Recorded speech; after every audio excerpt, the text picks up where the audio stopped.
Adventures by Morse. Carlton E. Morse presents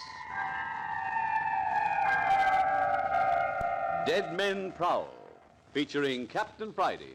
If you like high adventure, come with me. If you like the stealth of intrigue, come with me. If you like blood and thunder, come with me.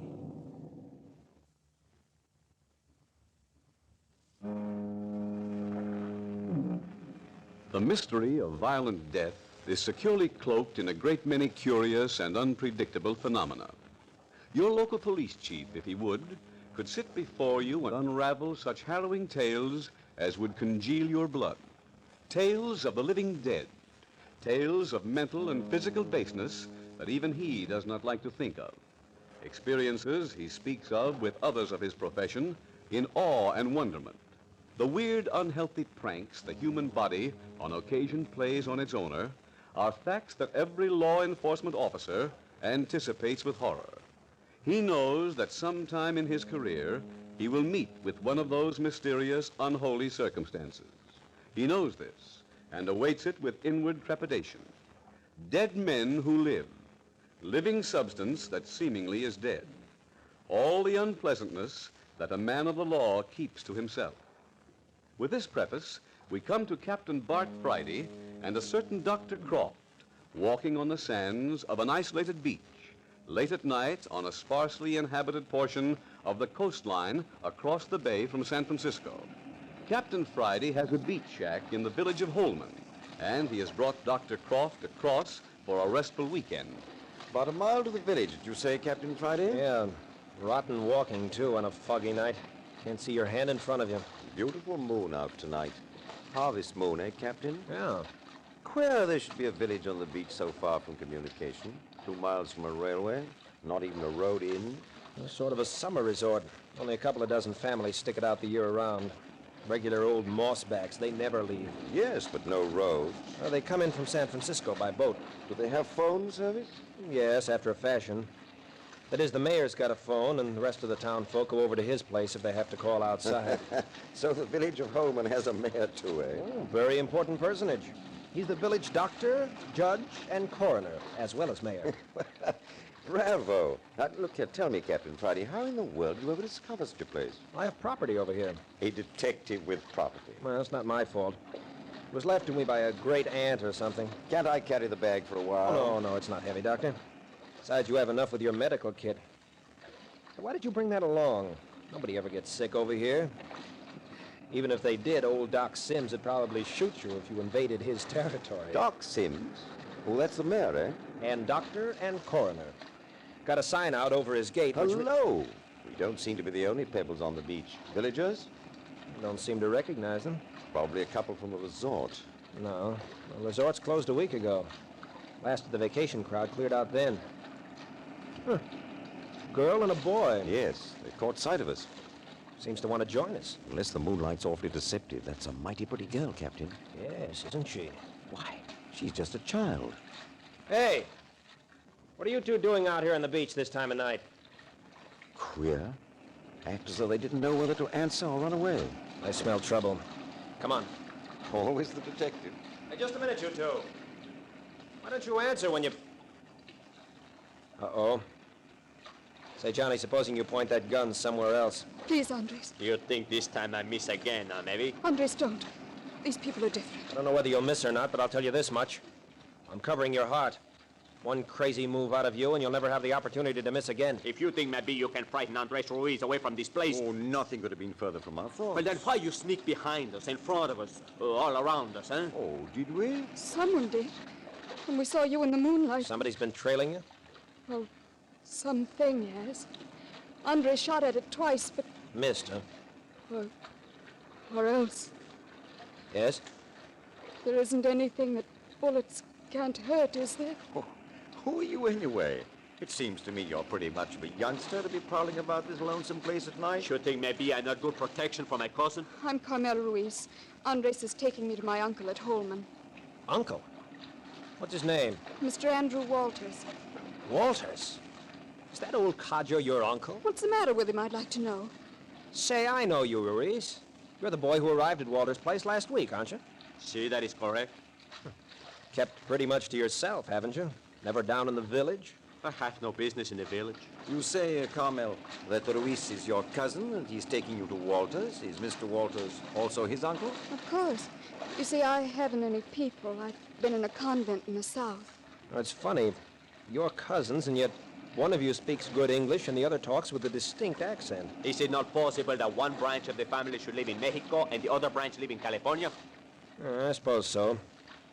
Why the sudden family reunion? Well, Uncle Andrew's getting old. Andres and I are both all alone in the world, so he asked us to come and live with him.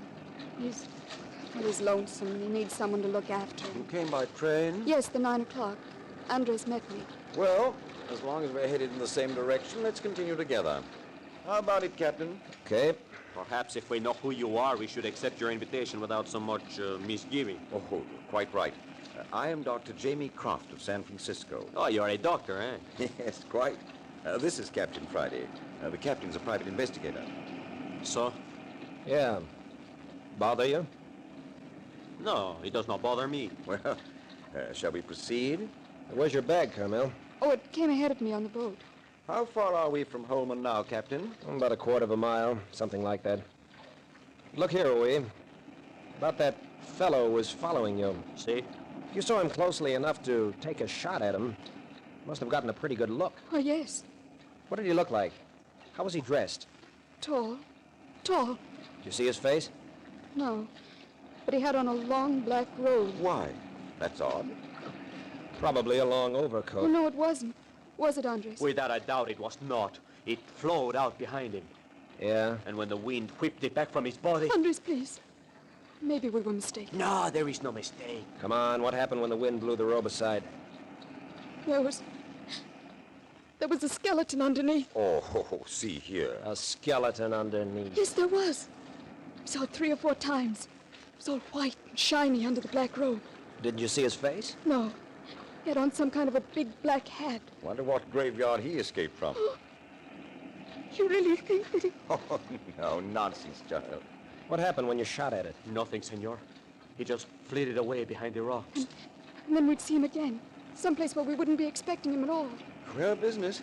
Imagination. Say, what about... Look! Look there! Where? Oh, just someone lying on the beach. I don't know about that, Captain. Doesn't look natural to me. Sprawled. Let's have a look. You stay here. Supposing it's the one we saw. Wait here with Reese. Oh, yes. Yes, I wouldn't go near that one. Come here, quick! Dr. Croft! Something's wrong, all right? I thought so. Don't look natural. Lying on his face. Help me turn him over. Body's still warm. Over. Easy now, easy now. Hey. It's Doc Sims. Who? Doc Sims. You know, mayor, judge, coroner. Well, Captain, Holman is going to have a new mayor. Dead, huh? Quite. Murder?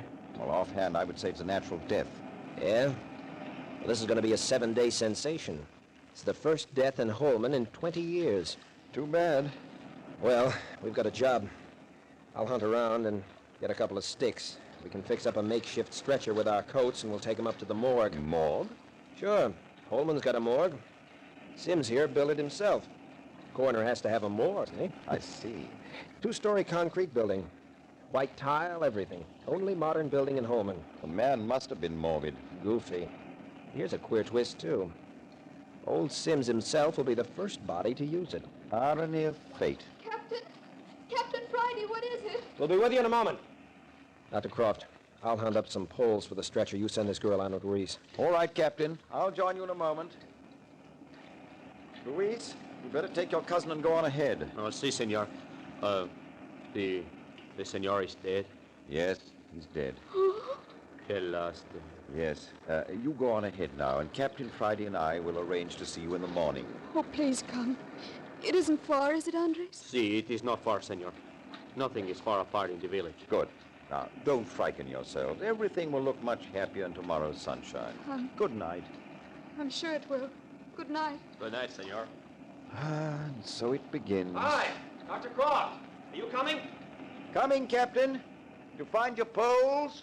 A couple of lengths of driftwood. That'll do. Slip your coat off and run a stick through each sleeve. See? The way I'm doing. That's ingenious. Yeah, I guess that'll do. All right, let's lift him on. Over a little. I've got him. All right, down. I'll take the pole at the head. You take the feet. Quite an efficient stretcher, Captain. Yeah, good thing we haven't much further to go. Poles are none too strong. All right, up with him. He's not a heavy man, is he? By the way, Captain, is Holman proper right on the waterfront? Yeah, most of the houses front right on the beach. The one street runs back up the hill at right angles to the beach and a few scattered houses back on the hill. The pitiful business. Having to break the news to the relatives? Not in this case. No relatives to notify. Oh, really? He lives alone, eh? Yep. Neighbor woman did his housework, cooked his meals at her place, and carried them over on a tray. Straightened up the place once a week. Recluse? Yeah, mighty near. Want to rest? No. Doing very nicely. Yeah. Doc Sims didn't like folks much. Any enemies? Just old Andy Walters. The uncle of Carmel and Ruiz? Mm-hmm. Same fellow. Nobody likes him, though. Mean old skinflint. Just a general dislike between them? No, something deeper. They hated each other like poison. Some kind of feud. There's a light in Walters' place up ahead right now. What was this trouble between Sims and Walters? Oh, you know how it is. Two biggest frogs in this puddle. Both of them have money. Between them, they own practically all the land in this part of the country. Rivalry, eh? Yeah. Sims here had the edge, though. Just about ran the village. Everyone, that is, except Walters. Is that why you ask if it were murder? Not particularly. Being a detective, I guess I'm naturally suspicious. I see. We're running into Holman's main and only street. See that white building up there? Obviously. That's the morgue. Aren't we liable to have the whole village tagging after us? Hardly. Must be 10:30. Everyone's been asleep an hour. I forgot we'd gone rural. Sidewalks and everything, eh? Yeah, we better stick to the street, though. Boards in the walk are rotten. Liable to go through and break your neck if you don't know where to walk. Rather harsh aspersions to cast on the administration, Captain. Yeah? Well, he won't mind. We're carrying the administration, and he's dead. Oh, who lives in that square box yonder ahead of us? Oh, that's Sims' place. Come on, we'll cut through this lot. Shortest way to the morgue. Good-looking structure. Quite modern. You say it never had a corpse in it? Nope. Oh, by the way, we'll have to go into Sims' pockets for the key to the place. I'll leave that activity to you. Okay. Well, this is it. Let your end down. There. Here's the keys. You know which one? Oh, can't miss. This is the only door in town with a Yale lock on it. Wonderful. Electric lights. Oh, sure. There we are, all right. Now, let's go. Slab's in the back room. Nice introduction to Holman, I must say. First place I visit is the morgue.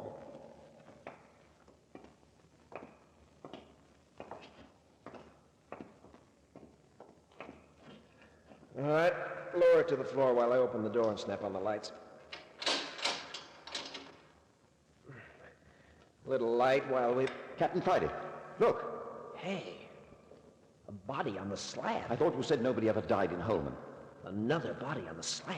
Interesting corpse, too. Yeah? Yes, he's been shot through the heart.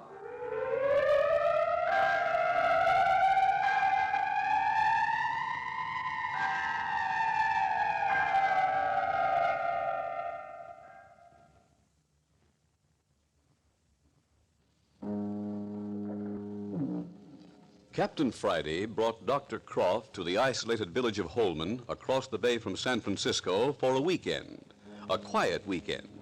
But first they find an hysterical girl and boy, Carmel and Andres Ruiz. Then they find a corpse on the beach. They take the body to the village morgue, and on the slab is a second body, a body with a bullet hole through its heart. Shot through the heart. You know who he is, Captain? Here, let me have a look.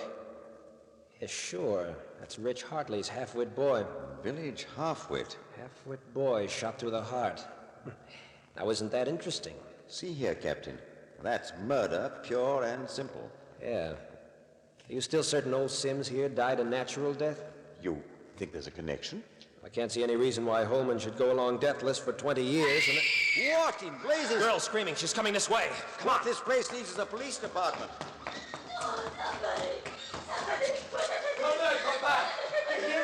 It's that Carmel girl. She's running down the road. Yes, with her cousin right after her. Better get out and stop her. She's insane with fear. I'm gonna have to shoot that Ruiz guy yet. Not yet.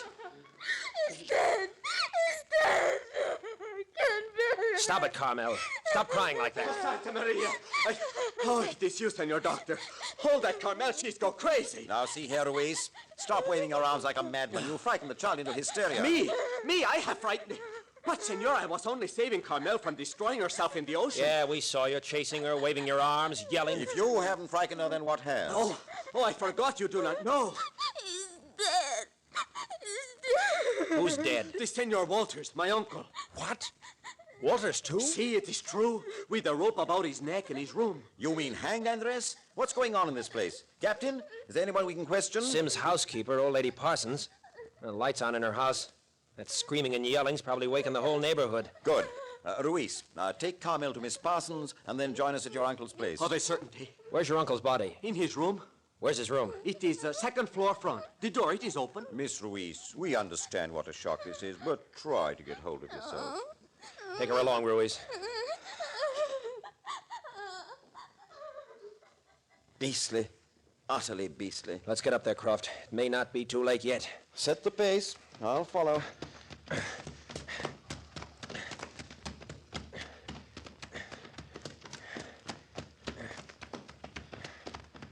This is the place. The door's open. In this way. Second floor, he said. Running certainly not my forte. Yeah. Here's the stairs. Right behind you. Right. Careful. Darker than a coal bin. That's better. Lights on upstairs. He said the front room. Must be down that way. Yeah. Yeah, there it is. You got a sharp knife? Yeah. There's a lot of Boy Scout in me. Joe. Most unpleasant. They're right in here. Well, I'll be a son of a gun. Look here, Doctor. He's been cut down and left lying on the bed. Say, what kind of a show's going on here anyway? He's past our help, Captain. Yeah. I can see that. What do we do now? Get him over to the morgue, I suppose. The girl Carmel won't want to come near the place as long as he's here. Exactly. Now, this is a light cut. Now, suppose we leave the body as it is and carry the whole thing down to the morgue. Yeah, it's a good idea. Don't touch it any more than you can help. There might be fingerprints. Thinking of clues, eh? That's right. It can't be a natural death, a murder, and a suicide in a town of 30 people all in one night without something being the matter. That would be stretching coincidence, all right. Ready? Yep, let's go. I'm sorry about all this, Dr. Croft. I promised you a quiet weekend. If I'd had any idea that everybody in Holman was going to die tonight... Now, here, we go down these stairs. Apology accepted. What do you make of it? Well, if you want my idea, somebody's committing a nuisance. That's a king-size understatement. No! Hey! Hold it! Hold it! Tripped over the stairs carpet. Watch your step, it's loose and it skids. I'm watching. So you think there's a definite connection between these three deaths? You're darn tootin'. Well, in that case, we'd better have a closer look at Dr. Sims. That's our first job. Yeah. The autopsy Yeah. may disclose something of vital interest. Yeah. Easy now. Cot'll slide through the door.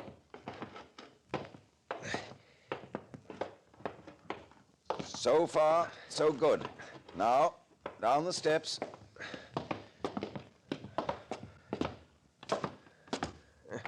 Rickety old house. Glad to get out of it. Look at the lights. Everybody in town seems to be awake. That means the whole population will be out to know what it's all about. One person's business is everyone's business in a place of this size. Naturally. If we step along, though, we may make it to the morgue before the population gets into its pants. I suppose it's too much to hope that they won't annoy Carmel Ruiz tonight. That child needs to be left alone. Thing to do is to shove this body in with the rest. Lock up, and go over and get her. Get, huh? Yeah, and take her and her husband down to my shack. I have plenty of room. Oh, You can look after her then, and we'll lock up the busybodies out.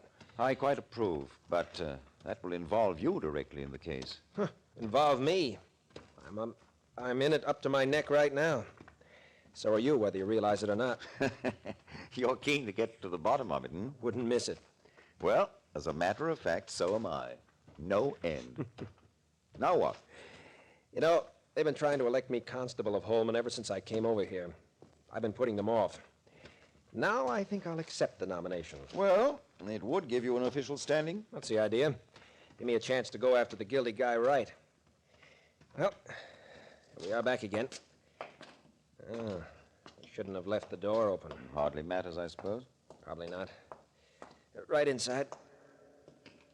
I saw a shelf of fresh sheets. Yes, there they are. We'll cover up all three and call it a night. Hello, Doctor. Look here.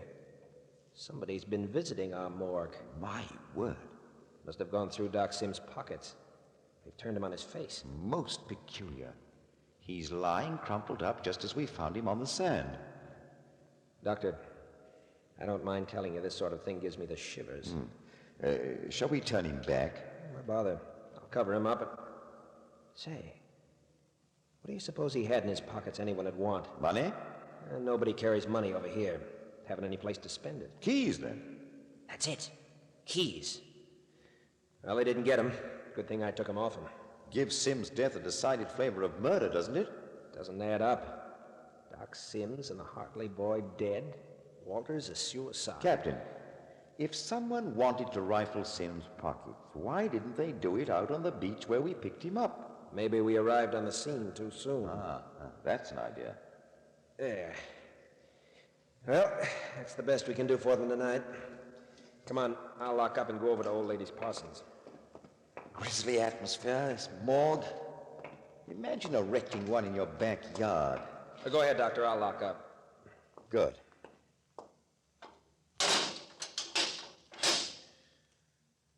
Yeah, that's that.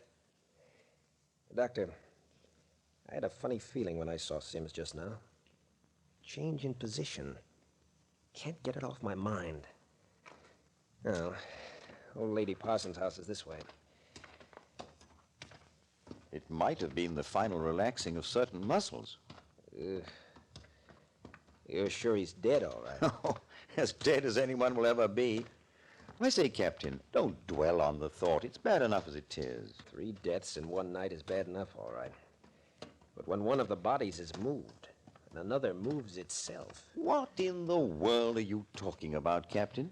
As far as I'm concerned, that moving of Sims' body is the most important thing that's happened. You know, Doctor, if somebody stepped out in front of me and said, boo now, I'd go higher than a kite. Nerves, my dear fellow, all nerves. Yeah. Oh, here's the place.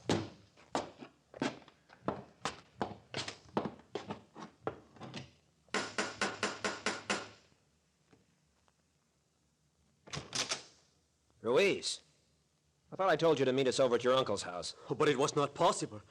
My cousin Carmel, she was so much afraid. Where is she now? Upstairs. Has she been put to bed? How is it possible? 5 or 6 women are with her. Scandal mongers at work already. Oh, bad. Andres, shall I go up and see what I can do, Captain? Okay, go ahead. If you need any help, call out. I think I can take care of things. But where can you take her? I'm taking you and your cousin over to my place for the night. Dr. Croft will be able to look after her then. Oh, thank you, senor. It is a great worry off my shoulders. Yeah. Say, Ruiz, have you been outside? I do not understand. Outside, over to the morgue, for instance. But I assure you, senor. I don't want to be assured. Have you or haven't you? But I tell you, That's the girl. Now, you just lean on me. Oh, they're coming down. We'll have you in a place where you can sleep in a jiffy. Got her, huh, Doctor? Oh, please. Easy. Now, Ruiz, supposing you support her from the other side. I'm all right. Well, of course. Now then, we're ready. If only we didn't have to go by the morgue. Well, now, supposing you just close your eyes. We'll guide you, and you'll never know when we're passing it. It's only a couple of blocks to my place. Oh, this is most distressing. Death all around us. Look! El Diablo! In heaven's name, Captain, what's that? The sheet. He's wearing the sheet around him. Did you see his face, Captain? Did you see it? Yes, Croft. That's our dead man, Doc Sims, going down the road ahead of us.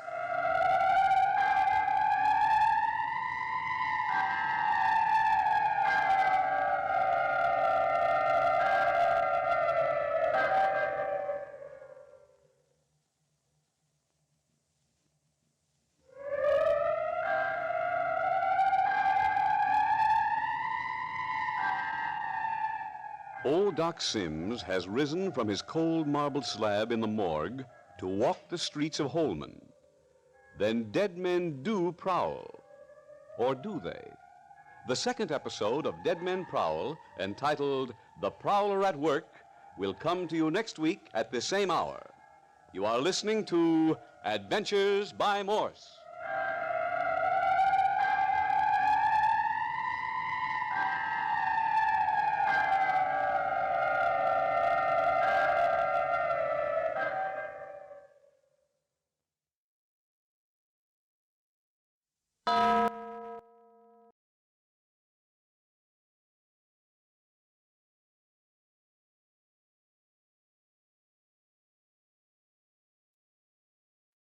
Hey everybody, thanks for tuning in for this week's session of Cycle of Cerberus.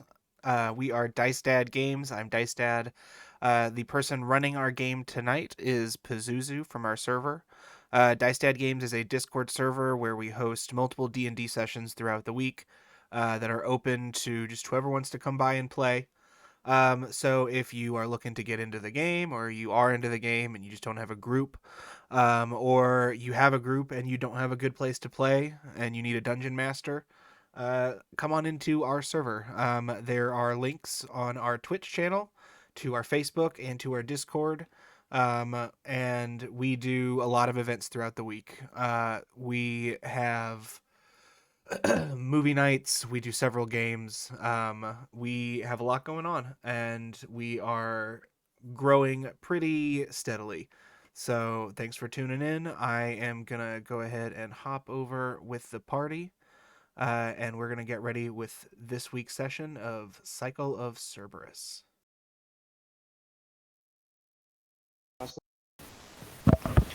I don't have a push to talk, unfortunately. No, Is it like bad? Keyboard. No, you can put it so that Discord does push to talk, so that anytime you press control on your keyboard, it allows you to talk. Yeah, it's really easy to do. Mine set to spacebar. Yeah, you can change it. It might be a pain in the ass for you DMing, but Okay. So I just mute myself every time. Ourselves up. it was. Well, no, Push when you're going to talk, so it's muted the other way. Right. Oh, got you. Okay. And you just go to the, Oh, it's under voice and video. Just hit the settings in Discord and go to voice and video. and then it's voice activity or push to talk. You could also switch your I don't think you can also switch your sensitivity so that it shouldn't play if it's over a certain amount. If you didn't want to do push to talk.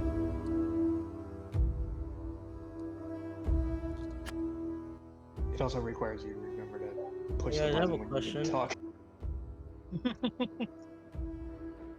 Where's the game supposed to be? It also requires On We're on Albert? we're in a random island place. We've never Where's the known game that. supposed to be? Uncharted. Yeah, it should be Okay. in the Pazuzu's Tuesday game channel. You can go scroll up. Yeah, a I little see bit. it now. Scroll up a little bit. It's right there. Okay, so Let me change my name to Glenn. that's okay. Thank you. Hi, Internet. Hey everyone.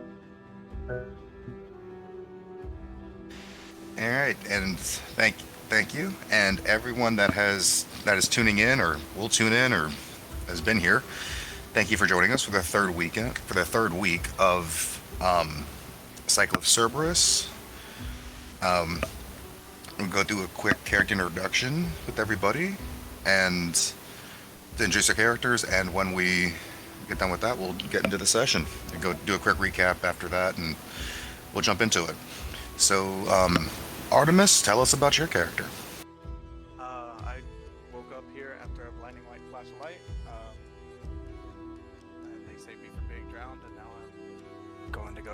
find out what the storm's about. I'm a crossbow expert, so I just shoot a lot of arrows, and I can't hit things with my fist. Okay. Thank you.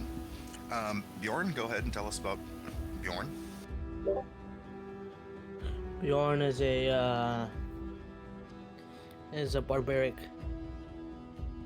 barbarian who fights, who again is a folk hero and fights to defend his honor and his ways of life. And I feel like he feels like he can I don't know, say I've been out of it lately, so it's hard for me to describe my characters now.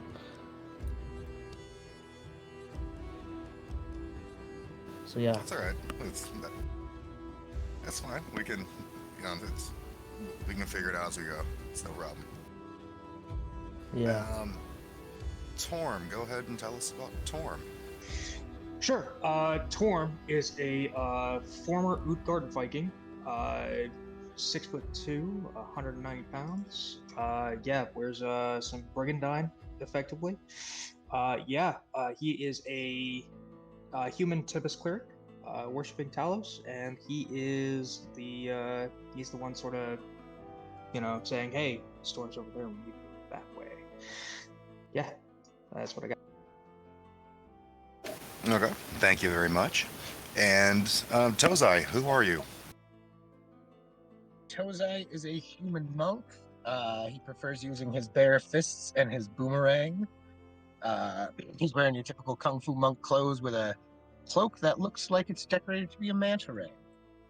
When he was young, he was captured by a goblin tribe as a child and used to commit burglaries till he was saved by his sensei, and then he became a monk, and his sensei died. Now he's just traveling around with these guys. Alrighty, thank you, Tozai. Quick recap for... Repeat that? Tozai's character kind of sounds familiar. It sounds like I don't know what it sounds like.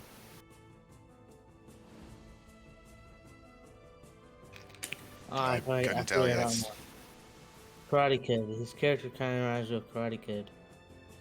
He's very stereotypical monk.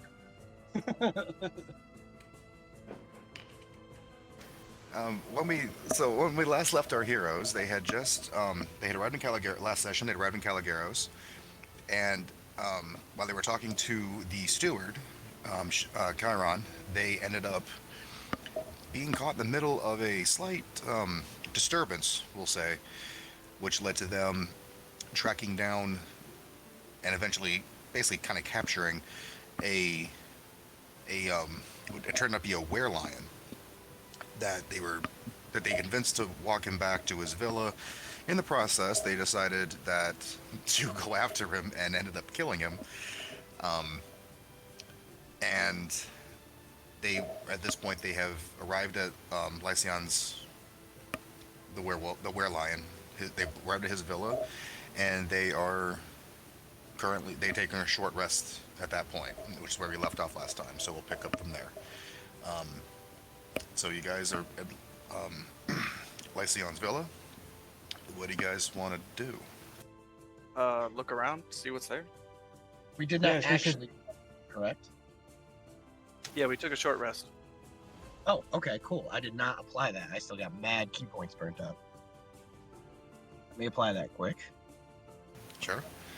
As you're looking around, this villa, like I said, it's a very broken down, dilapidated villa. But in one corner, bound up, because if you guys remember, there were 7 ghouls plus the werelion in here. Bound and tied up, there is a figure in the corner that looks to be of a barbarian nature, just kind of sitting there, not doing a whole lot. Is this a familiar looking person, or is this... Are we retconning him not having washed up on the beach, or? Basically, yeah. Okay. Hello there, friend. You seem to be in a bit of a predicament. Let's get you out of that, yes?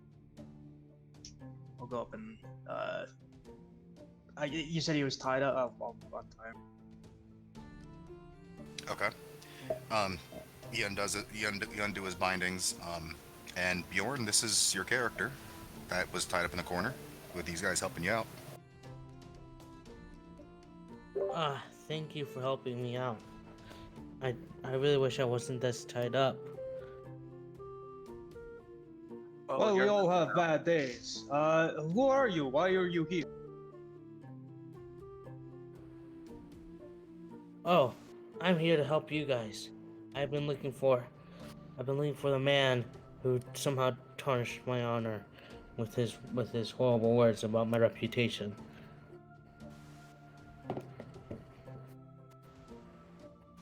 Right, well, we can always use another fighter. As you see, we've, well, I don't know if you can see, but we've lost a couple of people. They've, wandered off in the time, between our rest.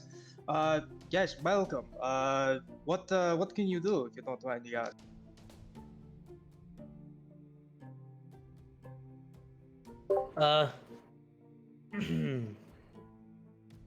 I am a very big guy who can take out little small guys. Sometimes I might take out people my own size, if they're really that puny.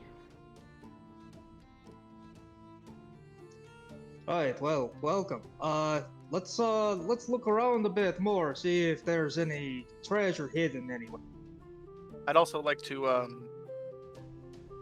take the Lino's body, stuff it back in the bag so we can show that we did kill him, or at least his head. That's 80 feet down the right, or whatever. Oh, the were-lion's head, you mean? Yeah, the trophy. Yeah. Okay, gotcha. Yeah, that's not terribly difficult to do considering he's dead. So you have a were-lion trophy basically. And he just had his great axe on him. Yeah, it's just as great axe. Nothing of any value. Okay. Does Bjorn want the great axe? I mean, I can't use it.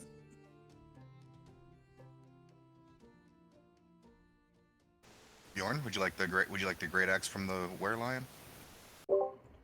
No. All right, I'll sell some scraps. All right, so go ahead and Bjorn mark that you have the great axe on your character. And what are you guys gonna do from this point? Well, I'm looking for gold and treasure and some such. Yeah. If there's Yeah, I'd anything else, say is there anything else in the house or the villa? Is there anything else, like a living being of any variety? No. You guys want to check around for anything valuable, go ahead and make a perception check.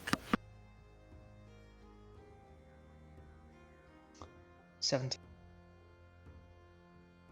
I know there's walls. I got a 5. Oh, well, a 9. But... Okay. There's walls and what used to be a ceiling here. The 17, there is nothing of any value that you can find in here. Though you do notice that the back exit, what would be the door of the back exit, like I said, this is a dilapidated villa. The back exit does have a what looks to be a really poorly rigged trap of some variety. Okay, I'll point that out, and yeah, I guess. Can I try to disarm it? Yeah, I feel like make a. This is a really badly made trap, so it's like, yeah, go ahead and make a sleight of hand check on it. GM, I just rolled a perception check. 15. 15 on the. Okay, what'd you get on your perception, Bjorn? 20. Natural or dirty? I think it's natural. Oh, nice. Okay, so yeah, everything that there's nothing of any value really in here, though it looks though as you can tell of it, this villa was apparently at one point very important.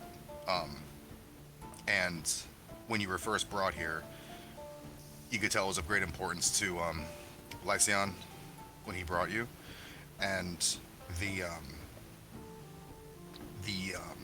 whole thing with his background and everything being who he was at the time would show his status around the area. So it just backs up what everyone had said about how important he was as a ward and the like. The 15 on the sleight of hand check, you have no problem disarming this. Basically, all it was just like a really bad tripwire that had the wall collapse on you, so no problems there disarming that.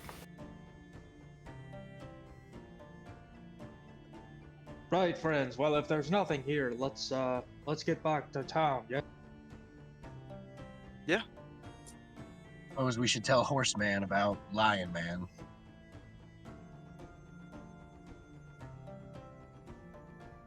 So you guys heading back to town then? Yeah. There's no Etten tracks anywhere nearby or anything like that, right? No, what kind of tracks? Etten, giant, two-headed. Oh, monster. yeah. No, nothing you're seeing over here, no. Okay.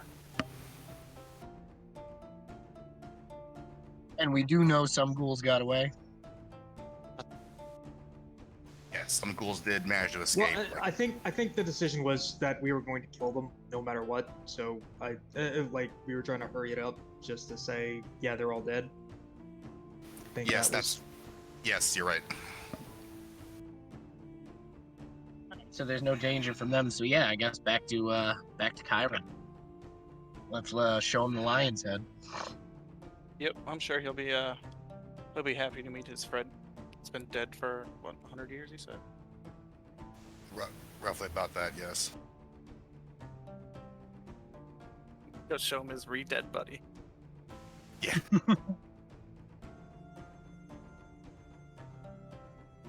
So, just get my notes here quick. Okay.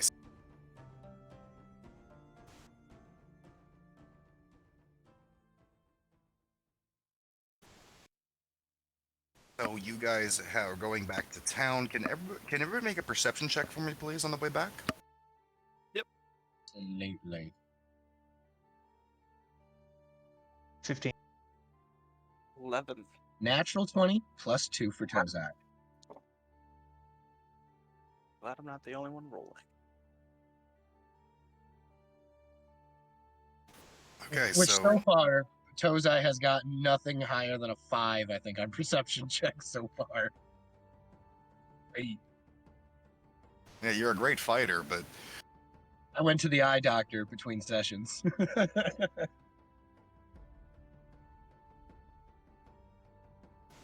Okay, so you guys on the way back have you guys noticed that the storm that was around the top of the mountain, and the like, has lowered a bit, and it's split off into different areas of the island. Tozai, you're able to tell that the storm actually looks a lot. Also, it looks a lot lower.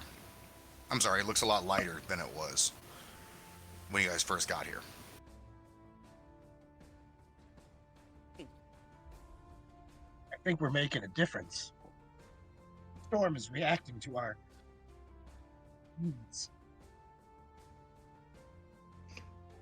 It seems like we've got more places to go than just the top of the mountain now. Not sure if that's a good thing or a bad thing, but I think we'll soon find out. Iran did say he had many questions. Where did that... Why is there music?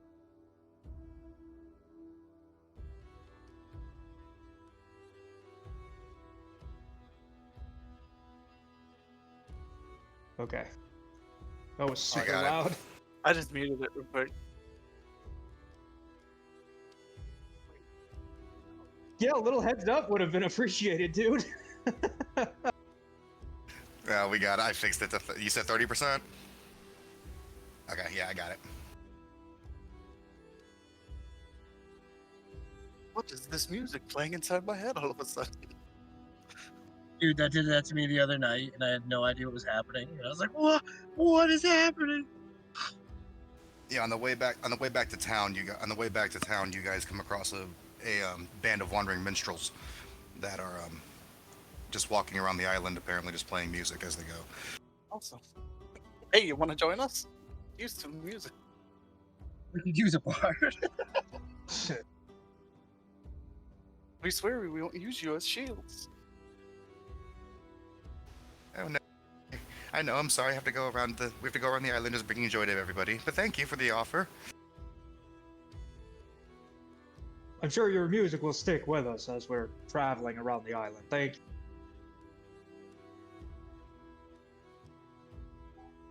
I am going to pull out my pan flute and attempt to play the song they were playing for the rest of the way. Okay, make a performance check. Oh. Here we go.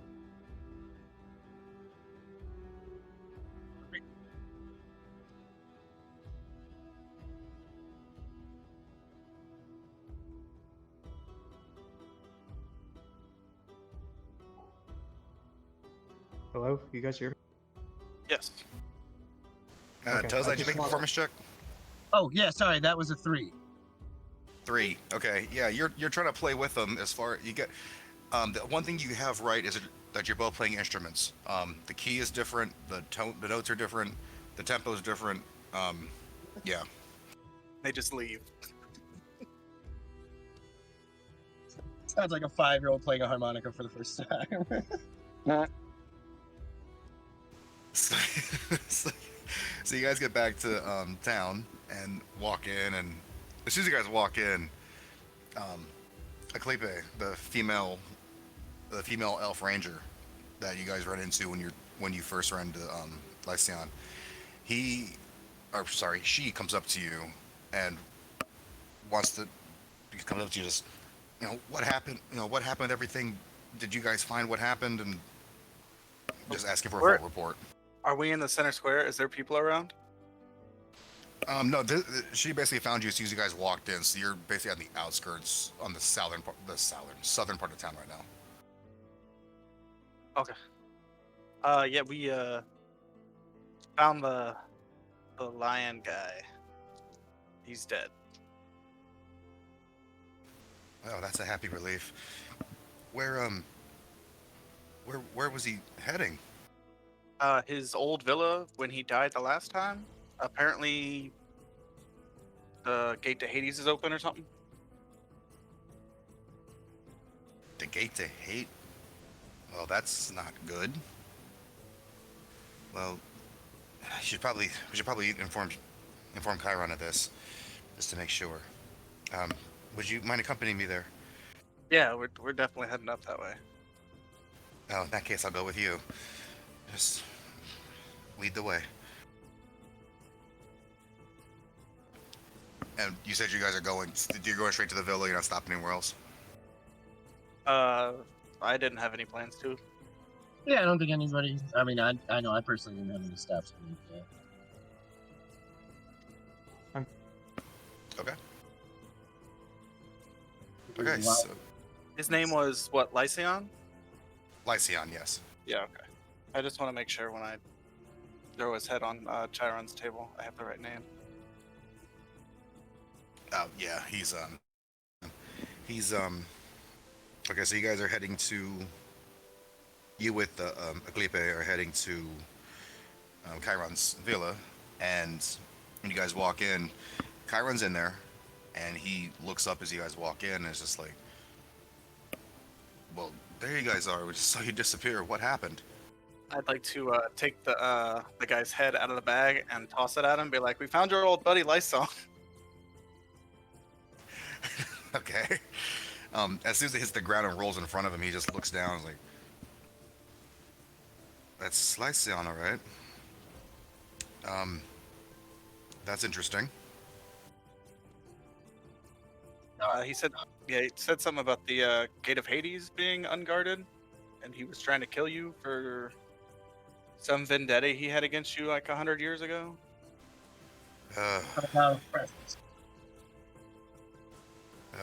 Yes. Well, what did he tell you? Blames you for his kingdom. Yeah, he thinks you turned him into the were-lion because you took the boon or whatever that was given to y'all. And then everybody tried to murder, or did murder him? Well, that's half true. What had happened is, I'm sure he told you he was a ward. We worked together basically to help guard this town. And he thought that this thing that was shipped to me was a gift. It actually wasn't. It was meant to be destroyed because of what it could do. He misinterpreted that. He went through what it had found. It turned him into the were-lion. Because we have a problem with wares, because you can't tell who's who. I had to ban him from the village. In return, he was trying to come after me, which created a whole set of issues, which finalized with me having to actually, unfortunately, help kill him during a bandit raid.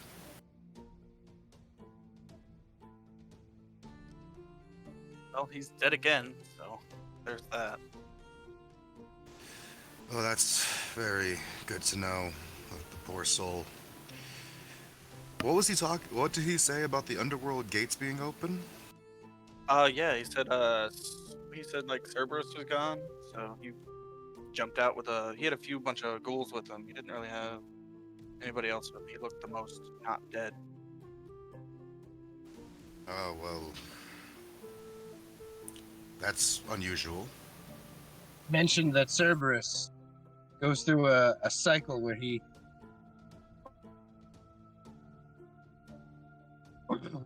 is vulnerable. The gate is vulnerable. Have souls passed out of the underworld before like this? Yes, it has, but this just happened about 1,000 years ago. It shouldn't be happening again. This happens typically every 3,000 or 4,000. This is very, very quick. But it appears something is off in the underworld and in the skies. Well, I'm sure it is. That would explain a couple of things going on around here right now. Well, I think the question is then how can we Don't help? know much about what would you like us to do?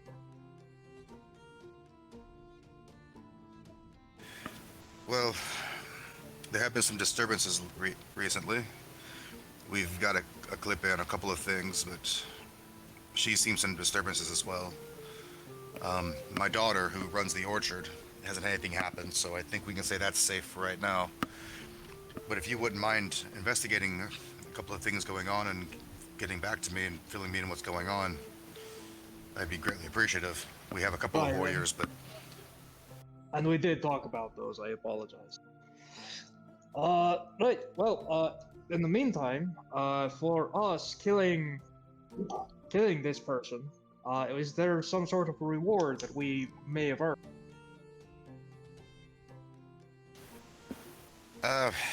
Yes, I guess you guys should be compensated fairly.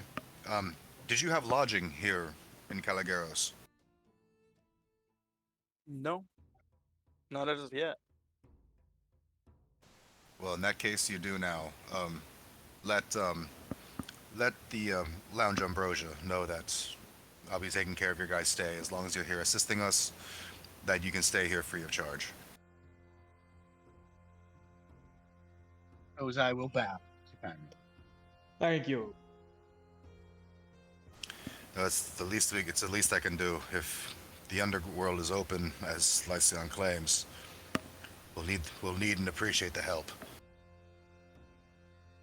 There are many things you said, many issues that need investigating. We are strangers to your land. What takes the most precedence? What should we investigate first? Well, I would say probably that Well, it's hard to say, really. Now I'm thinking of it. Aklipe is very, very big on her animals and the wildlife that like. She's had reports of a boar going crazy, attacking. It's a wild boar, but typically it's safe to approach, but it doesn't have any defense for what it's doing now. It's attacking people randomly, which is weird for it, according to her. There's also reports of some reptilian type of creature living in the lake close by, which is what we do for our freshwater fish. So that creates problems with the fishing economy there. So, and the Etten has also, we have an Etten that comes up by. It's weird as that might sound, but we have an Etten that stops around. We haven't seen him in a while now. Just like to check up on his whereabouts.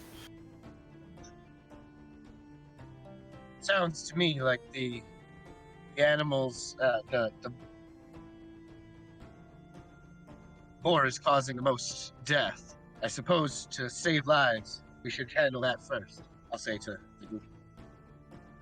That sounds reasonable. That does seem to make the most sense. If that'd be the route you want to take. I don't have a whole lot of information about it, unfortunately, but if Aklipe can fill you in, and he looks over to Aklipe, I was like, go ahead and tell them about the boar, and do it while you're here so you can inform me as well. I didn't know exactly what's going on.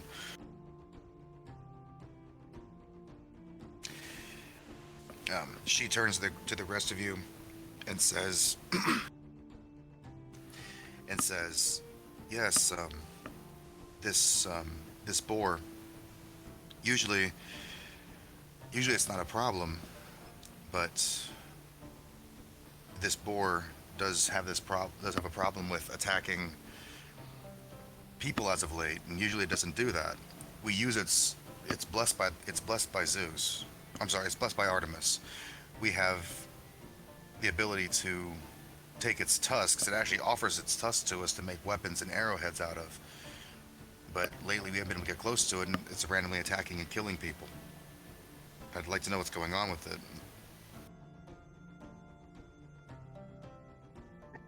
So you don't want it killed, you want it stopped.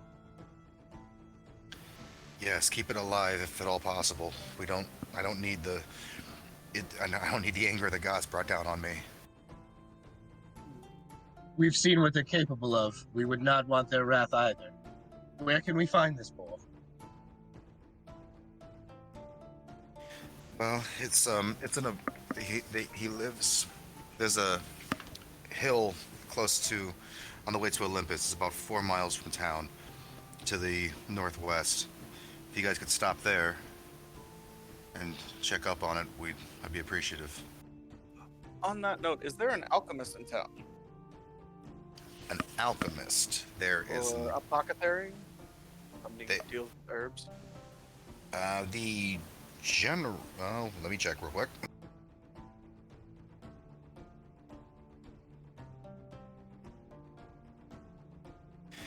Well, for an actual apothecary, the closest you're probably going to find is going to be the vineyard, because they do mixing and the like.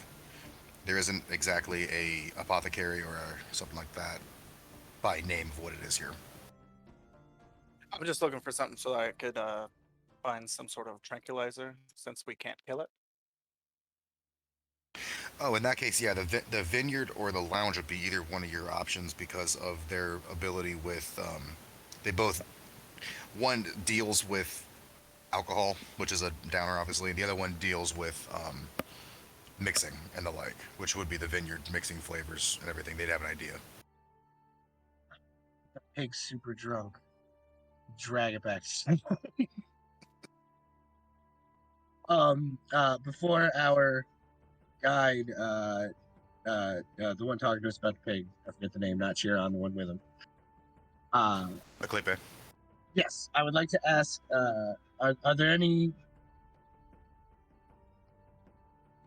rituals or traditions we should know when you approach this boar for the tusks? Is there a way we can show it respect or that we don't mean any harm? Usually tends to be, but unfortunately, because of what's going on, we've tried them too, and it's not responding to anything.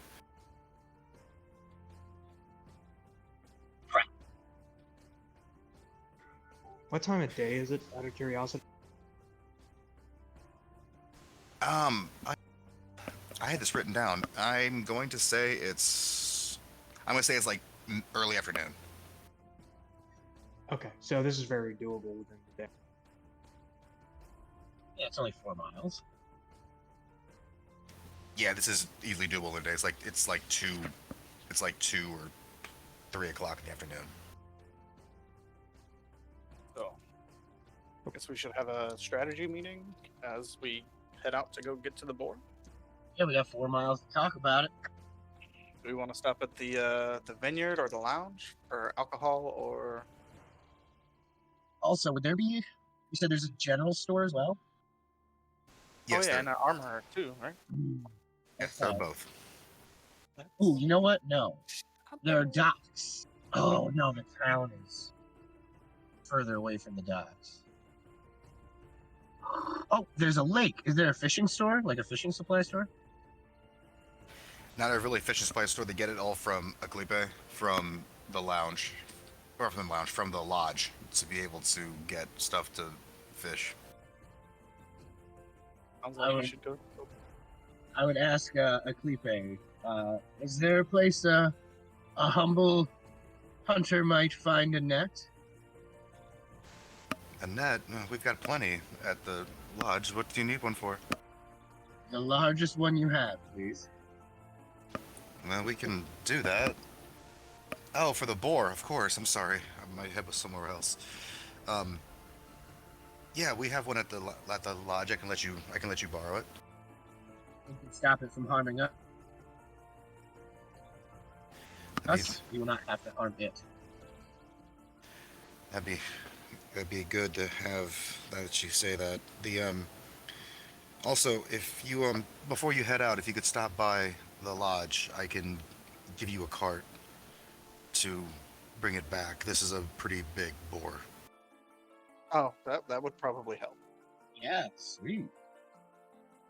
I will bow. Is he about 6'2"?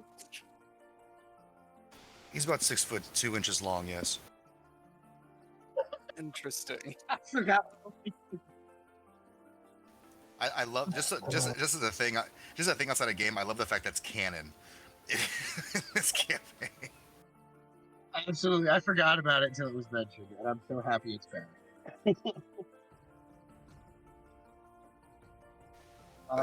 Yeah, she can supply a card for you guys if you stop by the lodge on the way out. Does anybody else want to stop anywhere? Yeah, do we want to make any more plans here? I'd like to take an hour. I didn't change my spell scroll when we rested up at the villa. I'd like to grab a couple of new abilities if you don't mind. Okay. I wouldn't mind checking out the armor shop at some point. Or forge guy. Okay. All right, if we're gonna rest for a minute and go get supplies, I would like to head to the general store just to see what they have.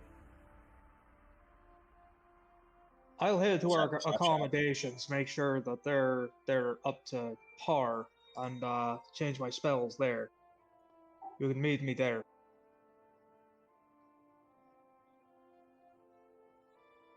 Sorry. Meet at our lodgings and head out from there. I like that plan. And in what, say an hour?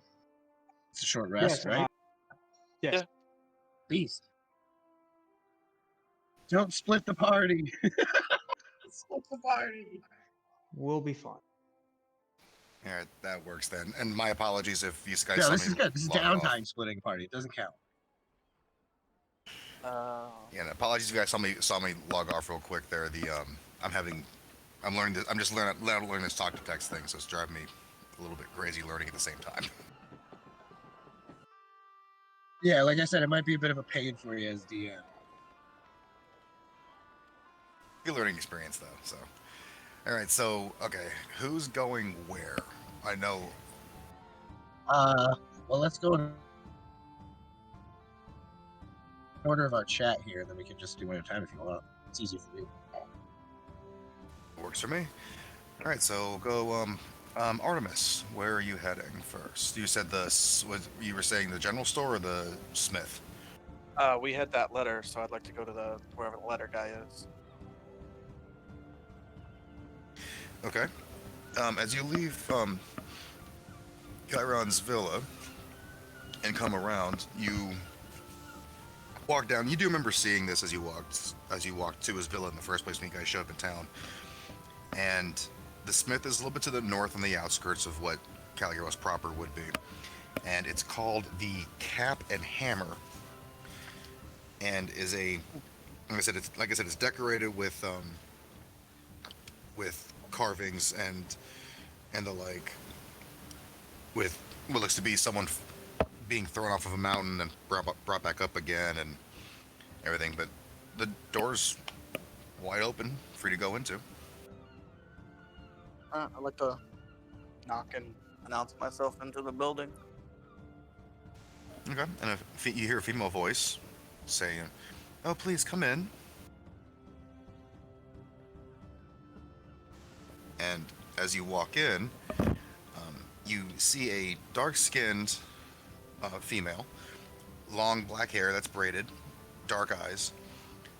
One thing that stands out to you, though, about this, despite her obvious dark skin with the look, with the dark hair and everything, is her left leg beneath the knee has been amputated. And it's in the place of the leg is a bronze prosthetic. That's cool. I'd like to. Oh, sorry. No, go ahead. I'd just like to read the name on the letter and be like, is so and so here or present?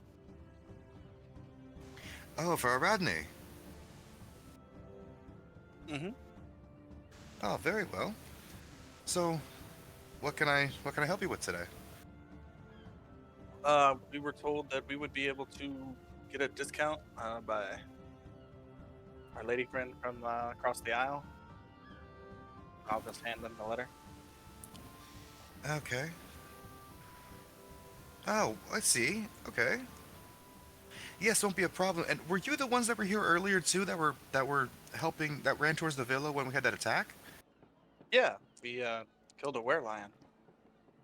A werelion? That's impressive. I don't even know what a werelion is. The fact you killed one puts you two ahead of me. We were just as surprised. Ah, oh, I can imagine. I'll tell you. Well, let's do this first. What can I assist you with? I can look at your wares, see what you got, see if it's anything we can use.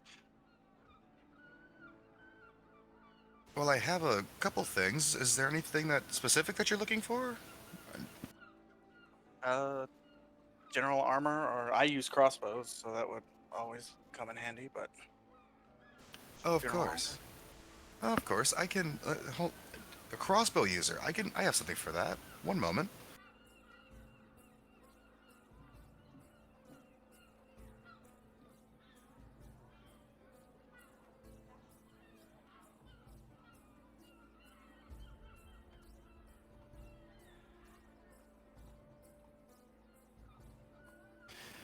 So she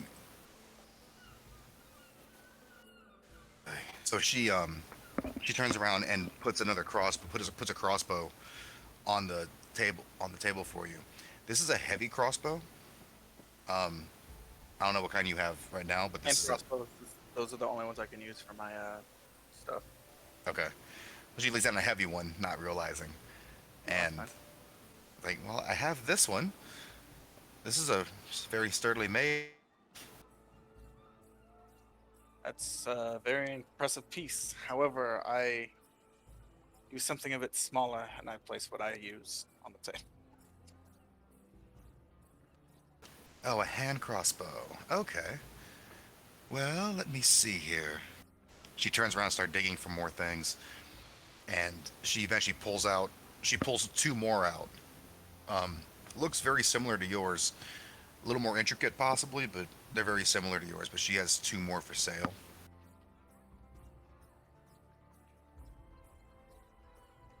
These are also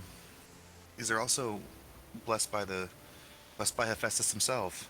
They'll help you out in a pinch if you need them.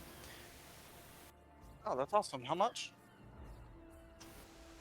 Well, because the letter, and you're helping us earlier, what we can do, give me 5 gold pieces for one of them. You can take them. If you want them both, I'll say 15. Yeah, I'll absolutely do that.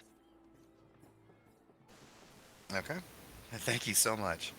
Of course. And is there anything we can help out with? Any supplies that are needed or anything like that? It's always best to help out your suppliers. No, if you happen to come across anything that might be used for a good weapon, I'm always willing to take a look at it, maybe make something else. Awesome. Thank you very much. Thank you. Anything else that you're doing in the meantime before I move on to Torm? I'd probably just describe the rest of the party in case they came in. Okay. So she would know for the rest of our party as well. Okay. All right. Thank you. I'll keep an eye out for them. Thank you again for the business. Of course. Thank you. And as you're walking out, you feel something brush against your leg, which is a cat. It kind of looks up at you and does a light mew, and you almost can swear it's smiling at you as it walks past and runs over to this woman and just kind of sits on her shoulder. Just kind of climbs up everything and just sits on her shoulder. Cute cat. Oh yes, Kimbo. That never leaves my side. Kimbo thrice. Alright, so we'll head on to Torm. What do you got? All right, yeah. I'm heading towards the inn, tavern, whichever one it is. Okay. That's to the south of town. That's at the south of town. As you get closer, you do see that you guys pass by this, and this is it does say on the front of it, Lounge Ambrosia. And walking in, the interior of it looks like a very big, opulent mess hall. There are long mahogany tables. There are fires in the hearths around the room. The windows, you didn't see this from the outside, but now that you're in, the curtains on the inside are made of very fine silk, and there's various not incredibly valuable art, but there's some pretty nice looking like wood carvings and stone carvings and the like, just placed around as decoration. As you walk in, the person that's actually standing on the bar, and you can see it's a halfling, looks at you. It's, oh, please come in. What can I do for you today? Hello, my friend. I was part of the group that took down the were-lion a bit ago. I'm not sure if you got a letter. Well, did we get a letter, or was it were things sent out to you? He basically just said, tell him that it was be fine. Kieran, that was his name? Yep. Okay. Friend, we killed a were-lion a bit ago, and Kieran has given us leave to stay here. I wanted to see the accommodations that you have available for, I guess it would be 5 of us, typically. But I also, I think would like to stay here a bit, and I need to look through a few things. Are you amenable? Oh, you need to stay. Oh, and he said Karen helped. Karen said okay, and you helped. No, that attack was bad. Yeah, by all means. Yes, you're free to stay here as long as you need. Thank you, my friend. I'd like to see the rooms that you have set aside, if you want. Oh, yes, of course. Right this way. And he hops off the table. Like I said, he's a halfling, so that jump's actually kind of dangerous for him. But he hops off the table, and right this way, and he leads you to a like a back area behind everything. The way it's designed, like the front half is where would the tavern part would be, and behind it would be where all the rooms are. And he leads you behind, and it's actually um, put in D&D terms. This would be a considered to be a what's the term for it? The really nice places, not the really nice, but the higher end, like where you'd have town nobles and the like stay. So these are actually really nice looking rooms. Okay. Thank you. Are these for us, or did you have another accommodation that you wanted to use? Well, we don't get too many visitors here, so by all means, you can have whatever rooms you need, and we'll just work around it. It's no big deal. Especially if you gave us a hand. It's the least we can do for people that help save the town. Thank you very much. We should have a few more people coming in. I'll describe the other characters. Then I'll head into the room, thank him. I'm gonna inspect it a little bit just to make sure there's like nothing untoward going on. Okay. Yeah, there doesn't seem to be anything that's off kilter at all about this room. Everything looks like it's on the level. Um, but as you're checking out everything, it's like the sheets and everything are very, very soft, very supple. The wood's well made. All that stuff is those little things that you kind of look at. If you were in real life to go to a hotel, it's like this would be like a three-star place. Cool. All right, I'm just gonna sit on the bed and I'm going to change up my spells. Short rest. Okay, and we'll move on to Torzai. I wanted to head. There was the mention of a general store. I'd like to go see what they got and peruse. Okay, so heading there.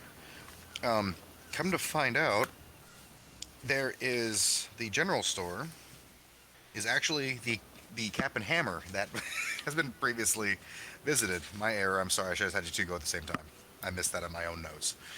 Um, but yes, it's basically the Smith again. She's kind of in charge of that entire thing.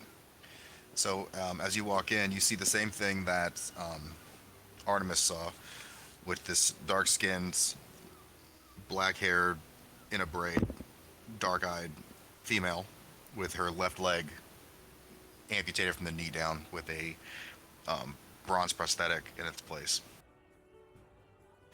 And as you walk in, she just looks up at you. Oh, hello. Oh, you were with the other one, weren't you? The crossbow, a crossbow user. Yes. You must be my friend, Artemis. Yes, I did meet him. He picked up two of the crossbows. He picked up two of my crossbows. Great for business, of course.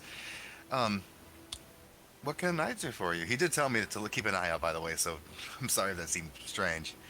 But yeah, what can I do for you today? Well, I need not weapons or armor, but I was wondering if you had any sort of potion for sale. Not sure where else to go on the island to find such a thing, so I figured I'd ask here. Oh no, that's perfectly all right. What kind are you looking for exactly? Well, I'd like me and my friends to stay alive a bit longer, if you catch my drift. Oh, healing potions. Aye. I do have a couple. Unfortunately, they're a little expensive, possibly, but well, he did show me that letter, and you guys did help. So I can easily give a discount for something like this. I do have these, and she pulls out from a crate underneath the counter. I only have these four right now. Unfortunately, not a whole lot of use for them at the moment. But I can sell them to you if you like, and she pulls them out and lays one down and puts one on the counter. So this is just a regular healing potion, and then the next two she lays down are graders, and the next one she pulls down is a superior healing potion.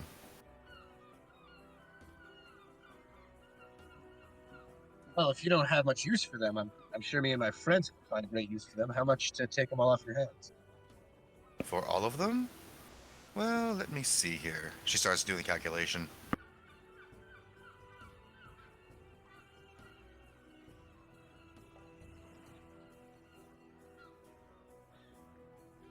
Well, let's call it 350 gold for everything. That's with the discount applied, of course. Or I ain't got it like that. All right. Well, what can you do? We can come to an arrangement, I'm sure. Well, we are currently working with Chiron to make this island home of yours a bit nicer. We're going to investigate this boar right now.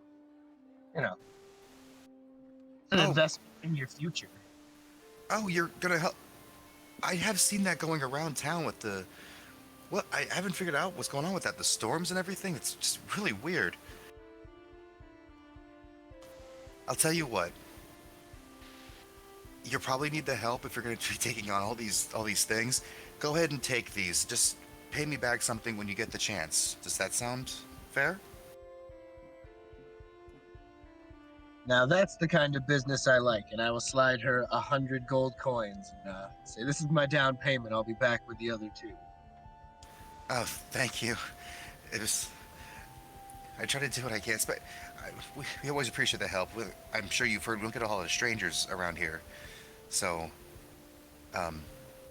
thank you so much. We'll collect them up, and I will bow, and you will see me again. I hope so. Is there anything else I could do for you? No, I now have this wonderful liquid in my fists. I think we'll manage. Thank you very much. Thank you. And as you turn around to leave, same thing happened to Artemis. This cat just brushes up against your leg as you walk out, and same thing. It looks up at you as it does it, and kind of just does a soft little mew, and walks over to all the tables and the like, and jumps on and just sits on this lady's shoulder. Your cat. And I will keep on walking. I'm going to not my cat. Kimbo means no harm, but I understand. Have a good day. Okay, is that everybody? Everybody who's left. So then I guess we're meeting at the Lounge Ambrosia was the plan when we're all done. Yeah. We should have totally gone to that store together. Yeah, I'm sorry. I missed it on my notes. That's my fault. My apologies. Oh, it makes it funnier. Totally. Funny. Especially, it's our fault equally. Like, we could have been like, this is where I'm going and this is where I'm going before we split. I thought we were all going together and making the rounds. Yeah, I didn't describe that well. I look at my notes again. It's like, oh yeah, there's only one place, but it's all right. So that was. I needed like the full hour to change up my spells, so that was like I was the only one with restriction. I got us all stocked right up. That was one healing, one regular, 2 graders, and one superior. One superior, correct? Yes. Okay. Oh. And actually, with Tozai's perception, we'll just say he was looking around for the shop anyway. It took him the better part of half an hour until he made a full circle and realized where he was. One quick question: now that the out of game, now that the barbarian is gone, who's our meat shield? the I monk? got That's a really good question. Because we have a We've- monk and two ranged people, I believe. I mean, I can do pretty much whatever, and I can heal, so we'll be fine. Okay. And just as a thing, I did prepare when I did hear we have two people that couldn't be here for personal reasons, and that happens, no big deal. Not saying that as a thing.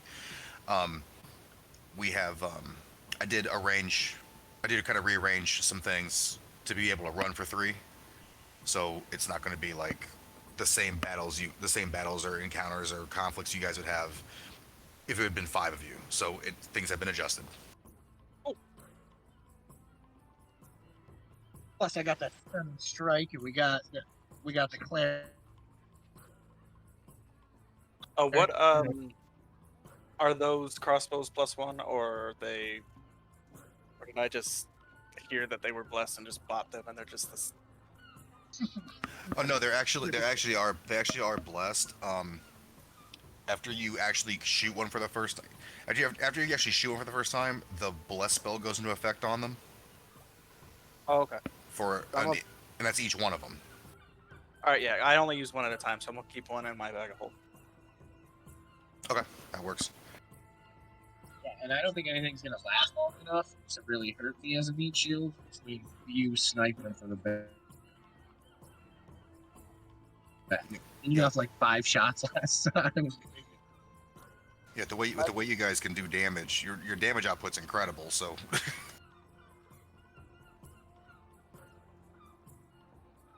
Okay, so say that the hour's gone up. You guys meet back at the Lounge Ambrosia, where Torm has gotten a room for you guys. When you guys walk in, the halfling that's at the counter sees you guys, and you must be the friends of the cleric that walked in. He's back in the room. Just can't miss it. He's the only guest we have right now. This is where they just have a bunch of alcohol and mixed stuff, right? This is the place that sells it and would be the bar, so to speak. The actual raw stuff would be at the vineyard. Yeah. I'd like to ask the halfling if they have anything that could put down a boar quickly. Put down a boar quickly. Oh well. Let me see. Give me a moment. And he starts rummaging through. And give me 1 second, please.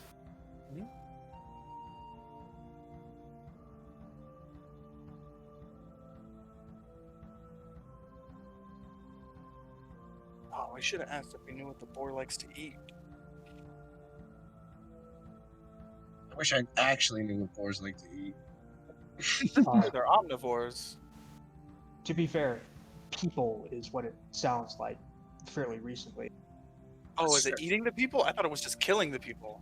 I don't know. Well, it is a pig. Pigs eat everything, so probably. Oh, okay, then we can just soak something and whatever works and just wait for it to eat it.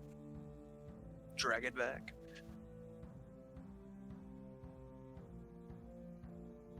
Well, I've definitely got enough rope, and if we play it smart, if anybody's got an axe, we can use logs and the rope I got and the net to make some sort of a trap. How are you gonna ask a Viking? I have a hand axe. If he, I have 2 hand axes at the sailor. How is a Viking not gonna have a fucking axe, dude? I'm just asking, I don't have any weapon. I got a Just boomerang. asking if you have an axe. Just asking you a question, man. We have axes. Oh, we also now have that great axe still lying around. I should have sold that. Oh, that's right. So we could definitely check it. Well, you asking about poison? I do happen to have something. Non-lethal? Yes, it's non-lethal. It's something called crawler mucus. That's fun.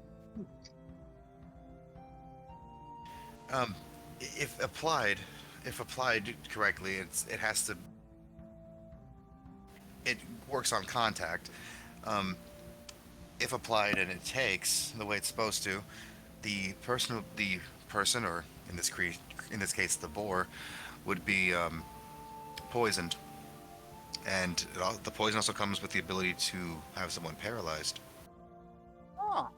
And will it work if ingested? Will it work if what? I'm sorry. If it's eaten. It's contact, actually. So if it touches it, it'd be effective. How many do you have, and how much is it? I have 2 of them. I didn't want to part with them unless, well, I guess this does count as an emergency. If you could, I hate to ask this, giving you the free rooms, knowing you're going to help us out, but these actually my poisons. If you give me 100 gold pieces for them, I'd consider that a fair trade. Do I have 100 gold pieces? Yeah, almost. You should, I think. I haven't added anything to my character sheet, so I He have wasn't- my flat 20. Okay. No.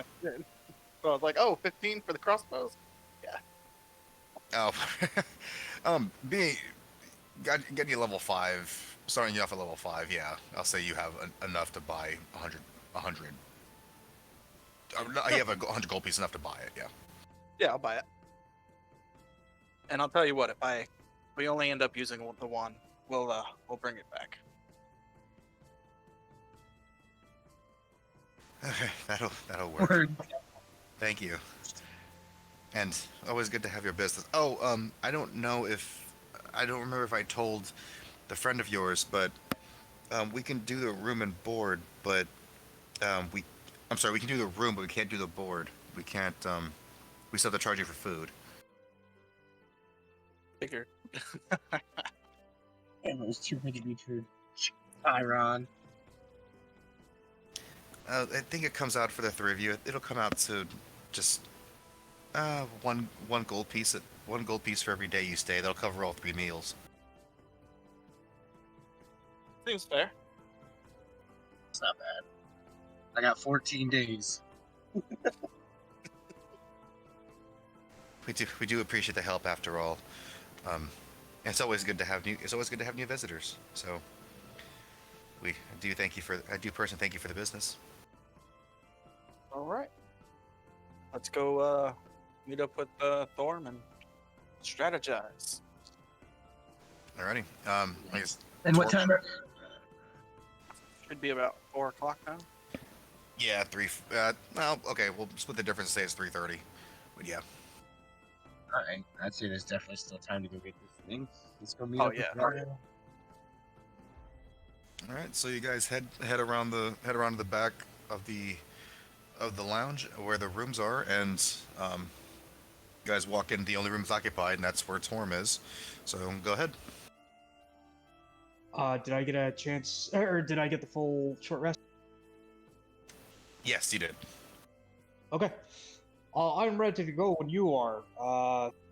Say the word. Yeah, we can start heading out towards the board, and we can extrapolate on what we're going to be doing when we get there. I will hand Artemis and Throm each a potion of greater healing. Oh. Take I that. got these for us while we were in town.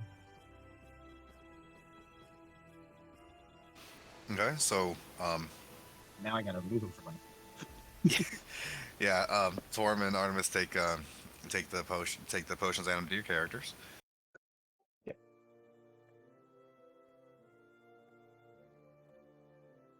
And you guys are heading out. You said. Yeah. Let's go follow the directions. I think everybody's ready, right?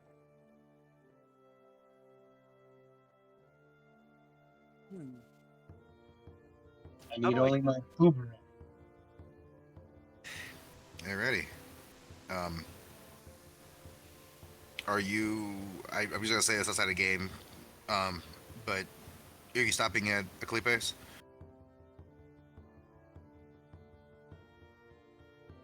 Are we supposed to bring that? They're our guide, right? It's for the cart. Oh, Yes. yeah. Definitely getting. I knew That would be fun not to do. It's like, hey, we got it. About that. Now let's drag this boar back for 13 days. I've got this 500-pound animal we're trying to drag at the same time. Yeah, I don't have the strength score. See, that's a kind deed. Yes, I try to take care of my players. I've had DMs that would just be like, "Oh gosh, I'm not gonna let them. I'm gonna take pleasure in the fact that they skipped that." Yeah, I try to be nice to my guys just in case. Yeah, so we will stop at. God, I'm terrible with these names. Sorry, I gotta take their names. Felipe, yeah. Okay, so as you guys stop over there, she sees you guys coming. She's pretty much at the lounge all the time. Her rangers are the ones that are out in the woods doing the hunting, gathering, and the like. She stops by, instantly recognizes you, and oh yes, the wagon. You guys are heading out now, I take it. And yeah, it's right here, and she pulls it out. It's 5 feet. It's 5 feet wide, 15 feet long. And it's 2 feet deep. Of course, it has the wheels on it. And I'll just tell you, it has capacity of 1,000 pounds, and you can move with this. There's no way to really move it outside of you guys dragging it, but it's going to be better than trying to drag the boar across the ground.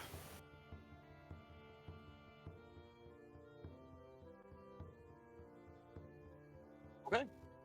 Totally, we had a dream. All right, who's first shift on dragging the cart? I'll take first shift. I don't even know if I can. I'm all right with strength. I ain't the strongest, but I'm all right. I think I can manage. It's muscles. Those morning push-ups help. -1. I got a +2. Ooh, I got a +1. I am not the strongest. Torm and Tozai, what's your guys' combined strengths? I got 14. 13 and 14, so 27. Yeah, you guys won't have a problem just taking this, and especially with it empty. Hop on, Artemis. We got this. I mean, I'll do that. Carry it away. Okay, so you two. Keep an eye out with those crossbows while you're at it. I can do that. So, Torm, you take one side, Tozai take the other side of this wagon, and start dragging it as Artemis is kind of sitting up there with his hand crossbows, kind of looking around like a supervillain of some variety, or superhero of some variety, as he's being on this wagon, heading to town, and you guys are heading northwest as the directions had told you, to this hilly mountain area where you guys were told this boar lives. And while you are on the way, give me 1 second again, please. I just looked up my maximum drag push thing. It's 240 pounds to drag something. 240? 240 pounds. That's it. I weigh more than that. My character weighs 230 pounds. Well, -1 strength would be would be how that happens. Wow. Lift my current self. Oh, that's terrible. No pull-ups for you. Oh no. No, lifting, my carrying capacity is 120. Zero. Carrying capacity. On the plus side, the cart only weighs like 200 pounds, so you have no problem dragging it. That's why Torm and Tozai, with their combined strengths, have no problem just dragging this, even with you on it. Oh yeah, I can apparently pull 390.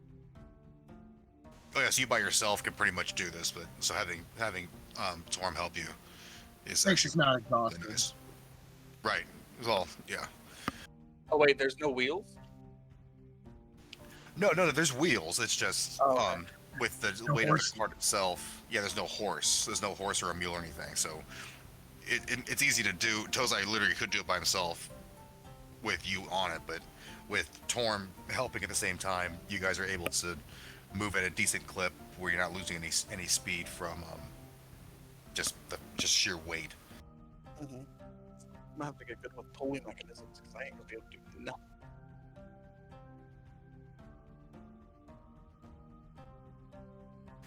Okay, and as you guys are heading towards this mountainous area, and I had to change that, so, okay.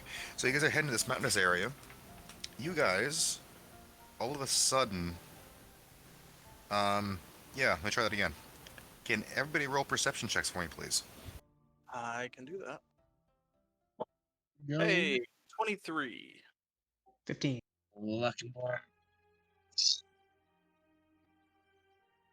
That's a 7. I'm back to my regulars. So, so, the two of you, when I say two of you, I mean people that aren't Tozai, see flying down from this mountain two, what look to be, Torm especially would know this from him being a cleric, what looks to be small winged fiends, and they are coming right at you. But with Artemis and Torm seeing it, they're able to point out that they're coming. Artemis, what did you roll for your perception? 23. Okay, I'll give you an attack for surprise, because you saw them coming pretty much before they would figure you saw them coming. So go ahead, take an attack against these two as they come in. And after that, we'll everybody roll initiative, and we'll get into combat. Sweet. I'll take my 3 pot shots. Yeah. I'll just roll all 3 at once. Ooh. First one's 11 to hit. 11 is not going to hit, actually. I rolled a natural 1 on my second one for a 9. Not liking these rolls. That one's not going to hit either. My last one's a 23 to hit. That'll hit. Oh wait, sorry, not a 23, a 21. No, 21 still goes. Okay. 1d6 or 1d6 plus 3 plus 10. So 17. 17 damage. Yeah. Okay. So yeah, this as these two things are flying towards you, kind of out of shock or anything else. Like, what are these things? You level the crossbow and shoot at them. They do kind of pick up a little bit that you're shooting at them, dodge out of the way the first two, and the third one catches him right in, like, what would be the shoulder joint, the wing joint of this thing. Stays flying, but they're still coming at you. At this point, I need everybody to roll initiative, please. 12. I got a 16 plus 3. I got a 19.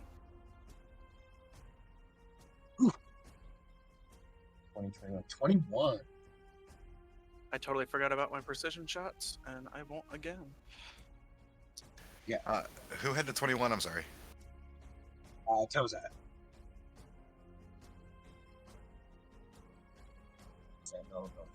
Strike. Don't forget D6s for martial arts. Don't forget you can attack twice.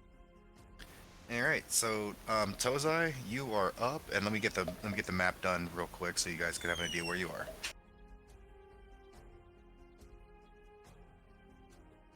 Man.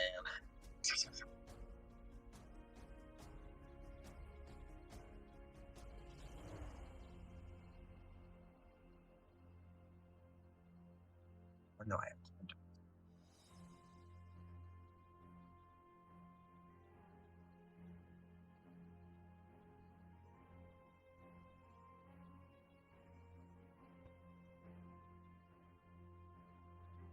Okay, so that red square I have down there.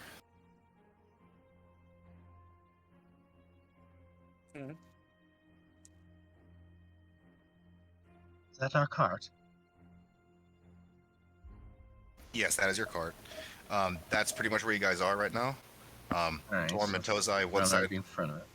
Yeah, Torm and Tozai in front. Artemis is going to actually be on it, and then the two creatures are going to be coming in from that. And they at this point are landing. So they'll be on the actually the one that got shot is going to be landing. The other one's going to still be in the air.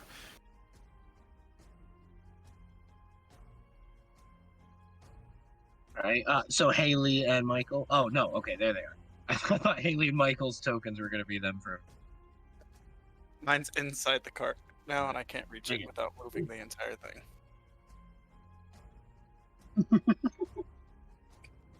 There we go. Thank you.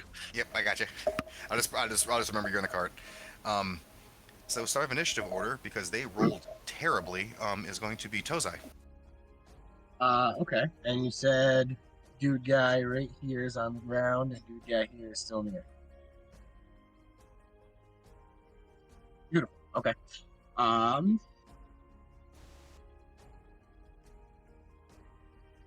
Then I guess my most prudent first attack is going to be to punch the guy that's on the ground right in the face. All right, go ahead and roll. And is 16 to hit, and the other one's an 8. The 16 hits, the 8 misses. Go. And for damage on that one, it's 3 plus 3, so 6. All right, 6 damage.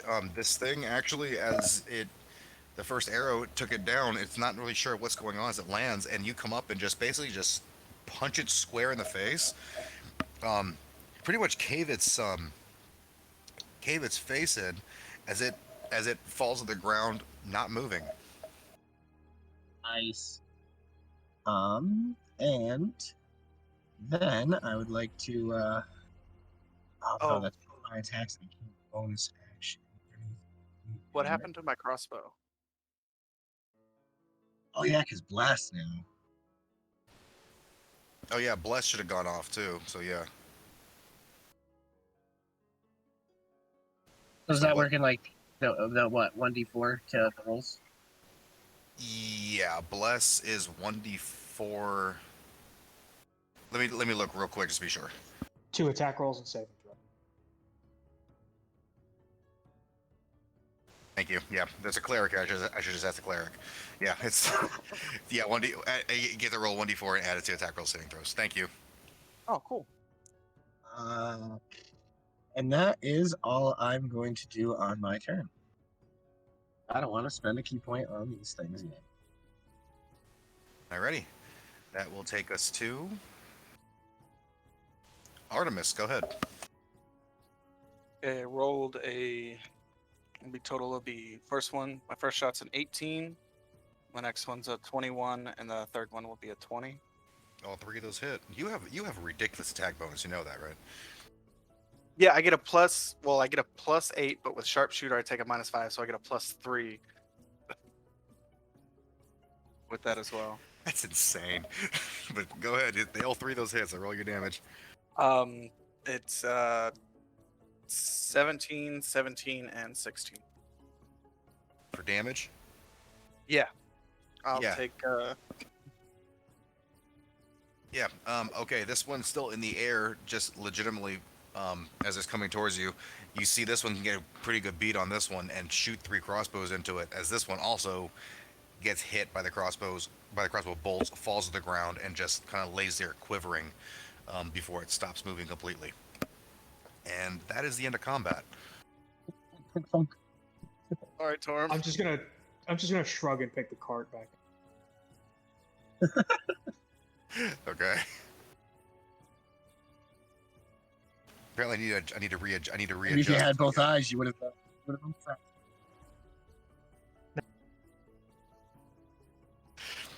So yeah, you guys are heading on the. So you guys get through with that, and you're heading on the way to. As you get closer, you do see the area going into some woods, and you do see a peak on the other. It's coming for the tree line. And as you get to the edge of this forest, this little wooded area, you hear birds and beasts and the like around looking for food. And as you're pushing through the woods, you start seeing a small mountain peak that you guys saw on the way in, um, just kind of looming in the distance. And as you guys progress, the last mile or so of the journey, it gives way to a small clearing where where a river, a small lazy river, um, just flows between the area as you see a cave in the side of this mountain, the small mountain.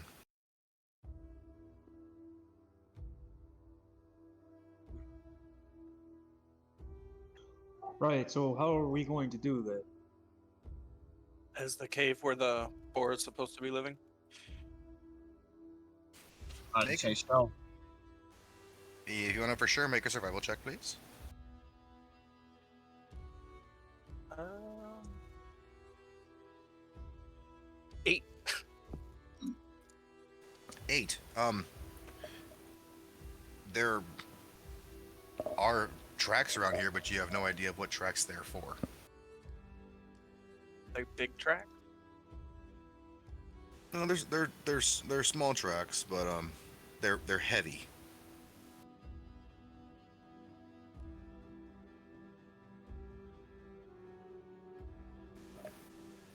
If anybody wants to make a perception check, they're free to.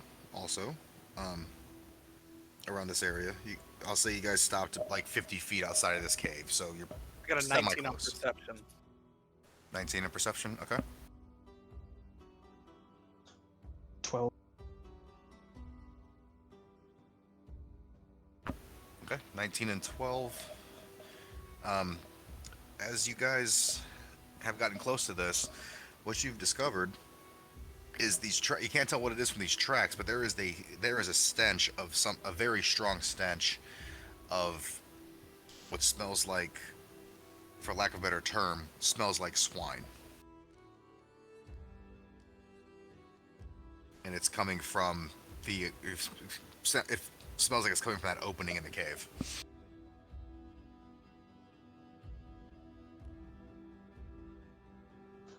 So, do we go in or do we drag it out? Well, I got an idea. So I got a net and rope. We got a guy with an axe. We cut down some logs and make some counterweights. I run in there because I'm fast and dexterous. Get the thing's attention, run past the trap, get it to go in the trap. If that doesn't work, we try to be in a formation where we can have a backup plan. Does anybody have a plan B for that? I mean, I have paralyzing potions. Do you want to try to sneak in and just throw it at it? Oh yeah, it works on contact. And then the net can be plan B. And I can blind it if I need. Alright, blind it and we can try to subdue it. I don't know, I got fists. Maybe I can beat it unconscious instead of, slashing at it.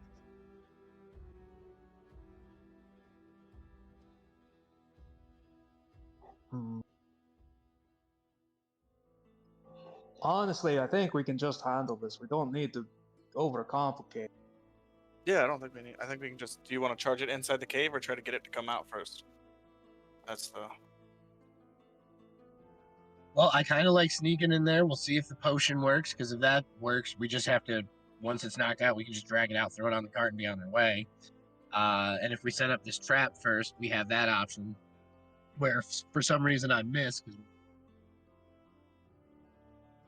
we all know my perception is terrible, so my eyesight's probably off. Then we could run out and we have a plan B to capture it non-lethally. That shouldn't take very long to set up at all. You already have the potion, we can just chop the logs.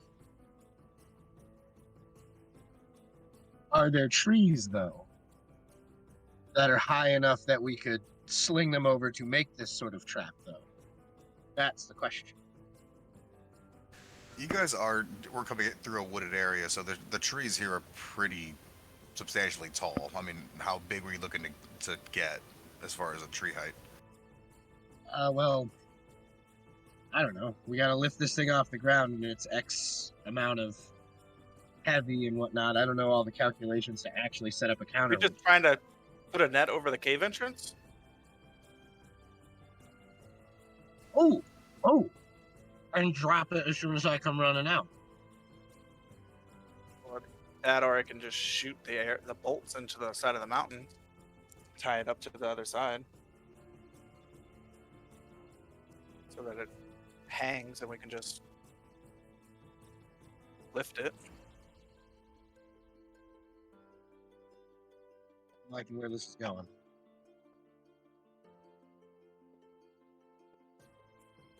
I mean, it's probably going to come undone if it runs through it, but it'll still be tangled. Again, we are making this far more complicated than it needs to be. We can just walk in and beat it up until it goes unconscious. That is also true. This is a sacred animal of the gods. We should try to do the least amount of harm to it as possible. All right, I'd say we do a mix of both plans, and then we sneak in, and try to throw the potion at it. I definitely think that should be our starting move. Sure. Good opener. I'm decently stealthy. Yeah. I cannot stealth to save my life. Oh yeah, no, I got a +6. Yeah. And we are going to walk in there and anger it and throw it at it as it charges.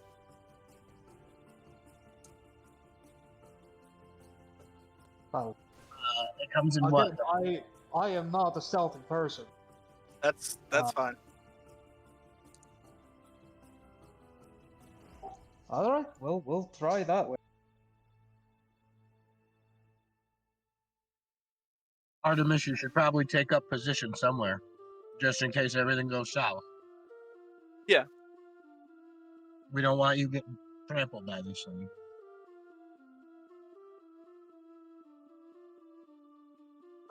And what form do we have the stuff in? I imagine it's just in a glass bottle we could throw and hopefully break against its skin. Yeah, it's in a vial. Okay, perfect. Yeah. Wait, can arrows be laced with it and still work with it? Yeah, because you just have to pour it on. You just have to pour it on the bolts or the bolts of the arrows. But yeah, it's possible. All right, I'd like to pour some on my bolts. Okay, the vial's not terribly big. You only have enough for like four shots. Oh, well, you have two. Well, you have both vials, so you could do 8 if you needed. I'll do the 4 bolts and I'll hand the. As a mechanical thing, range damage can not be non-lethal. So. Oh no, I'm just trying to poison it. I know, but you do a fair amount of damage just as a heads up. Oh no, that's only when I add sharpshooter. Maybe one shot at a time. That's true. Instead of all 3. Well, he can also choose not to do sharpshooter, so that's right. Yeah, that's the thing beforehand. I can use my, since I'm blessed and I have the precision shot. I should be able to hit it. Yeah. So, and by the way, Torm is right. You can't make non-lethal damage for ranged. Right. So, or yeah, if spells, unless it's like specifically says. Yeah, purposely unconscious creating spell of some variety or sleep or something like that. But yeah. Yeah, no, I'm not trying to deal it a bunch of damage. I'm just trying to poison it and then go. And there is a river to in front of the cave here. Yes, that lovely blue drawing that I made is a river. It says very, very slow flowing, so it's not like this big, this big altering path. And that the orange on the other side of that is where you see the cave opening, and the mountain itself, the small mountain itself. I would like to try to cross the river. Okay. Make a are you just walking across? Are you jumping across it? What are you doing? Oh, it isn't very far across. I suppose with a running jump I can make it 10 feet across if that's to scale. Yeah, it's only like 5 feet across. So if you get a running jump, it's not a problem. It's like 10 feet plus your strength check or something like that, or 5 feet plus your strength modifier or something.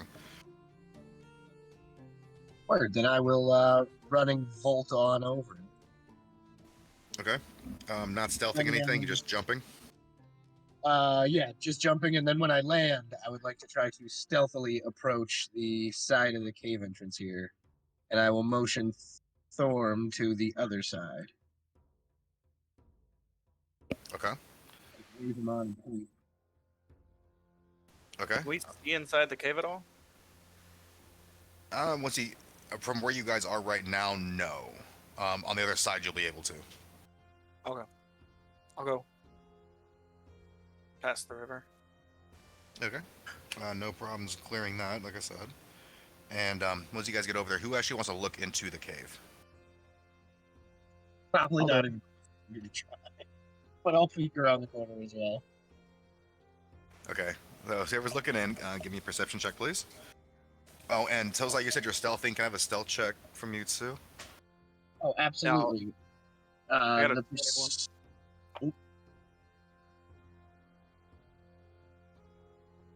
I got a 10 on the perception and a 17 plus 17, 23 on the stealth. Okay, for the stealth, you pretty much blend into the side of the mountain without a problem. As far as the perception check, what was yours, Artemis? 21. Okay, I'll both you were. also stealth at the side before going in, unless it's super deep inside the cave. Never mind. I got a natural one. You got a natural one in your stealth check? Yeah, I'm not even in the cave yet. Okay. Your perception check, as you peer in, shows there are a lot of these same footprints you saw outside. These the small heavy prints, and the floor of this cave. It's dark, but the sunlight from outside is giving you enough light to be able to see it. It looks like like a muddy, covered in bones and various animal parts and the like. There do appear to be what look like humanoid arms and legs in here also. Just kind of strewn about in here.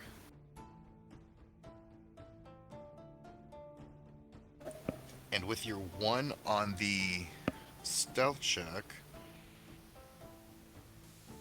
the next thing you hear is a very sounds to be a very irritated animal.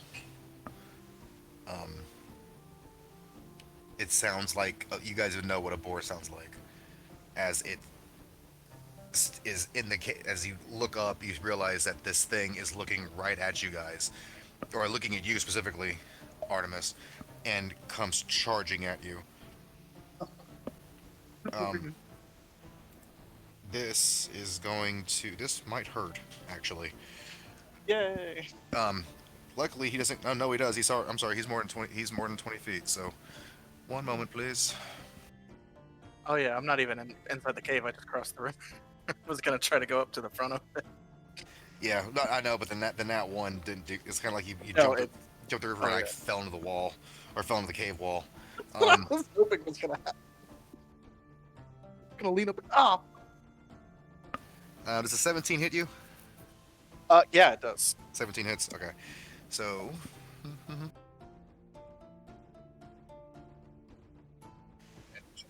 You take 4. You take 4 points of slashing damage. Okay.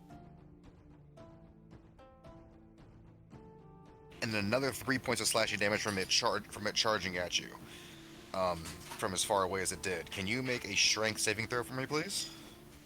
Yeah. 5.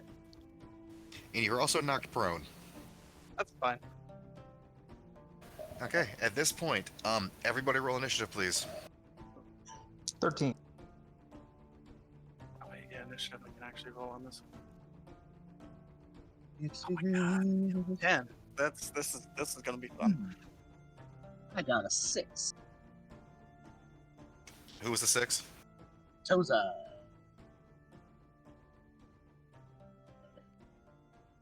We were not prepared. Well, you weren't. This is why we should have taken a little more time complicating it. What was your initiative, Artemis? 10. That's why I said we were not prepared. You keep bringing up this we thing. This is your fault.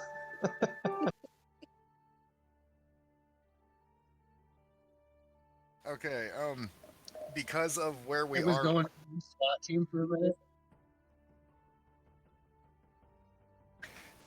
Okay, I have your initiatives rolled and everything. Just because of where we are, this plan kind of went. The plan you guys had kind of went a little bad, for the time being, and I need to grab my dice anyway.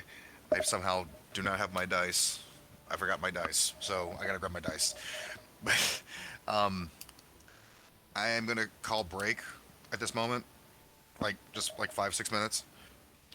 Just to refill everything before we actually start combat and it possibly ends up being a long thing. And so I'll see you guys back in about 6-ish minutes, 7-ish minutes. Sure. Sounds good. Alrighty. See you guys in a bit.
Guess I didn't have to coat the arrows if I'm this close.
Okay, is everybody back?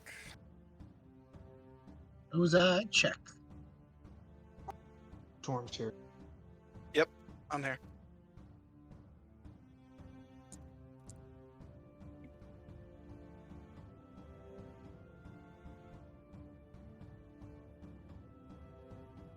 Okay, cool. And before we go any further, I just want to say something to the people watching the stream and my players. I do apologize if I seem like I'm all over the place. Trying to readjust to make sure I had the notes for you guys that I needed and everything else. Forgetting my dice is like, how do you forget your dice for D&D? So I just want to apologize if everything is not as clean as it has been the last couple sessions. I just want to say that up front before we go any further.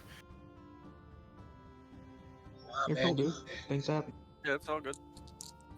Been a nice clean game. I forgot my dice last session we had. You good? Gives me plenty of time to ponder my mistakes of smashing my face into the wall. Okay. Fair enough. Alrighty, so I have initiatives, everybody. And the boar is actually going first. So Speaking of, can we have an actual boar on the battle?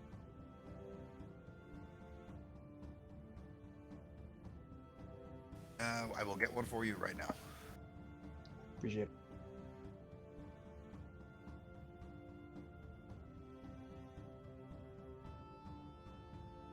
Ooh. That is him. He's actually a large creature, but I don't know how to increase the size of that thing, so we're just gonna pretend he's a large creature. Yep, there goes. There you go. I got you, buddy. Thank you. I'm How'd like you getting do- trampled. How'd you do that, by the way? Right click. Yeah, Right click. if you no, you can left click and there's a little size. There's a size slider. Same way you change the name. The slider's just right under the name thing. Oh, got you. Okay, thank you. I'm learning out there myself, so. Same. You good? Alrighty, so the boar is going first, and he has Artemis down right in front of him. Down, pork chop. Down. So he is going to make he's standing right there, so he's going to make an attack against you, and this is with advantage because you're prone. 23 to hit. Oh, that hits.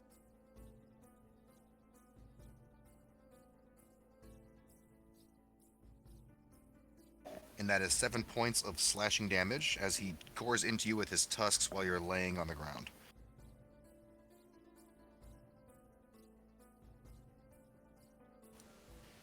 And that is going to be his turn. And that'll take us to Torm. Okay.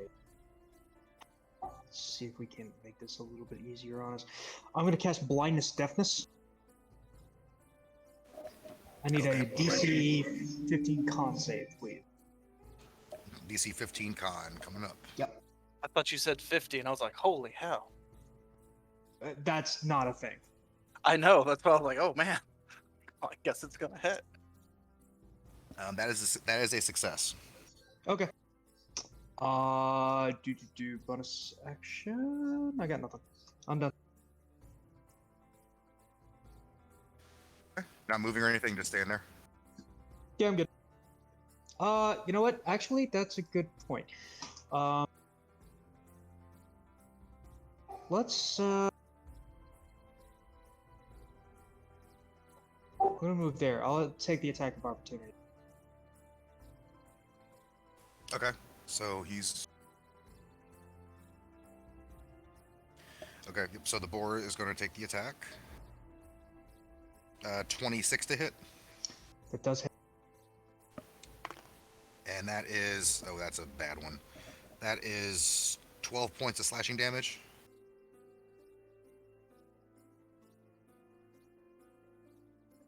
Okay, as my reaction, I'm going to use I just had a Wrath of the Storm. When a creature within 5 feet that you can see hits you with an attack, you can use your reaction to cause the creature to make a DC 15 dexterity saving throw, or it takes 2d8 lightning or thunder damage, my choice. Half damage on success. Okay, so DC 15? Yep. It is a failure. Takes 8. Alrighty, so yeah, this thing hits you, and in response, as you feel it get hit, you stick your hand back out at it, and you see it kind of... Is it lightning or thunder? Which one are you picking? Let's go thunder. Okay, so stick your hand at it, and right after it hits you, and you actually see it kind of blown back a little bit as the thunderclap. You see it pretty much hit it right in the face, and kind of stunned for a second, but taken aback a little. So he's yeah, kind of looks at you with this really bad look in his face. Cool. That takes us to Artemis. You are prone. Okay. Guess I'll stand up, and then I'll take my 3 shots. Okay. Got a and these are with the laced arrows. Yes. Does he look hurt by that 8 damage, or just Not shocked that it happened? Just shocked that it happened. Cool. 22, a 20, and a 17. All 3 of those hit. Perfect. All right, let's roll for damage. 4, 4, and 7. So 15 total, if my math's right? Yeah. I think 8 and 7. Sounds about right. Okay. And each one of those has the poison, so this is a DC 13 con save.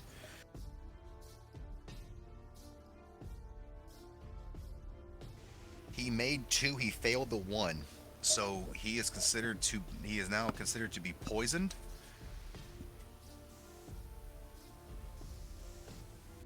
He's considered to be poisoned and paralyzed. So he has he's pretty much just sitting there at this point. How long does that last? It lasts for a minute, and he can repeat the saving throw at the end of each of its turns to overcome the effect. All right, can we find it and use? I don't know. I have no idea how we're gonna carry it. I guess I'm gonna. Well, he's paralyzed, so he can't move. So I'm gonna move out of his range, and I don't know. Should we try to throw the net on it?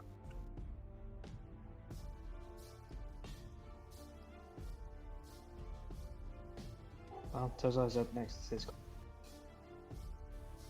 You guys can. So I mean, Yeah, that works out pretty perfect because I would be coming up next to the initiative over there anyway. So yeah, we'll pull out. I got 50 feet of rope and a net, so we'll do our best to cover this creature and restrain it as best as possible and make some tug ropes.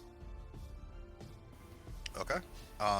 So with the net, I believe it's an attack roll. Using your dexterity modifier. will be at advantage. Oh, 'cause nice. it's So it's just a paralyzed. regular attack roll for a monk. Yeah, and it'd be an advantage because he is considered because he is considered incapacitated because of the paralyzation. So you have advantage in attack. Which means it's out of the two, I got a 15 and a nat 20, so that's a 26. Yeah, that definitely hits. So no damage, but it's considered restrained, and I think it needs to be a saving throw to get out of it. Paralyzed, poison, restraint.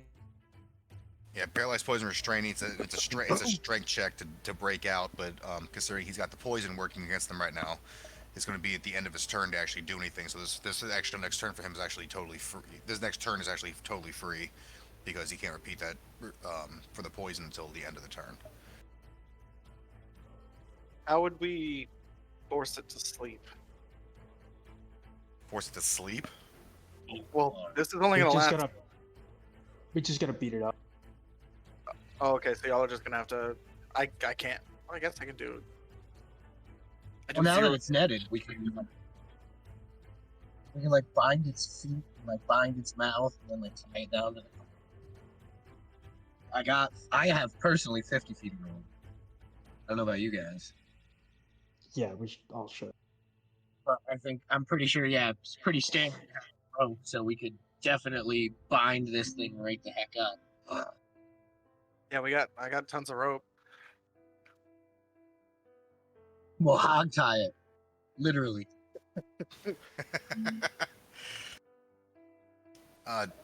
Just for the sake of this, Tozai, are you do anything else on your turn besides throwing the net and anything? You stand right there. Throwing the net, and then I don't know if that would use up the whole action, but I get 2 attacks. And then I guess I would try to find the individual parts of it, start trying to hog tie it. Okay. Yeah, that actually won't be a problem. That's just not gonna be a problem with everything that's going on. So, are you tying? I'll say you can get, because of the size, but I'll say you can get like the front 2 legs tied up. The back 2 are still going to be free. All right. That'll take us to the boar's turn, who can't do anything. Repeat the saving throw. He rolled a 3.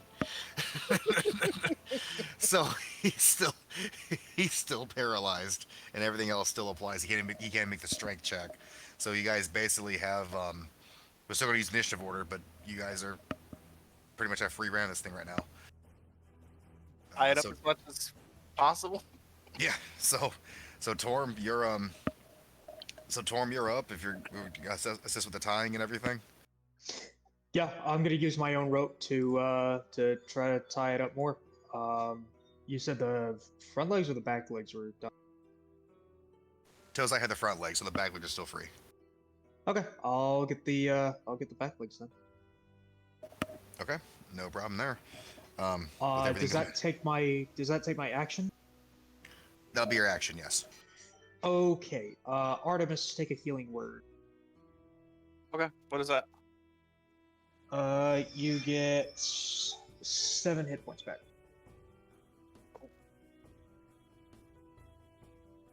Nice. Look at your potion points. Okay, so that's your action, bonus action. You're staying right there, I assume, to just. I moved too. Yeah, I'm done. Alrighty. Takes us to Artemis. Yeah, so I'd like to bind its snout, I guess. Oh yeah, it's a 1 minute. So and after, yeah, just bind its snout. That's all I can really do at this point, right? That's pretty much all that's left on it. Yeah.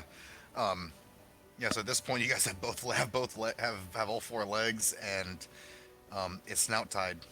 It it's kind of funny. It's poisoned, paralyzed, restrained, and now it's double restrained because it's tied up. It can't move, can't make a sound, anything. Which will take us to I'll say at your action to do that. Can we try to calm it? Yeah, make an animal handling check. Oh man, I hope I don't have a low roll. After we beat it up. 18. 18. Okay, Yeah. So despite the fact you guys have thrown a net on top of it and hit it with thunder, and you see the look in it, you see the look at it. It kind of seems to calm down a little bit, kind of accepting the fact that it's tied up and restrained and everything else that's going on with it, and you see it, kind of get the sense that it's kind of not fighting the same way it first was when you guys showed up.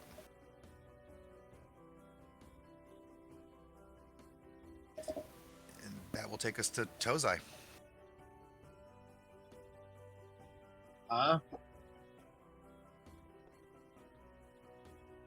I'll say, another job well done, boys. Let's get this thing across the river and onto the cart. And I guess I'm gonna try to grab onto some part of the rope and get ready to drag. I'm not gonna be able to do it by myself, so.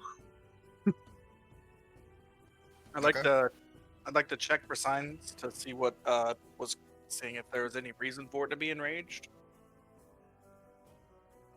Okay, with that, make a.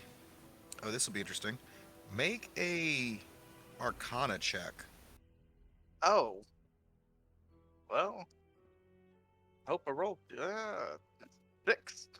Big ol' 6. 6. As far as you can tell, it looks like a normal boar. I'd like to try something, if I may. I'm gonna reach out and I am going to cast. Where is it? Remove curse. Okay. That is there anything I have to do with that? Nope. At your touch, all curses affecting one creature or object end. If the object is a cursed magic item, its curse remains, but the spell breaks its owner's attunement to the object, so it can be removed or discarded. Okay. With that, you put your hand on the boar, and who was in front? Artemis was in front tying the snout, right? Yeah. Okay. Artemis, you see Torm put his hand on this boar, and the look that you saw in it where it kind of accepted its fate, that wild look that it still kind of had completely subsides from it. And you kind of get a sense that it's not anywhere near as violent as it once was. Oh shit, I did a cleric there!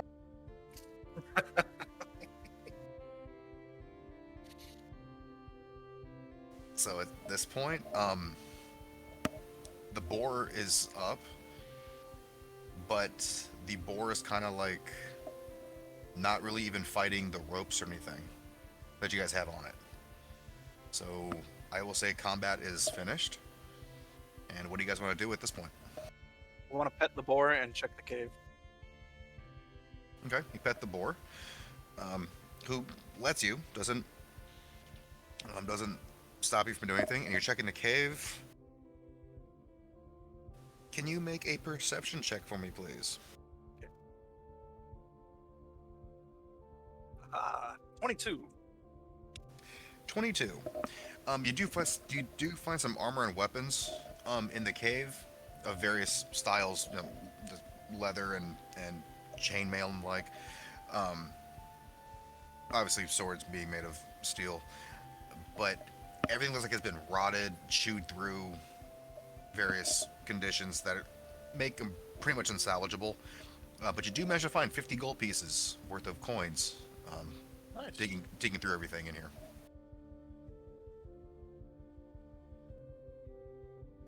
Okay. What else do we got? I guess I'm gonna start untying the boar. Wait, what? What? We have to bring it back. I mean, it looks fine. We can just bring it back. Gotta get it across the river and out of the cart first. If it can walk, it's going to be far easier to do that.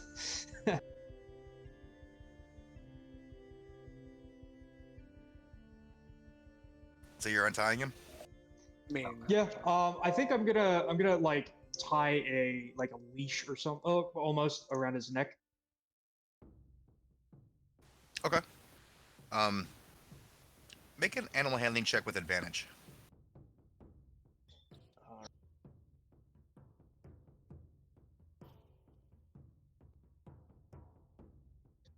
That's a 19 on the die. animal handling. Oh, jeez. 20. Okay.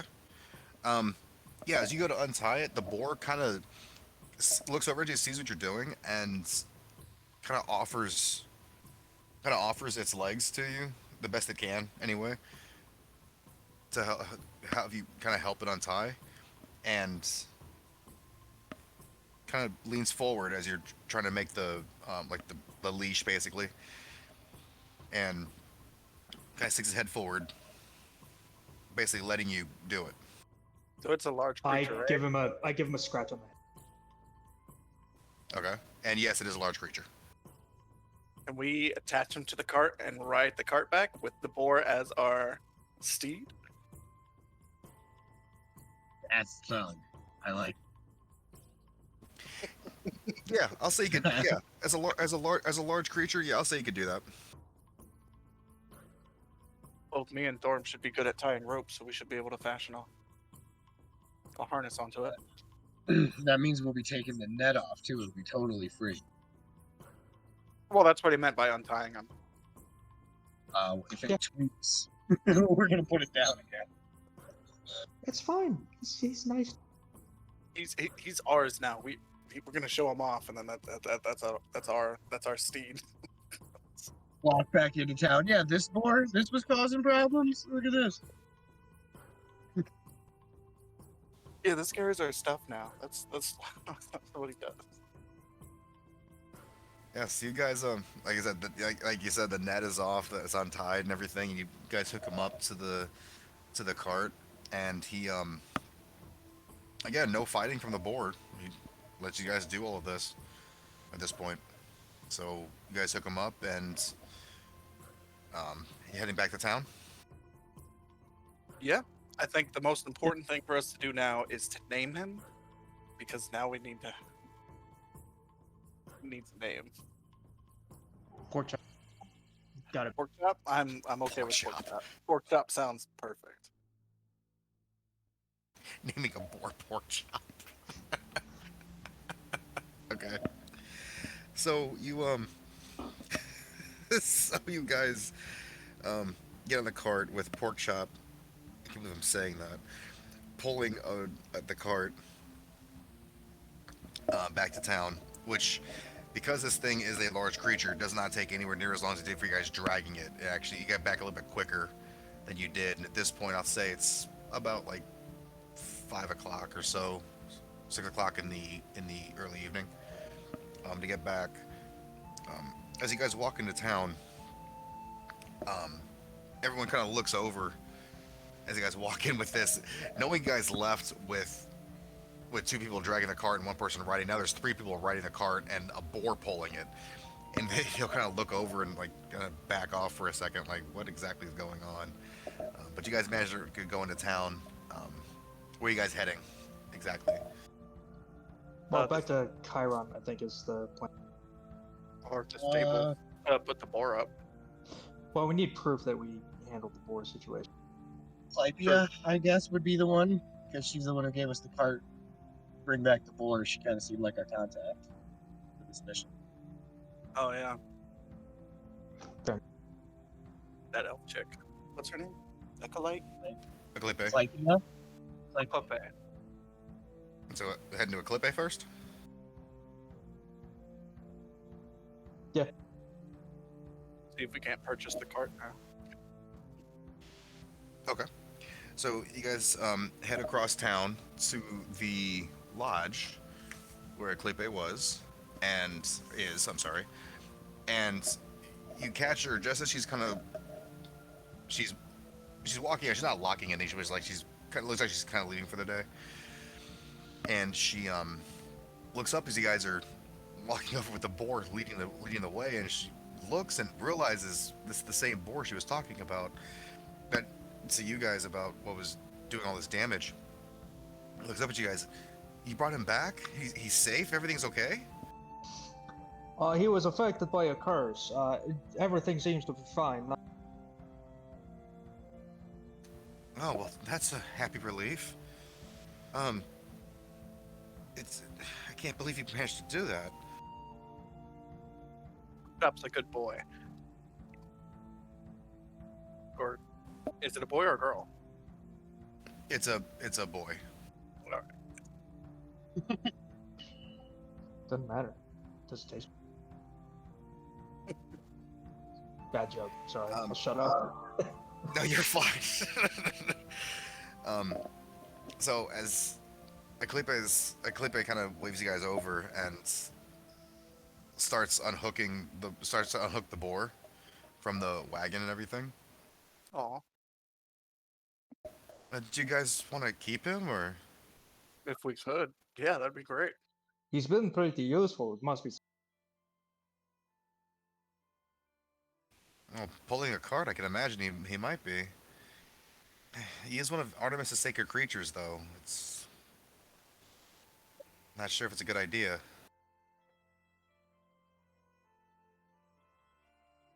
Guys, we Why not? can't keep the Chop. If you love them, let him go. We'll let Pork Chop decide. After I feed him something. As she unties, she doesn't end up untying the boar from the cart. The boar, free of this, goes over to you guys who are still in the cart and kind of bows its head towards you and shows its tusks to you guys. It kind of bows its head, and Aklipe, realizing this, looks over and is like, "That's a pretty good sign for you guys." Well, does it? He's offering his tusks to you.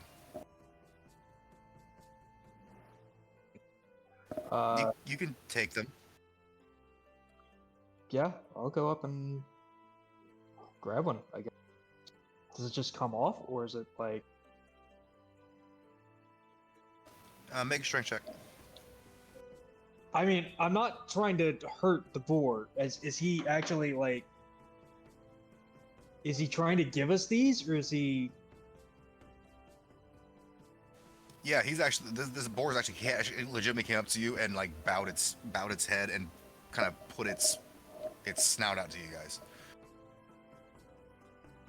That's not gonna work. That's a 4.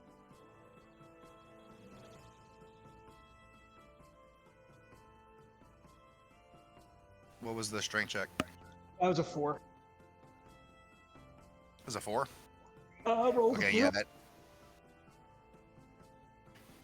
Okay, yeah, that doesn't manage to break anything off, and Aklipe kind of looks over you trying to do this. Like, if you need to use a sword, use a sword. They grow back. It's okay. Are you sure it's not going to injure the boar? We're sure. As long as you don't take them without it offering, it'll be fine. Right. Fair enough. I'm gonna grab my hand axe out of my belt, and I'm gonna try to remove. Okay. Just make a basic attack roll.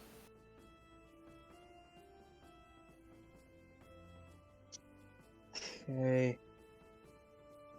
I don't do attack rolls. This is not what players are supposed to do. Really? All right.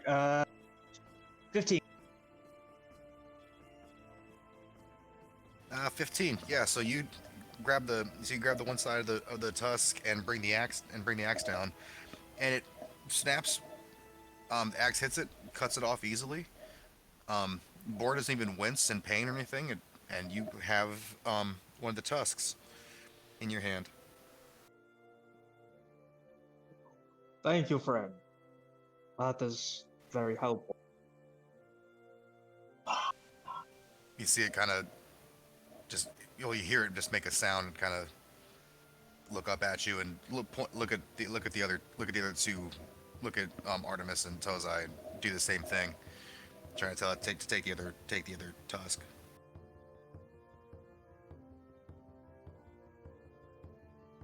You guys can try if you want. Sure. I'll walk on up and kind of gently place my hands on it, see if I can't Gently but firmly tug it free. Make a strength check.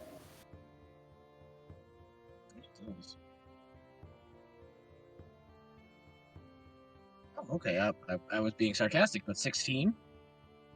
Okay, so yeah, 16. You put both your hands on it and pull it, and the same way that did with the hand axe. It's the boar's tusks snaps off in your hands, and again, the boar doesn't really react to it at all. It just lets you do it and keeps its head bowed to you at the same time, and lifts its head up and just kind of sits there. I will bow in respect to the boar as I back up. Okay. Eclipe, in the meantime, has come over to you guys and says to you, "Yeah, that's a good sign. With it trusts you that much, with you just meeting it, you must have really helped it.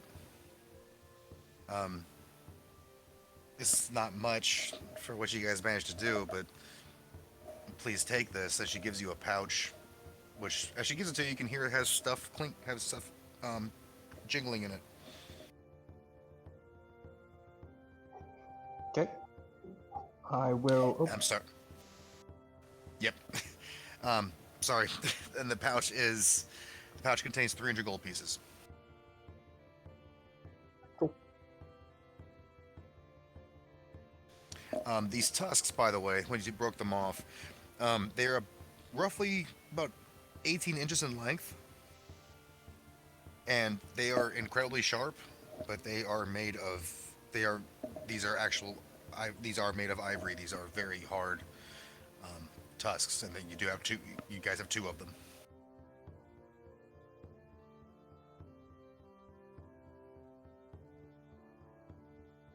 All right. Good to know. So what do you guys want to do with this? Oh, Eclipe does thank you again, and so she says, "Well, I mean, if you guys would like to keep the boar, I have no say in it. If the gods decide it's supposed to go with you, then it'll go with you." Do you guys actually want to try to keep the boar? Yeah, if the boar wants it. Hell yeah. Yeah, if the boar sticks around. Hey, pork chop, want to stay with us? Here, boy. Make an animal handling. Whoever wants to try, make an animal handling check.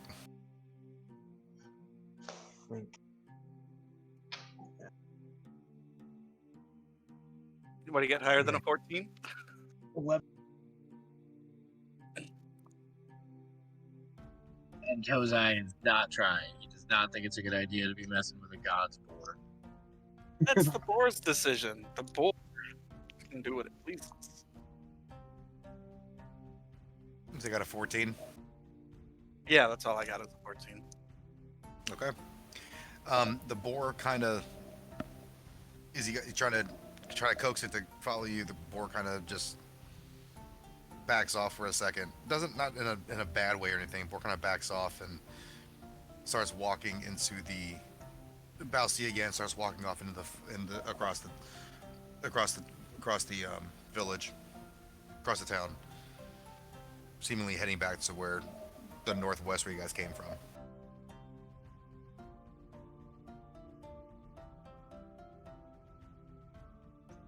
Well, seemingly not wanting to go with you guys. Yep. Well, that was effective. We got that done fairly easily. It is getting late though. I think we ought to go back and get some rest. Yes. Yeah. Are the shops still open? Yeah, there was still some business going. Nothing looked like it was closed up yet. Do you want to give the Smith lady said if we have any items of power, we can bring them to her so she can do stuff with it. We also owe her 200 gold as a group. Or, well, I mean, I owe her 200 gold. Yeah, that's not our problem, guy. Hey, you got the potions, buddy. I have healing. I don't need potions. Possession is 9 cents of the law. I'm gonna give you back your healing potion then. I don't need it. I'll split it with you. We'll give her each a tusk, and we'll say that's our payment. Yeah, totally. I was gonna go and see if I could offer the tusk. How many That might do we save us that have 300 two tusks, or is it one for each of them? You only have 2 tusks, so it's one for. It's 2 of you have them. I want to keep mine. I don't know what they're used for, but it seems like it'd be useful. If nothing else, new drinking water. Oh. Yeah, absolutely. We should definitely keep at least one of them because maybe they're rare. Maybe they're worth 200 gold. Who knows? That's true. It could be. And if we find pork chop again, we could potentially get more. Yeah, that's true. All right, so who was heading to this? Okay, so I know Torm wanted to rest. Okay, we should go down the list again just to make it easy. I don't have a tusk, so I can't. I want to head to the Cap and Hammer. Oh, the Cap and Hammer. Yep. So Tozai's heading to Cap and Hammer. Torm wanted to rest. Artemis, you doing anything specific? Cap and Hammer. I'm definitely going with the Cap and Hammer. We're going together this time. Yeah. Now I actually thought to ask for both of you. Okay, so Artemis and Tozai heading to Cap and Hammer. Torm, you're heading to. Are you heading back to the inn? Yep. You know, well, I guess we'll tell you what happens in the armor smith. You haven't met the lady yet. I haven't needed anything, so yeah. I'm sensing the pattern. Alrighty. We go to the store, Thor goes to the inn. Well, okay, there are a few things that I need money for that I'm saving up for. Oh, I just you're going to want me to save money. Oh, is the lounge on the way? The lounge is on the actually opposite side of the town of as a smith. I have to give the paralytic back at some point, or I can keep it for later. Yeah, he doesn't know what you used, ideally, so yeah, either one. Alright, so I'll do Artemis and Tozai first, and I'll head over to you, Torm. My stuff is gonna take just a couple minutes, if you don't mind. I'm just gonna go back. I'm going to do my utmost to get thoroughly sloshed, preferably talking to patrons, and then go pass out. That's what I. Okay, yeah, we'll just say it takes the rest of the night to do that as Artemis and Tozai are over at the Smiths. But yeah, it won't be a problem doing that, especially with you kind of regaling what you've been doing. People are offering to buy you drinks and everything else to these new strangers coming to town, and you're one of them, and all of a sudden these things are doing a lot better. So here, thanks, and have a drink. So yeah, no problem doing that. I'm all about it. Alrighty. All right. So go ahead and take the long rest, Torm. And I will move over to Artemis and Tozai. So you guys walk in to the Cap and Hammer, and the lady's behind the counter again. And you see her kind of sweeping up and just tidying up some things as you guys walk in. But she looks up and says, "Oh, hi again. It's both of you this time. I was trying to figure out why you guys came in separately before." He got lost. Oh, that could happen, I guess. What can I do for you guys? Tozai, you want to hand her the thing? Yeah, I'll pull out the tusk and say, would this fill our debt? We'll have to fill your debt. Oh, because yes, we'll have to fill your debt. Of course it will. We'll hand her the tusk. Okay. I'm a man. You were gonna let her finish? I think she was gonna say, "Of course it will." Oh well, thank you for coming back with it and repaying it. But I can make some actually. Such as? Well, you see her kind of start looking at it and putting her hand across it and making some measurements. Well, I could do a couple things with this. It's long enough I can make it a spear tip, possibly a dagger, or a boomerang. Oh my god. I could attempt that actually. No, angry toss boomerang. Only that I could only use the. I'd have to split the. I'd have to split the tips on it to do the boomerang, but I could do it. I think yes, I could do that. That would be very much appreciated. It'll take a couple days, but well, it might only take one, depending how easily this works. Can you check with me tomorrow night? I'm probably have something for you. Take your time. I do not like to rush crafts and arts and crafts.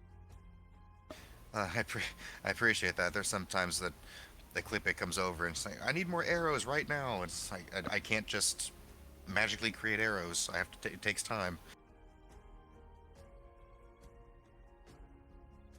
So. That's all good. Go ahead.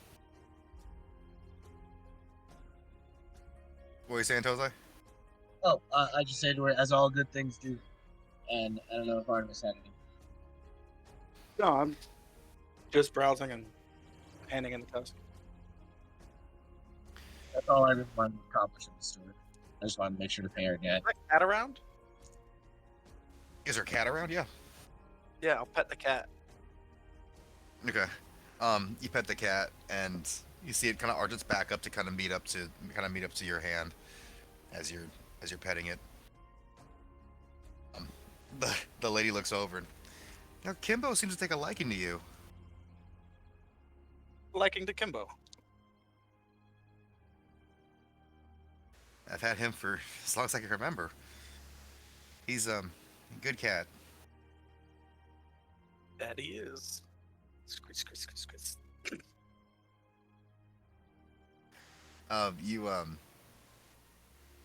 She looks up. It's like, well, I'm sorry, but I was trying to close up for the night. I hate to rush you guys out, especially with you guys bringing this to me. But if you wouldn't mind, I'll take the tusk and I'll come up with something for you. Oh, absolutely. Like I said, check with me tomorrow. Check with me tomorrow night. I might have something by then. Awesome. I will bow and take my leave. Alrighty. Artemis, on your way out, you see the cat kind of following you. You see the cat kind of following you, and the lady's like, "Kimbo, no, back here." Which the cat turns around and walks back. All right, so you two are heading. Torm's passed out basically at this point. So what are you two doing at this point? I'm gonna go get my money back ahead. on that the lodge for the other thing. For the poison? Mm-hmm. Okay. Toza, you heading with him, or are you doing something different?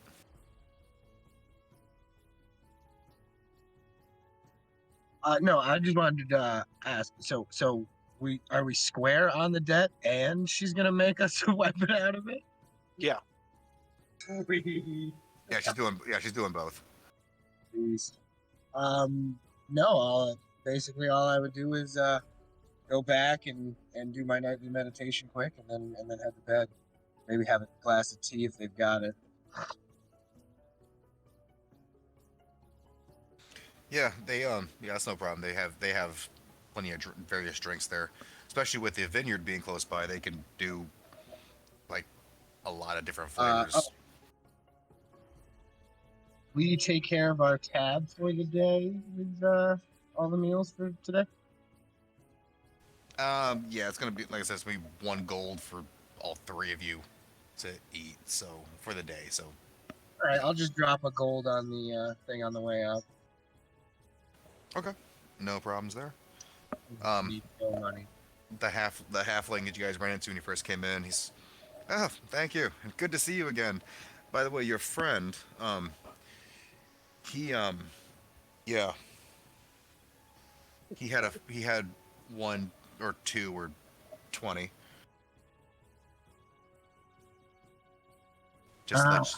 Just let you know. Sounds like him. In bed now, I take it? Well, he's in the room. I don't know if he's actually in bed, but he's in the room. No one can hold. I don't know if I'd snore loud enough to hear over the bar, but yeah, I'm very much sleeping. Well, no, he basically implying that he knows he went to the room. He knows he got into the room. He doesn't know if he made it to the bed. Fair.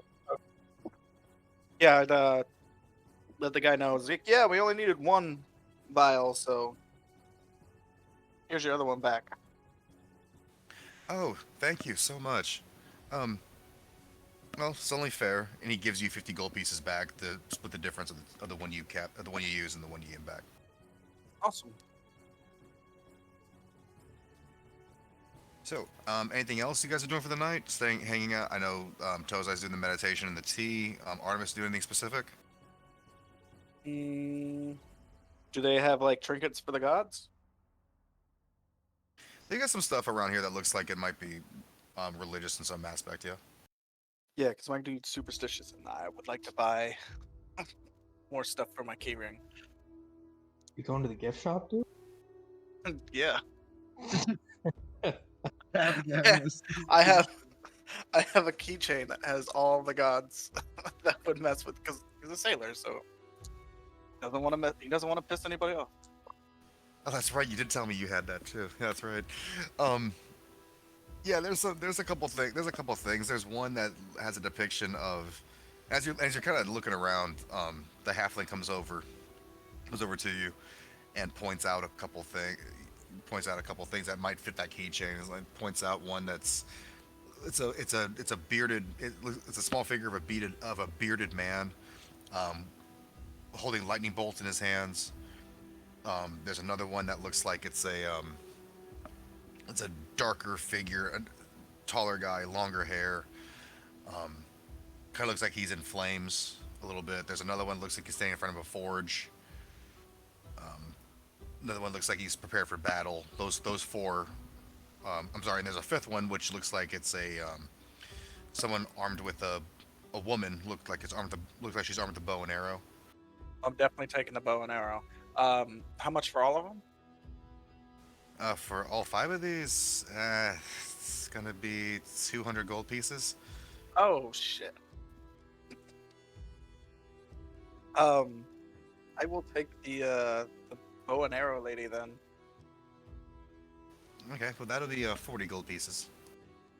Here's your money. Thank you so much. Would you like to know anything about it? Sure. Well, that what the one you just grabbed. That is the depiction of Artemis, goddess of the hunt. She, Eclipse is obviously very big on her. She basically would look out for archers and hunters and the wildlife in the forests we have, and that's who that is. So that would be I don't know if that trinket happens to have anything that would benefit you ideally, but it is a cool little thing to have, if nothing else.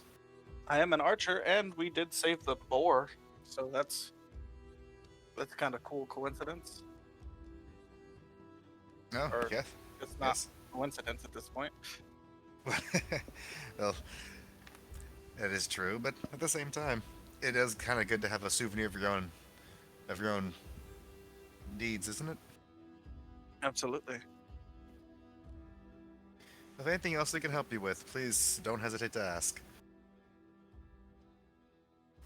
He goes back to helping serving the bar and everything else. Are you doing anything else for the rest of the night? Would I have enough to buy the one with the forge? It's 40 gold for the forge too, so. If I have enough, I'll buy it. If I don't, then I don't. Oh, that's right, because we didn't do your gold. Get 100.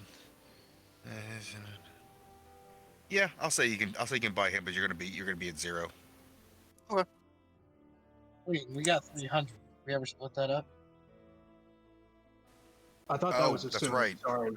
I mean, yeah, like I would have wanted to split it up immediately.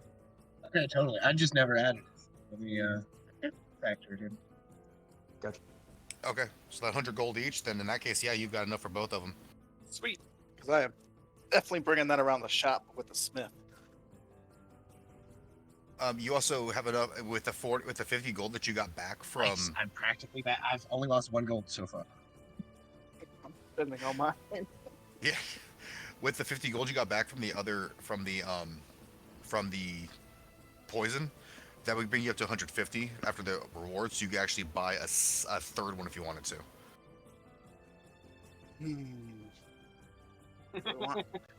Go for bro. It was Zeus or Hades is the one I'd go for.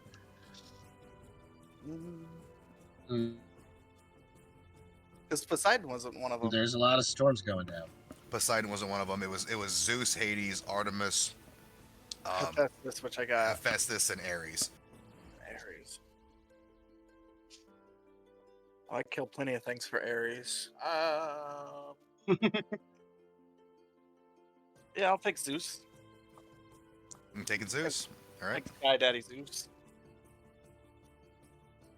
Yeah, Sky Daddy with a womanizing problem.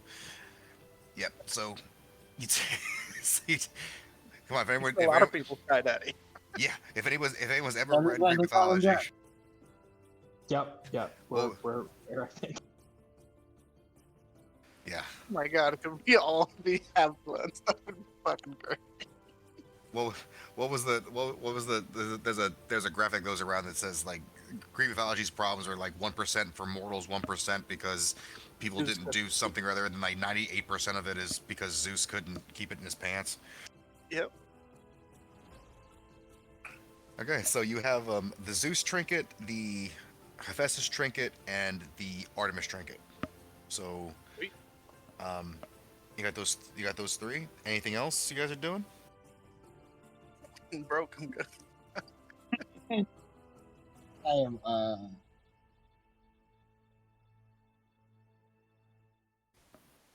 Alrighty. So if you guys, I'm sorry. Go ahead, Tosai. So I'm just tucking in for the day. Alrighty. If everyone's agreeable to that, then everybody take the benefits of a long rest.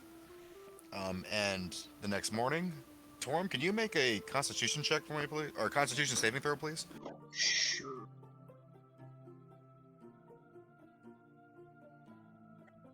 10. 10. Okay. You managed to escape most of the effects of the alcohol, but your perception checks are going to be at a disadvantage. Probably at least the next half day. Okay. Just from the hangover. We taking a long rest afterwards? Yeah, long rest. Ooh. And next morning comes, you guys wake up and you kind of look over at Torm, who's just kind of like, Last night was hard.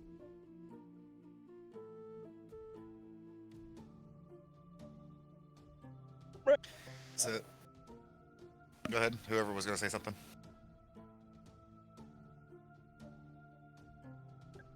So what's the plan today?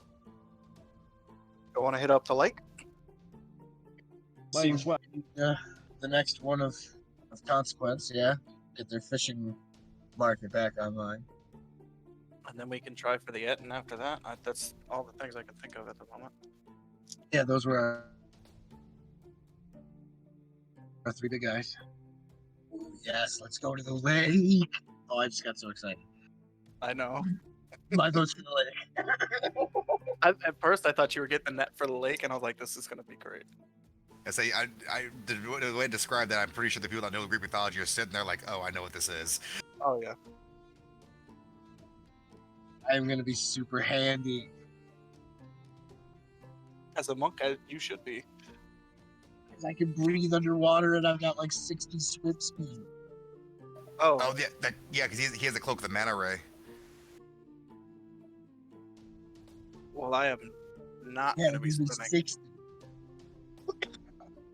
I forgot that. I thought it was just 30 feet of move. Like your movement became your swim speed, but it's actually 60 feet, which is a lot in water. Yeah, especially, considering Dash. Yeah, that's true. See ya. Okay, so you guys heading right to the lake, or? I'm a dolphin. Yeah.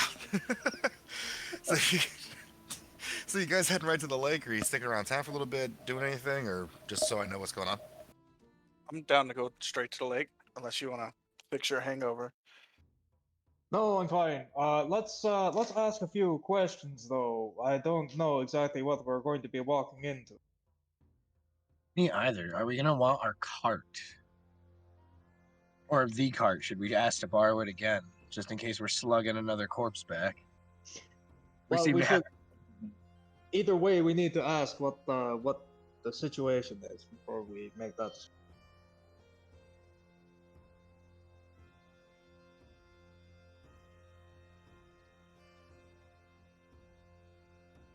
So what? Who's asking what where? I guess Chiron would be, or Chiron, if he's got any more info, unless there's any locals maybe around the lake itself. The fishermen themselves would probably know the most. That'd be probably a good place to start. Yeah. You ready? So you guys heading to Chiron? Sure. Sea beasties. My character does not know what I know, so I can't just go get the supplies. Yeah, that's true. Yeah, what are you talking about? I know exactly what we need. I don't know. Yeah, I would say that Tozai would want to speak to wherever these fishermen are, because they would be the most likely ones to know the most about whatever's going on in the lake. Sure. Well, if we need to buy supplies, then we need to we need to find somebody in town that knows what's going on. That way, we can actually buy the supplies before going out there instead of wasting time. Yeah. Well, where do the fishermen live? Would they live on the lake, or do they live in town? They would be pretty much they would live in town, but during the day they'd be at the lake.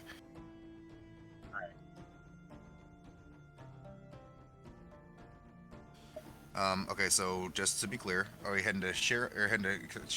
I'm doing it now. Chiron first, or are you heading right to the lake, or because I had like 3 different things there, so I want to make sure. I think Chiron is or Chiron. However you pronounce his friggin' name. Chiron first, I think. Yeah, he is right here. Okay. Like I said, just want to be sure, so I got everything right. All right, so you guys head in there. As you guys are walking through town at this point, despite the fact you guys showed up pretty much like yesterday, everyone in the town sees you guys walking through and it's like and kind of waves and gives a good greeting and everything to you guys. They're incredibly happy to see you. As you guys go get up to Chiron's villa, he welcomes you in, and as soon as you guys walk in, he's, "Oh, adventurous! Good to see you again. I heard about the boar. Well handled." No problem. Pork chop was a good guy. Was a good pig.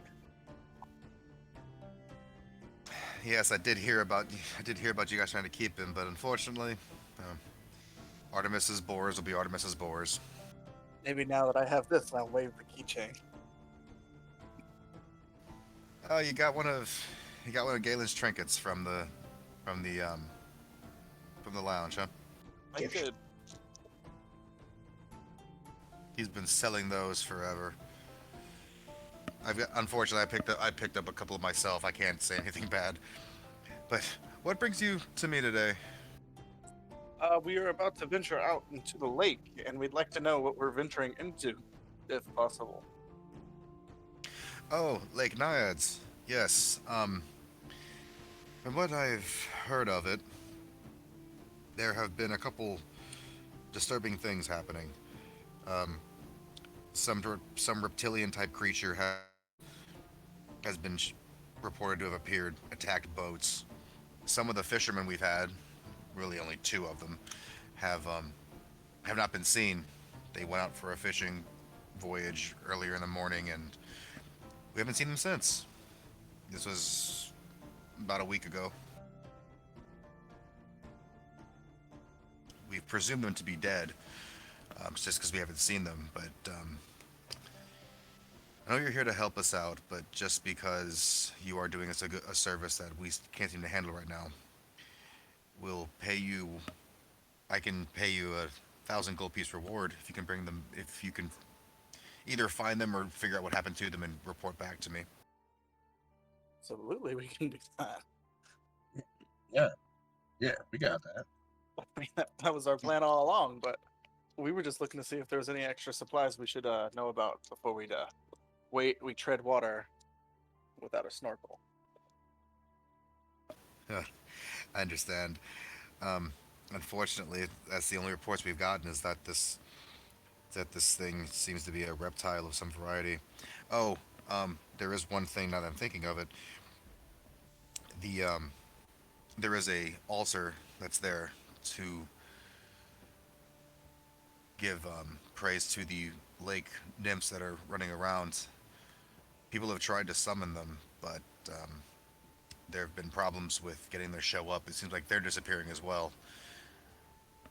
The lakes also seem to be discolored in certain spots, not everywhere, but just certain spots. Is that where the attacks are happening, in the discolored areas? It's been kind of, from what I understand, it's been kind of random. The spots are getting bigger, though. Okay, then. Sounds like this is something we should get to, then. Definitely glad we decided to handle this second. Yeah. Sounds like it's getting bad. Does this appear to be something that's coming from under the water? Are we going to need to go underneath the surface in order to solve the problem? It appears that way. That we can't find another way that something would have just gotten in there. So we have to figure out something. And the only thing we can come up with is that's underneath the water. Because nothing else we're noticing.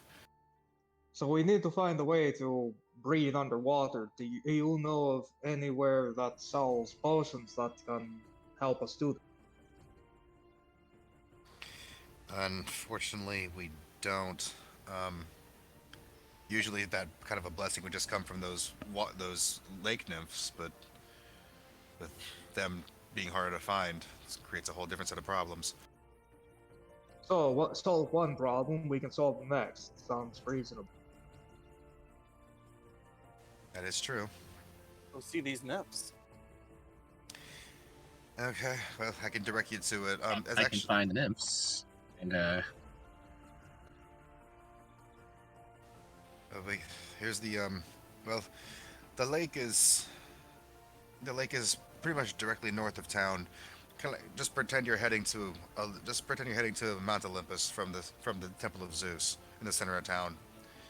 You'll be there fairly quickly. It's only a couple miles from town.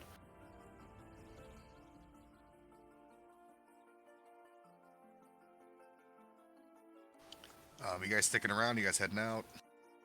Oh, good to head anybody wanna? I'm all set to head out. Jose's heard what he needs to hear. Hey, you said you're hurt? No, I've heard what I need to hear. Oh, okay. No, we long rested. Yeah, I was like, wait. Don't you need to pick up your boomerang or whatever it was? It's at night. Yeah, she had said give her a day. I'm as excited as the next guy to have an ivory tusk boomerang, but we'll give her some time. All right, so if you guys are heading out, won't be it's a straight shot to get there. The path's pretty well traveled from the fishermen going from town to the lake and back again, so it's easy to find where you're heading. As you guys get to the lake, you guys get there and do discover that there are a bunch of small huts, fishermen huts and the like, around boats. There are boats around these huts too but they're all look like they've been on the shore for a little while. As you guys approach the lake, there also is you do see a small altar built on a little bit of a raised landing that overlooks the lake.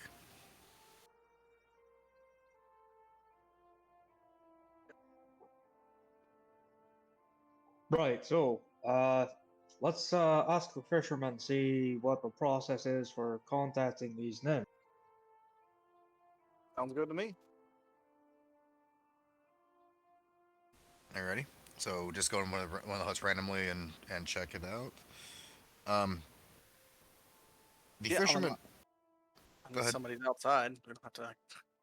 Hey, what's the summoning ritual, guy? Huh? Oh, so that'll work out. So they don't really go outside a whole lot, outside of just checking out to see if the lake's okay to go into at this point. Can everybody make a perception check for me, please? My favorite kind of chat. Ooh, I was not paying attention. I was Ooh, looking at 11. the keychain. Got a nat 1 for 5. 11 nat 1, and what was yours, Artemis? I had a Oh 12, no. and that was torn. Oh, I'm sorry, Torm. Okay. Okay, so as you guys are walking around to talk to one of the fishermen that kind of stuck his head out, you do see what Chiron was talking about with the lake. What would be, because it's fresh water, would be a pretty clear lake. It is incredibly dark in some places. It looks like it'd be polluted, but there's nothing here ideally that would make it polluted, especially in only certain spots. As you guys go to one of the fishermen, he does tell you that. Wait, I'm sorry, you're asking him about the ritual to summon the spirits? Yeah. Okay. So yeah, you go over and one addresses you, and he's kind of in hysterics in a sense because he hasn't been able to fish for like a week.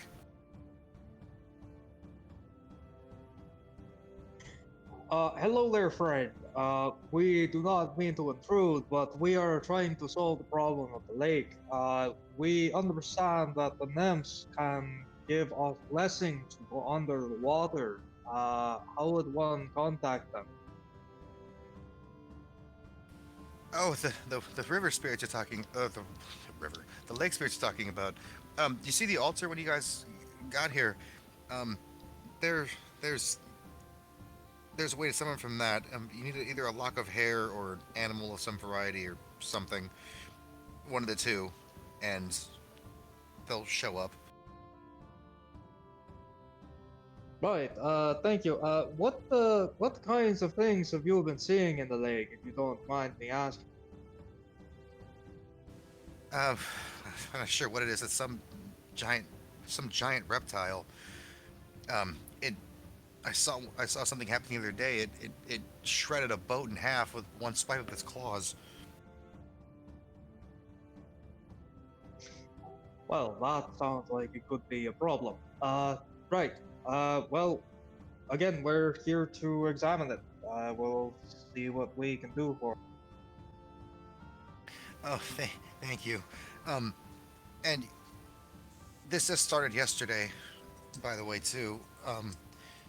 There's a odd light coming from opposite the altar. If you happen to stand at the altar and look across the lake, you'll be able to see it. It's glowing with a really strange purple light of some variety. Interesting. Thank you. That sounds like something we should examine as well. We'll get back to you with it. Thank you. And please be careful out there. This thing seems to be appearing from under the waves, not exactly from anything else. So be careful with what you do. Right. So, I guess head to the altar. See if I can't see the. Okay. Yeah, you have no problem, especially since you know about it. You stand at the altar and can look directly across, and you see that this it's a faint. It's more like an indigo than a true purple, but you do see it. Um, it's actually just above the surface of the lake on the northern shore. Well, that appears to be ominous. There's that. What? So the question is, should we try to get to the nymphs now, or should we go investigate the light first?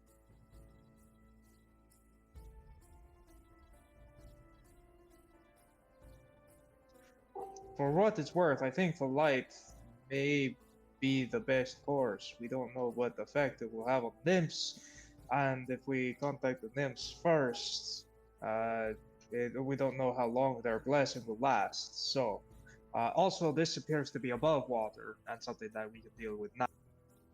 Yeah.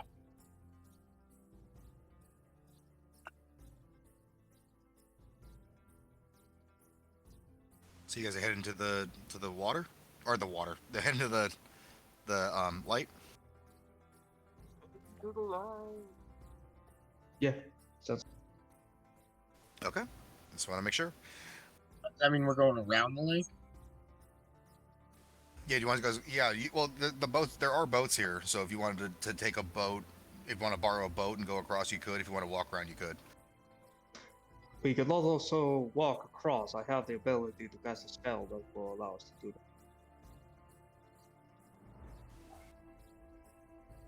You have a spell that lets you have a spell to water walk. It's literally called water walk. Nice. I mean, yeah, that'd be useful, but how long would it this take to thing walk attack around? from under the water? Yes, I don't think I want to go in the water just. Yeah, no, that's. I was saying, how Snap the much? ship in half. If we walk across it, I feel like it could just eat us. Yeah, let's go to the light around the lake. Around the lake. Yeah, on the shore, I think. Yeah, ready? Mm-hmm. Alrighty. So it doesn't take long to get there. It's probably like a 15-minute or so walk. That's a for a walk. That's all right. To get around the other side, going through the fishing huts and everything.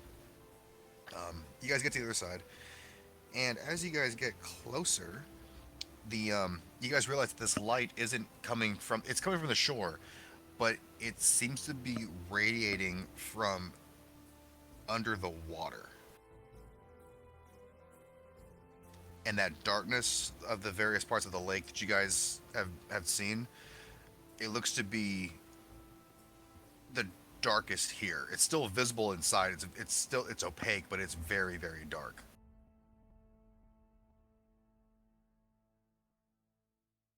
You already got. Oh, shoot. I don't think any of us have time. Well, I can cast light on things. Let's try that. I'll pick up a rock from the shore and I'll cast light on it and throw it in. Okay, so you cast light and throw the rock in. It lands in there and it does light up inside. This darkness. It goes down, and as it hits the surface, you see the sand start to shift a little bit, and disturbing the surface of the water at the same time. You guys start getting the smell of phosphorus, and you guys, like I said, you see the sand shifting, and stuff starts coming out. So it starts coming out of the surface. As it hit, that purple light that you guys also saw seems to be coming from something that looks to be on the coastline, but not in the coastline itself, not in the seabed wall itself. It looks like it'd be like a little bit outside of it. So you do see something in there that's putting off this purple light. Meanwhile, the sand shifting and the thing coming out of it looks to be a reptilian creature that has 6 heads working itself out of working Glad we're itself not walking on out. the water.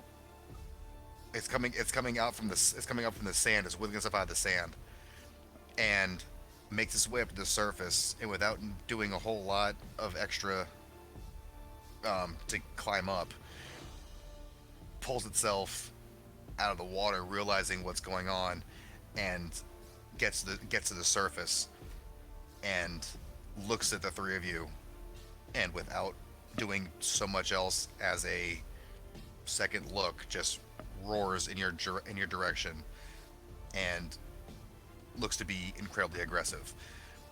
I need everybody to roll initiative, please. 17. Here we go, RNG. Not the nicest to me tonight. Well, That's a 19 for Tozai.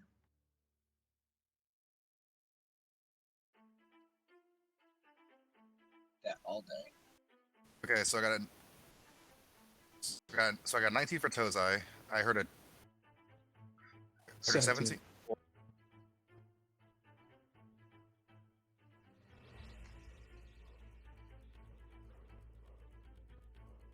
Artemis. I got a 12.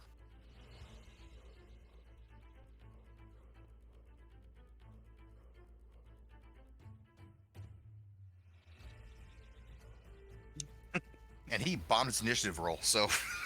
Oh, sweet. I rolled a 2 on the dice. He gets a modifier, but he's going dead last in initiative. So, Tozai, go ahead. Oh, is that good or bad? My mouse died. I'm just plugging it in. Let me do the map real quick. I'm sorry. Just realized. Alright. Real quick, what are you doing? Because I gotta figure out. This is the one thing I knew that a monk would, not. Is my bless still on?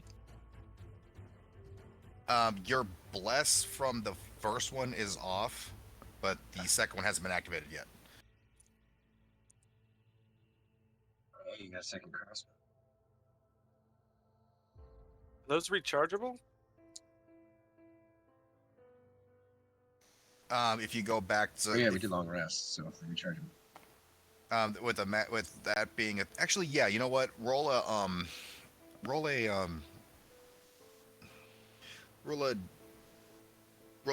the percentile, the 2d10 percentile dice, and tell me what you get. I love that you use percentile dice. Oh, and a 2D percentile, and that one. I got, let's 70, I guess. I rolled a D12 instead of a D10. I got a 12, so. But I got a 60 on the other one. Where is my D10? Okay, so yeah, I'll say that bless came back then with that roll. So yeah, you're good. Don't ask me why I used water for the base map and then made the waves on their side. Just pretend I didn't do that. Oh, so the lighter water would be beach, we presume. Yeah, it'd be the shoreline. The darker stuff is where this thing comes out of. Came out of. Where's my token? You probably have to.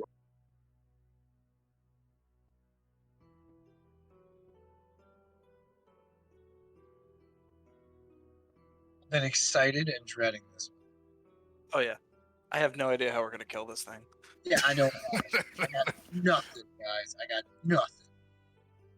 I mean, I have a few things that are gonna be funny, but nothing that I can. Oh, think okay. of. Wait, no, I got. Yeah, wait. I mean, we'll see if lightning works. I mean, I have a boomerang, so like, don't fear that. Oh, no, I can do damage. That's if it makes you guys feel any better, my 5e group I actually run in person isn't worried about the Hydra right now. They are scared to death anymore of running into Oni, because I ran an Oni with a Displacer Beast as a fight for them. So now they like You can keep the Oni. Don't bring him near us anymore. Just trying to figure out. 'Cause I don't know how D&D works with Hydras.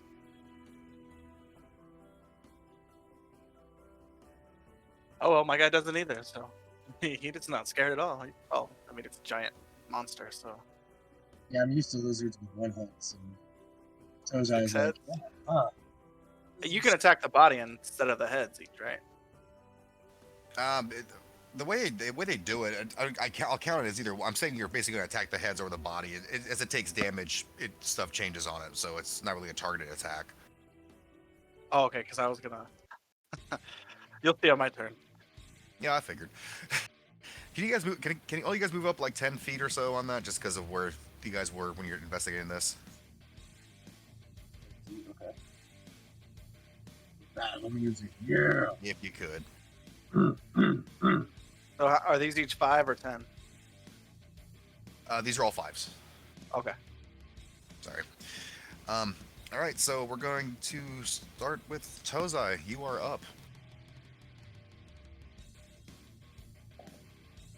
Music's badass too. Yeah, for real, this is some awesome battle tunes. Yeah, that's a really good soundtrack. 40 feet away, so I am going to start off my trusty steel wooden boomerang and toss my boomerang at him for my first attack. Alrighty, go ahead and make your roll. Guess I'll aim for one of the heads. Try to knock one of the heads on the side. Alrighty.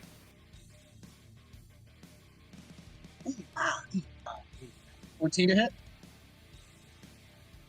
14 is not going to hit. 14 misses. That's right, because a boomerang comes back to you on a missed shot, so it just comes right back to my hand. Right, so yeah, you get your boomerang back. And then, seems how that failed. Hold on, let me take a minute. Oh yeah, I could get right up to his face. Yeah, we're gonna charge right on up. I'm gonna do my usual entrance attack, flying jump kick for my second attack. Alrighty. Ooh, yes, 16, 22. 22 hits. We'll say to the bottom of this. And ooh, that's a 1 on the D6, so that's 4 damage. 4 damage, okay. But that does allow me to. I'm going to spend a key point to make him make a DC con save to try to use Stunning Strike. Okay, it's a 16 you said? DC 13. I wish it was 6. That'd be cool.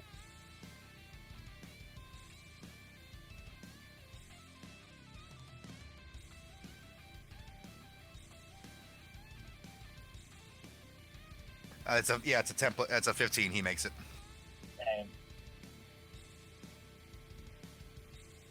Okay. I really wanted to start off like we can. And then for my bonus, I'll spend another point related to Flurry of Blows. I am not moving around. That the Stunning Strike isn't a bonus action? I don't think so. No, it's not. You can use a key point on any one of your attacks to friggin' have them make that concept. Yeah, and it doesn't even say like that, you can only get one. So technically, I guess like you could just spend as many key points as hits to try. Kidney shot. Okay. Let's see. No problem. I'm not most versed with monks in 5e, so. One is a 20, and the other is a natural 20 to the 26. Those both hit. Do your dirty 20 first, if you could. Yep, totally. I like to get the simple math out of the way. Nice, that's max. That is 9. Okay, and what's your unarmed strike damage, or what's the flurry of blows damage? The flurry of blows is the 1d6 plus 3 bludgeoning. Okay, so go ahead and roll your damage, then add whatever you have. Roll your damage. Don't add your modifier because I'm going to add it with this. But so roll your dice and add 9. So whatever it is. Okay, just 1d6. Yeah, just the 1d6 for the unarmed strike, and then add 9. Okay, so that's 3 plus 9, so that's 12. It's a pretty good turn. So yeah, you managed to you come up to it, miss the boomerang, but catch it on the way going up, and do your flying jump kick in, in which you kind of misgauge where it is, but then you land and hit him with 3 strikes. Stunning it pretty badly. Not stunning in the sense of stunning strike, but stunning it pretty badly. I'm in there like Liu Kang. And then that will be it. I'll stay right in this place. Time to meet you. Okay. As you do these strikes and kind of back off for a second, you see one of the heads kind of just wither itself off and fall off the stump of one of the necks. Oh shit! Nice. That will take us to, is it Torm next? That's this I Torm have next. 17. Yeah, I only Okay. have 12. I am going to cast. It's not stormy at all. Is it It's not what? I'm sorry. stormy? It's not. There's no like clouds in the area. I mean, there's one on the mountain. No, this is one of the areas where that storm had broken off, and there was like a little thing over top of it. This is one of the places. So yeah, there is a dark cloud over the top of this place. Outstanding. I'm casting Call Lightning. Oh, cool. So a storm cloud appears in the shape of a cylinder that is 10 feet tall with a 60-foot radius centered on a point you can see within range, centered on the Hydra, please. Let's see. Directly above you. The spell fails if you can't see a point in the air where the storm cloud appear. Let's see. So when you cast a spell, choose a point that you can see under the cloud. A bolt of lightning flashes down from the cloud to that point. Each creature within 5 feet of that point must make a dexterity saving throw D15. A creature takes 3d10 lightning damage on a failed save, or half as much damage on a successful one. On each of your turns until the spell ends, you can use your action to pull down lightning in this way. Sorry, same point or a different one. If you are outdoors in stormy conditions, when you cast the spell gives you control over the existing storm instead of creating a new one. Under such conditions, the spell's damage increases by 1d10.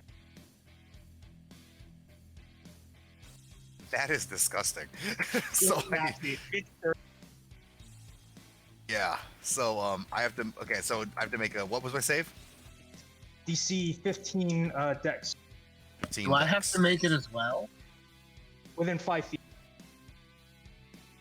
So, I mean, I can put it like back behind him a little bit to still hit him because he's a large creature, so you'll be fine. Well, he's large, right? So he takes up 10 feet. Yeah, right. And that's what I'm saying. Okay, You'll be cool. fine. Yeah, you're basically targeting one of the squares he's taken behind him to still hit him, but keep Right. Tozai safe. Right, exactly. Cool, because he's 15. I'm not that lucky. All right. I got an 18 on the dex save. Okay, so still take half damage. Let's see. So 14, 21, 26, so 13 lightning damage.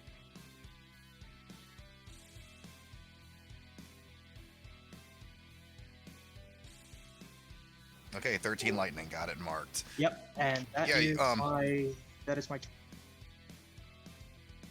Okay, so Tozai, you jump in and you're doing everything. You see this head fall off, and you see Torm kind of walk up and just grab his holy symbol, wave it, and put his hand up towards the clouds as a lightning bolt comes out of the clouds a bit above him and strike this Hydra, sending a shockwave through him. Kind of stand back, kind of amazed at this for a second, but then you remember that this is also the same cleric that blew apart 2 Ettercaps at one point. So, Artemis, it is your turn. All right. I can hit him from here, right? No problem. Don't have to worry about moving. Yeah, what's your range? Is like 80 feet or something like that? 120. Oh yeah, I'm you just can hit making him. sure he's not in the way of my shot. Yeah. I'm gonna take my 3 sharpshooter attacks. I got a 23, an 18, and an 18. All 3 hit. I'm going to use one of my superiority die on one of the attacks for a trip attack. It must make a strength saving throw of DC 14, and on a failure, it falls prone. You're gonna have disadvantage on attacking it from range if you do that. What? If he Yeah, goes prone. prone, you're gonna have disadvantage at range. Oh. Yeah. Yeah, but if you do trip attack on that third shot, Yeah. Oh, okay. I thought I didn't get. Or is it a sharpshooter thing? Yeah, if you want to use sharpshooter, and then that last one, I'll let you do this. You want to go sharpshooter, and then sharpshooter with the superiority die for the trip attack. I'll let you do that. Okay. Oh wait, it's his turn next, so he's just gonna get up before the monk can even use it. Oh yeah, so. that is true. Okay, yeah, then I just won't. I won't even use it because I don't even need it because it can't even disarm him. All right, never mind. Okay. Well, it was a 15 on the save, so. Oh, okay, so it wouldn't have mattered. The damage is 16, 14, and 19.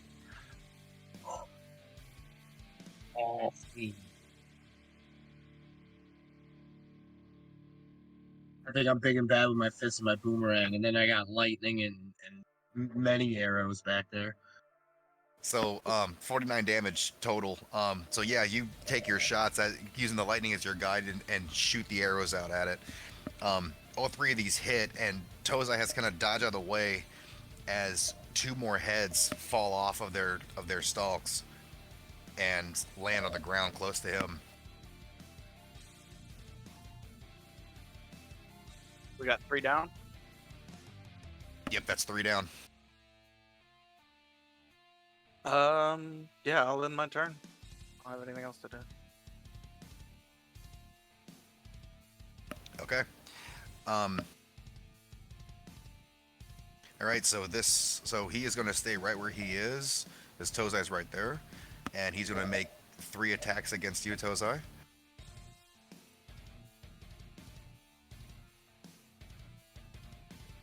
Where I wish I was a Kensai monk. 16. 24. Yeah, that definitely is. And 18. Oh, they all 3.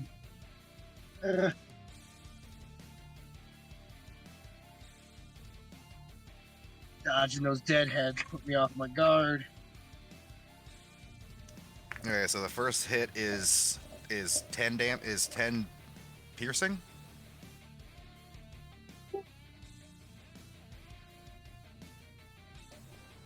He has 10 piercing, and then 5 piercing. 6 piercing. 6 piercing.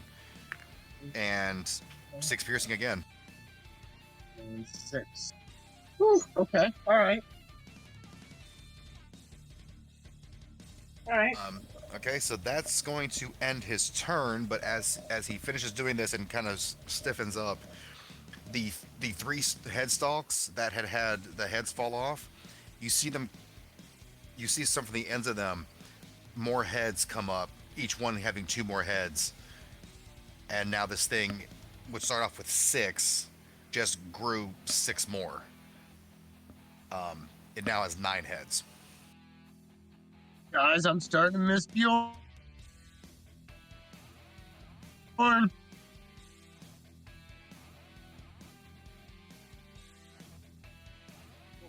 that's not good. You ready? So we're back up top initiative, and that is Tozai. Alright, let's see. We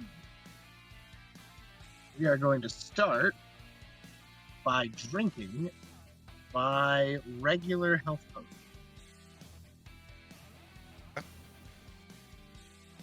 And potion of healing. What does that do?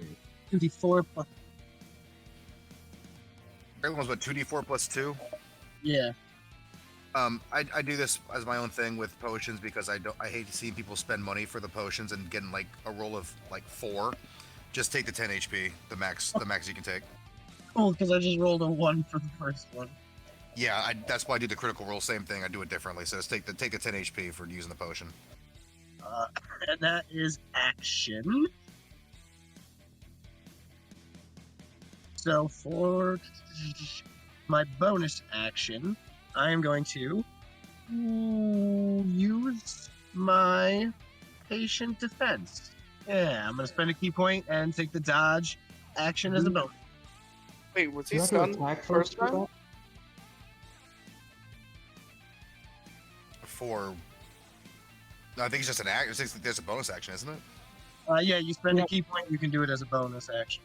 Yeah, but it doesn't require that you attack first. I don't remember. No. Flurry of Blows is the only one that actually you have to attack with first. Okay, cool. I was just making sure. All right, cool. But that does use my action and bonus action, so I got no damage this turn.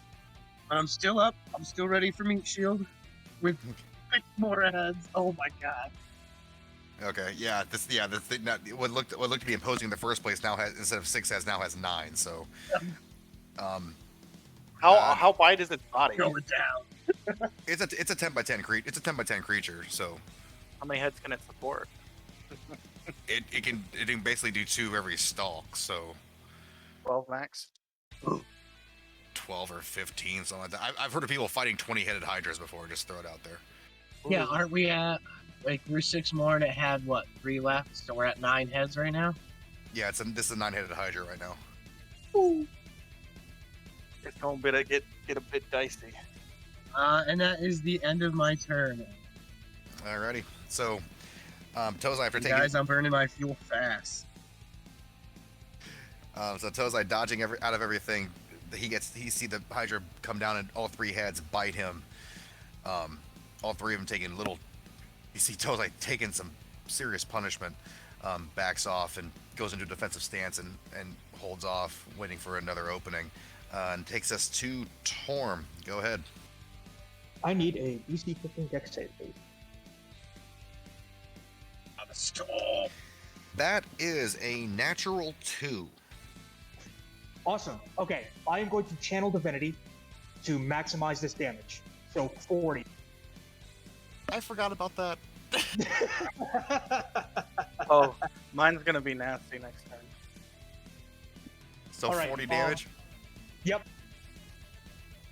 And then as my bonus action, I will... Let's give a 2nd level healing word to Tozai.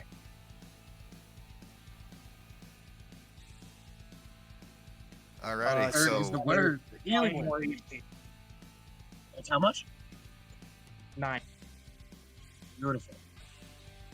Much appreciated. We are good. That is my turn. I channeled divinity. Man. It's nasty. That is disgusting. Jose has absolutely realized that he is not going to win this fight for his friends. He is just trying to keep it away from them so they can kill it. Oh, sure. 40. Okay, so Torm, you grab your holy symbol, and you guys can actually physically see the glow around it, and the lightning gets stronger as he sends it down to this hydra. Tozai, you see from where you are, you can see another head fall off the back of it, as it takes this damage, and it is not looking happy right now. It's starting to look kind of rough. Oh, good. So that'll take us to and then at the same time Tozai kind of looking back at like what happened, and you see Torm kind of look at you, and all of a sudden you kind of feel a little bit more invigorated as the healing word takes effect. Take us to Artemis. Go ahead. All right, so I'm going to action surge, so I get 2 extra attacks. My rolls were 22, 17, 21, 20, and 19. All 5 of those hit. Do you want me just to tell you the total damage, or it's... Yeah, just do the total. Okay. Let me add them up real quick. Yeah, no problem. Because he doesn't get his heads back at the end of his turn, so whatever you do at this point is the same thing in the end. 80. 80? Yep. A flat 50 plus 6, 6, 6, 5, and 7. That is disgusting. Great character build though. That's awesome. What's for short rest? I can level 20. I get 5 attacks per round, so I get a total of 11 for an action surge. You get 5 yeah, you get extra attacks, bonus actions 5, and then action surge would be another 4 because by that point you have level 4 you have 4 attacks. So yeah. Oh. Yeah, fighters only get 4. Oh, I thought they got 5 for some reason. No, they only get 4 attacks, but if you do the same thing, it'd be 5 with the bonus action and then 4 more for action surge. It'd be 9 total. Okay.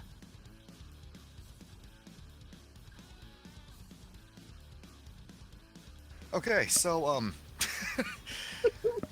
so Tozai, you're still standing there and just taking this defensive stance. It seems just crossbow bolts fly over you.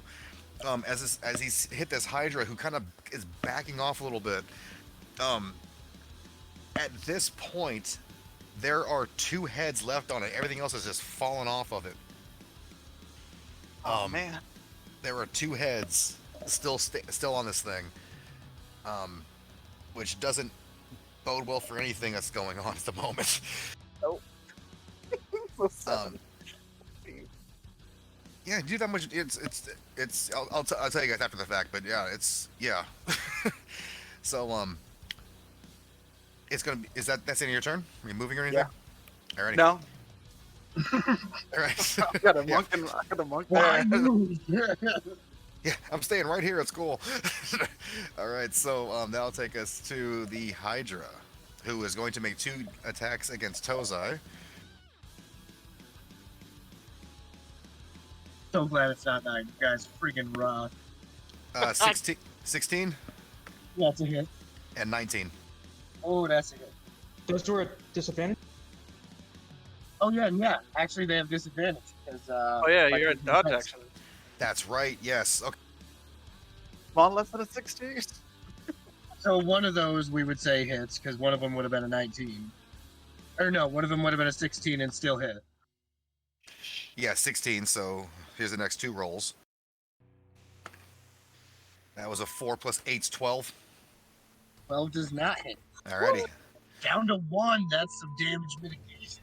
So, roll the 9 to 1? damage. That's some nice odds. I'm the clear, dude. I gotta look out for it. Wait, you gave him a disadvantage too? No. I was the one that said something about disadvantage. Doing much. Yeah, no, I'm glad you're around because I forgot about that completely. So I'm glad you said something. That's 15 points of damage to you, Tozai.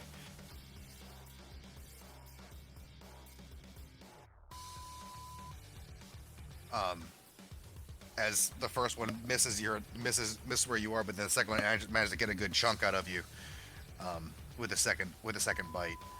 And how much damage is that? 15. Ooh, yeah, that's a good chunk. Ooh. Alright. This thing, not knowing the difference, however, it's the end of its turn.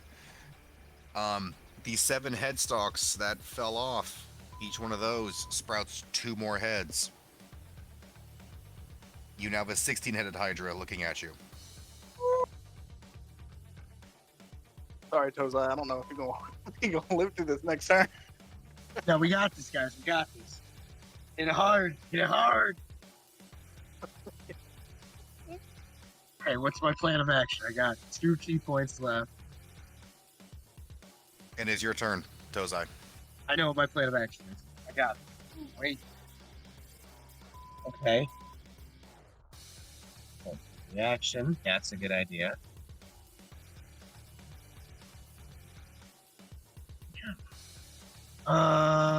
We're gonna go with 2 unarmed strikes. I'm just gonna punch the crud out of it now. Seeing that it's taking a beating and now fearing for my life. Is it still looking rough, or is it all healed now? No, it's still looking rough. It recovers a little bit every time that it loses a head, but it only recovers like 40% of what it lost to lose a head. So it still looks kind of rough. Oh, okay. Yeah. 15, I got a 15 and a 14 to hit. 14 and 15? Yes. The 15 hits, the 14 misses. Okay, so Now that we know what his AC is. that is 7 damage on that. We're gonna spend a key point for stunning strike.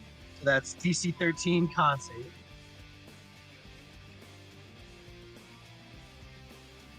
23. He's got a good con. He And has a +5 to con. oh my gosh, yeah, all right. So That makes burning of key points. And then we're gonna spend the last key point for flurry of blows, and not forget about my open hand technique this time. Okay. I knew I'd forget something. Oh, so one of those is a 9 to hit, and the other one's 22 to hit. 9 misses, 22 hits. All right, so 6. So that's 6 damage on that, and I do not want him to be prone, so Artemis can pop him again. If I push him, is he going to be out of range of the storm? The storm clouds up above? It's a 60-foot radius. You're fine. How wide is the storm? 60 foot. Beautiful. Then DC 13 strength. And I'm going to try to push him up to 15 feet. And it does not specify a size on the creature on that.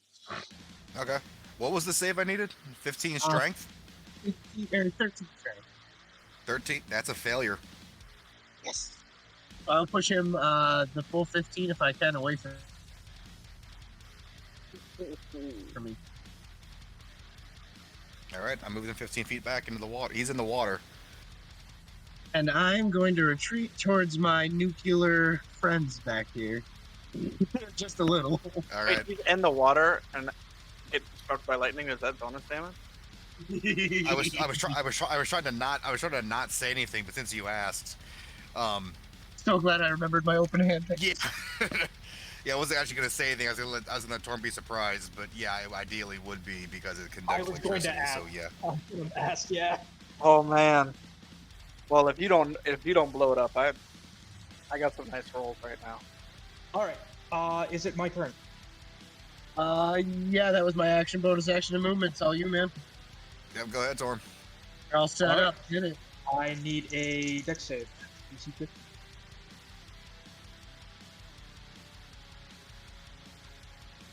That's a nat 1. Oh, awesome. All right, so 40 10 lightning. Let's see. Oh. That's pretty good. Let's see. 25. That's 33 lightning. Hey, Torm. You're gonna double. Yes. Torm, finish him off. Yeah. All right. So, with him now being in the water, the lightning comes streaking down like where all the headstalks connect, and it just shot straight through him. The water friggin' around him goes like blue for half a second, just flashes and like calcifies the outside of his body that's in the water. All right, so Artemis and Tozai, you're seeing this as Torm just comes up with the lightning, and he just basically turns this thing into like the outside, just basically like you said, calcifies outside him as the lightning hits. The water sparks and everything. You see it arc through this Hydra as it just crumples dead into the water. It sinks to the bottom. It wasn't standing? No, it wasn't. Ah, damn. I wanted to grab the body. It sinks to the bottom of the lake. That purple light that was around, however, is still there. Tozai, who at this point has like displayed no emotions at all, turns around to look at Storm and lets out a quick Ric Flair and goes for an air 5 and is like, woo! And then kind of takes a deep breath and kind of looks around. Torm takes his holy symbol from underneath his beard and just kisses it very briefly. Alrighty. Love you, tell us. So, love you, buddy. So that channel divinity is ridiculous. It's great. Yeah, it's awesome. So that purple light is still at the shore, and when, like I said, when your light spell came down, you did see something where this light was coming from. So you have that still sitting there. Is there a way to grab the body and bring it back onto shore? If you can get in the water and pull it back up, yeah. Because I left it. I have a solution. Fred, give me 10 minutes and I can very easily bring it to the surface. That's definitely a trophy I want to parade around town. So I'm going to set up a sort of a ritual circle for myself, and I'm going to ritually cast Water Walk on the hydrant. Okay, that's a good idea. All right. Brilliant. So I was just thinking tying a rope and water walking us across since it would be buoyant. That's a really good idea, actually. That's so awesome. yeah, you spend the 10 minutes to do the ritual, and yeah, the Hydra has water walk on it. All right, it immediately floats to the surface. All right, let's grab it. Yeah, it comes up. Yep. Push it to shore. As it comes up from the ground, as it comes up from the surface, from the bed of the lake, where that purple light was coming from when you threw the light spell down, you see it kind of getting pulled towards that a little bit. But it comes up to the surface because of the water walk spell. Friends, what is that light? What can we do about that? Does anybody? I have no idea. But I don't know, guys, but I'm gonna need a breather. Yeah. Are you all right? Do you need healing? I'm not bleeding too bad, but I am I am out of key. I mean, are these? Is All right, this well, I'll body go gonna be- and I'll cast a second level cure. I'd like to dig through its innards and try to find the missing sailor, the missing fisherman, 1,000 gold. Oh, I for can always rest up while you guys do that.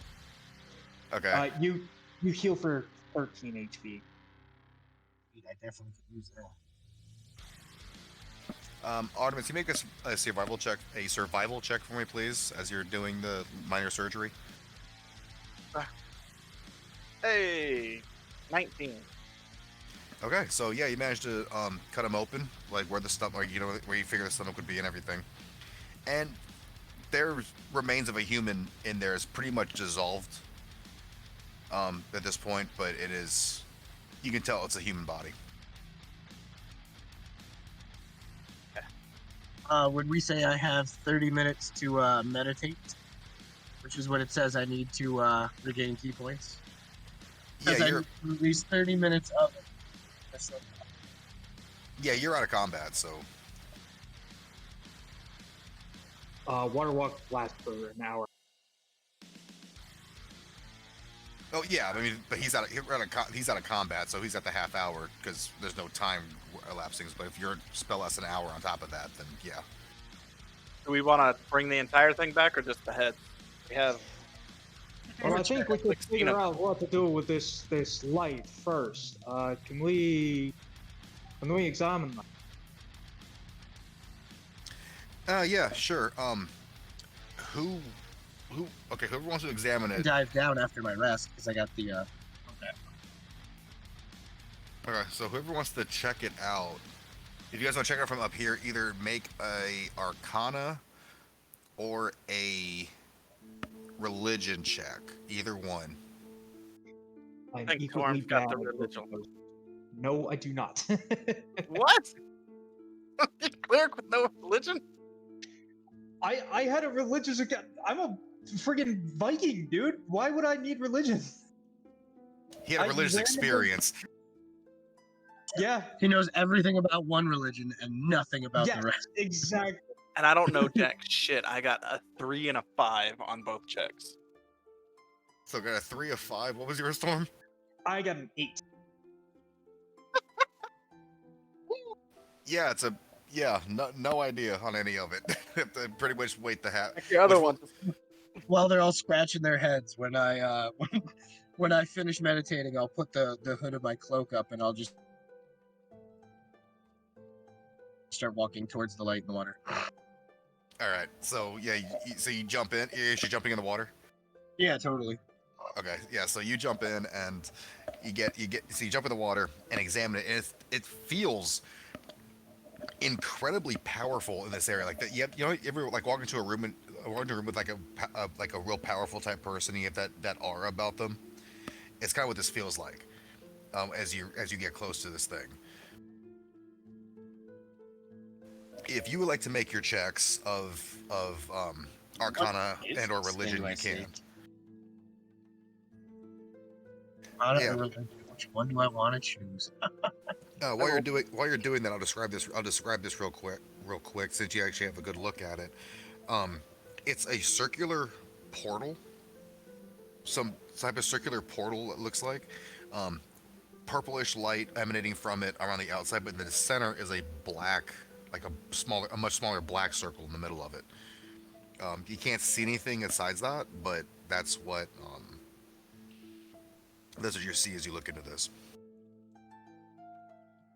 That was a 5 on, regardless of whether or not I chose Arcana or religion. Okay, so yeah, none of you have any idea what this thing actually is, aside of what Tozai just kind of figured from when he got down there, just seeing it visually. I will swim up back to the shore and report to my fellows. Go ahead. It'd be a portal. It looks. I'm not sure. It's powerful, whatever it is.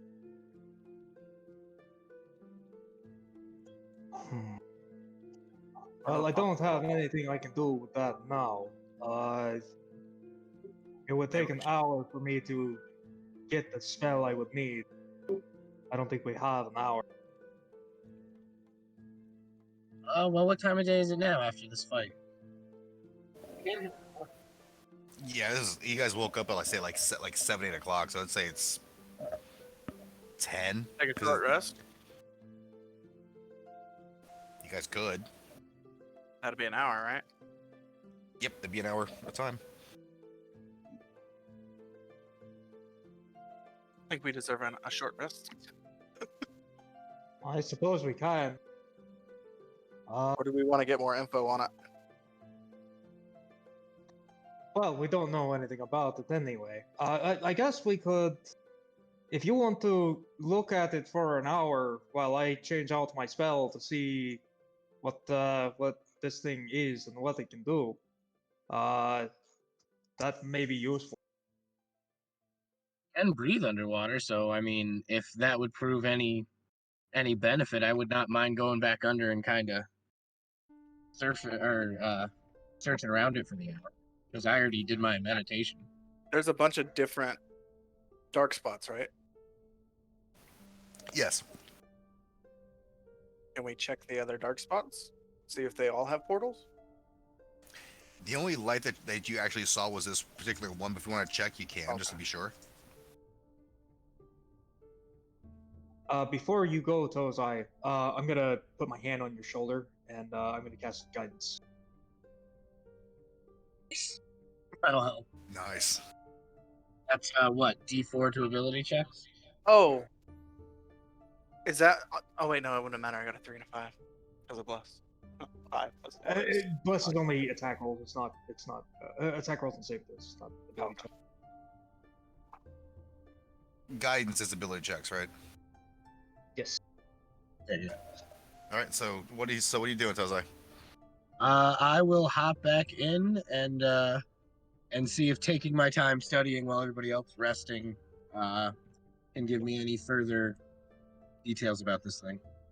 Okay. You want another of the same checks? Yep, same checks. And what am I adding to it from the guidance? It is a D4? A D4 to one of those checks. Okay. I will do Insane Arcana. So that's a 13 on the D20 minus 1, so 12. Adding the D4 of 1 brings it back up to 13. That actually would be enough. This portal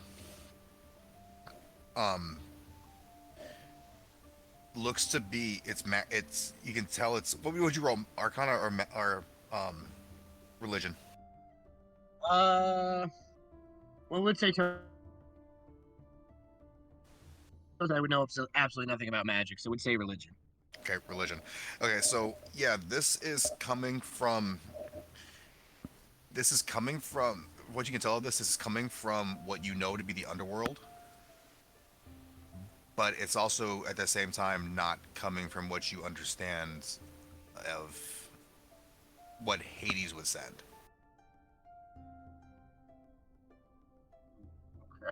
Okay. With the 13 too, I can tell you that I would obviously resurface. Yeah. With the 13 too, I can also tell you that there is a way to close this, but you don't know how to do it. Okay. Can we take our hand at another check now that we've rested? Sure. Well, now that we've rested, I've got the spelling I need. So I will just quickly explain to everybody that it's definitely a portal. Right. Reeks of Hades. Might be where it came from. If it's a door, we can close it. I just don't know how. Does a 16 tell us how to close it? 16 would tell you that magic can close it, but that's the only thing that definitively. Well, let me try this now. I'm going to go to the edge of the water, and I will cast Dispel Magic. Alrighty. Is there a DC of any type on that or anything? So if it's third level or lower, it's automatically dispelled. If it's third level or above, then I have to roll an ability check to see if I match the spell's level plus 10. Did you get all that? Yep, I did. Go ahead and make your check. Okay. I didn't say I got it myself, so no big deal. All right, let's see if I can pull this off. Do we know what he has to hit? Yeah, you didn't say what? I missed that. I'm sorry. It's whatever the spell is plus 10. Yes, spell level is plus 10, unless it's third level or lower. Yeah, it's above third. Okay. That's a 16. So if it's a 6th level or below, it's. Yep. So, you guys watch as Torm goes up, grabs his holy symbol, and points down at this, and says something he can't quite understand. But you watch him stick down to the water as the portal starts to pulsate and slowly close and disappear as the light also disappears from it. And you see the black dark spots around the water at the same time, as soon as that happens, start to slowly clear up, like they're being filtered out. You know, we never even tried to see if we could pass through it. I don't know if you wanted to pass through that, frankly.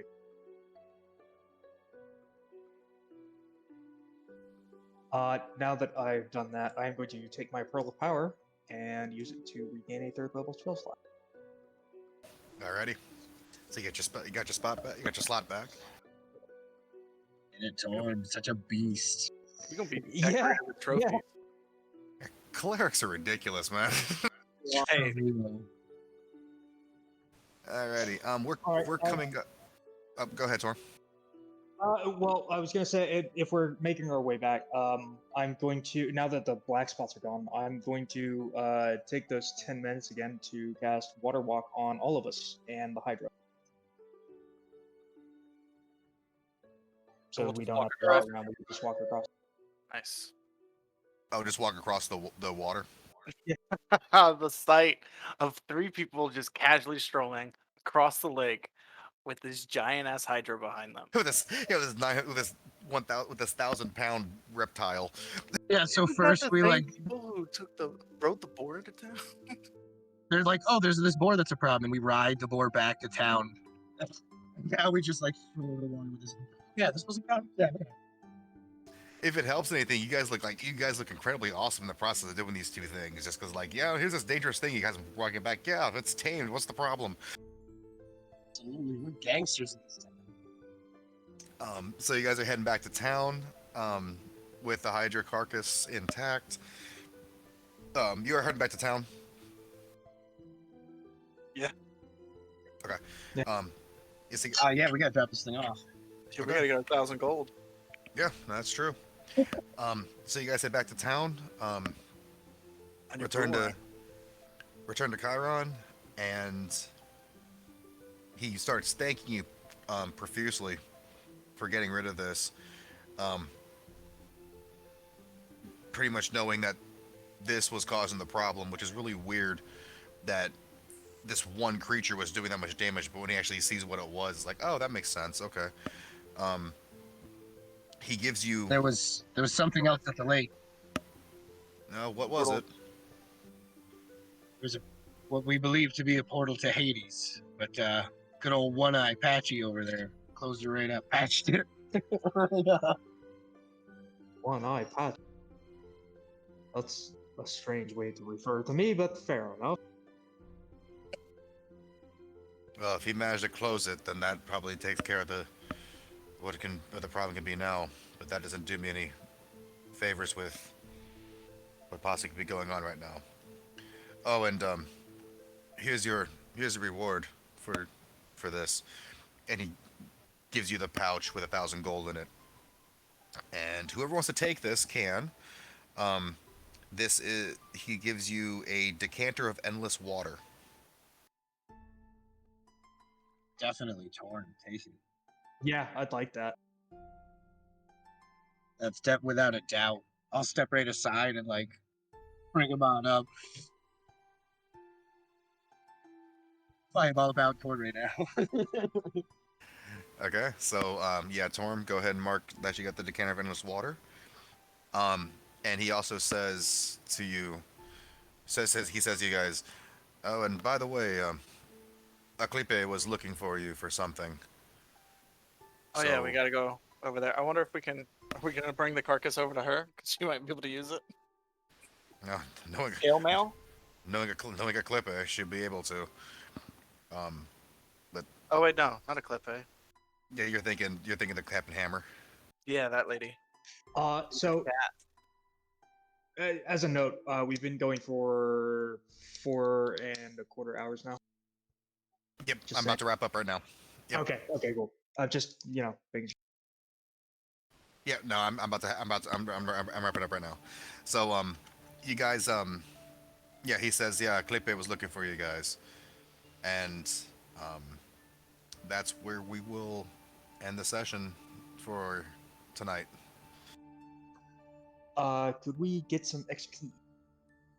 Yes, you did. I am counting it up right now. Yeah, I need to know the total because I have no idea where I'm supposed to be at.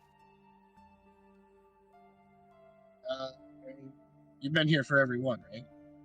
I missed the first thing, but so yeah. I'm at 96. Yeah, since we've been to this aisle, I've been to everyone. So I'll have the individual calculations. 7 total. Oh wait, it was a Gorgon that we fought. Like I said, I'm at 96. It was a Gorgon that we fought the first. Okay, yeah, I'm at 85 right now. So That was a Gorgon the first session, and then you guys had the dealt with the Were-Lion last session. Now this has been the Hydra and the Boar this session. It was at 85. So I think that's reasonable. Yeah, because we got a good chunk for that Gorgon. Yeah.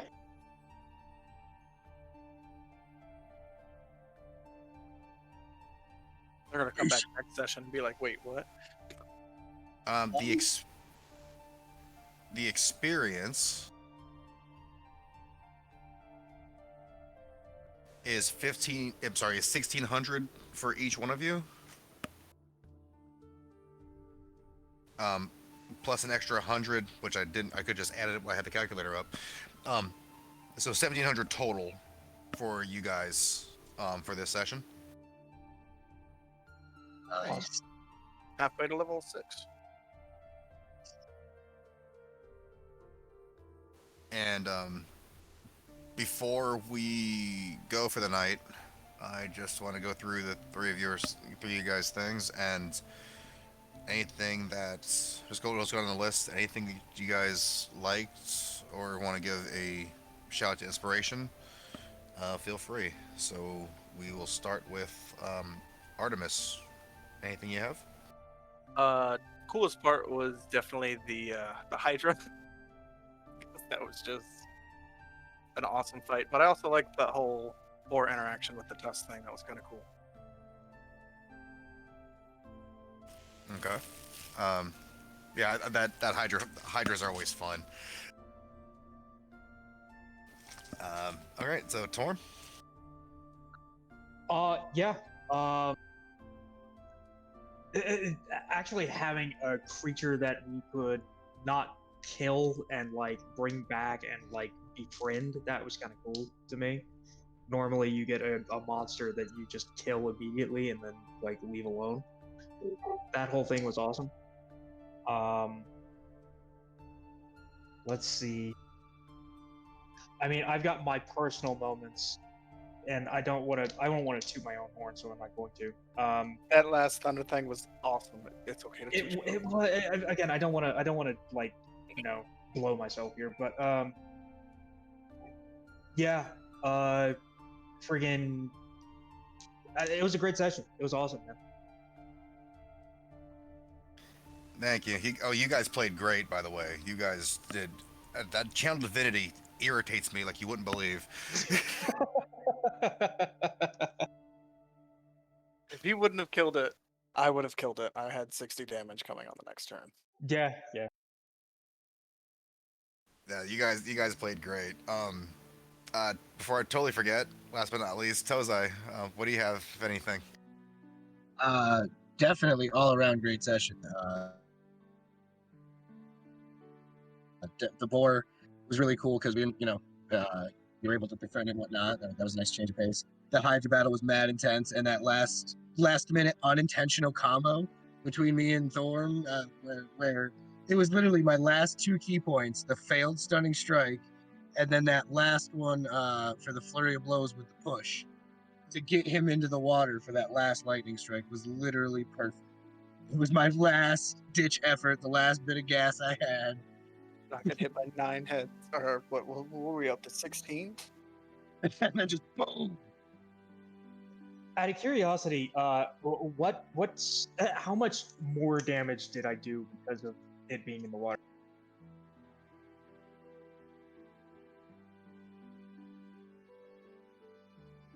I counted it as vulnerability, so the damage got doubled. So 66. Awesome. So you have a cancer of unlimited water that you can now soak all of your foes. Yes, that is exactly the combo I'm thinking of. The only other thing I could think of was like if somebody had like gasoline to light it on fire, because I was like, oh man, does he just keep doing heads? I want you to know that I totally wanted that too. I wanted to do the gas thing, but our characters would not have known.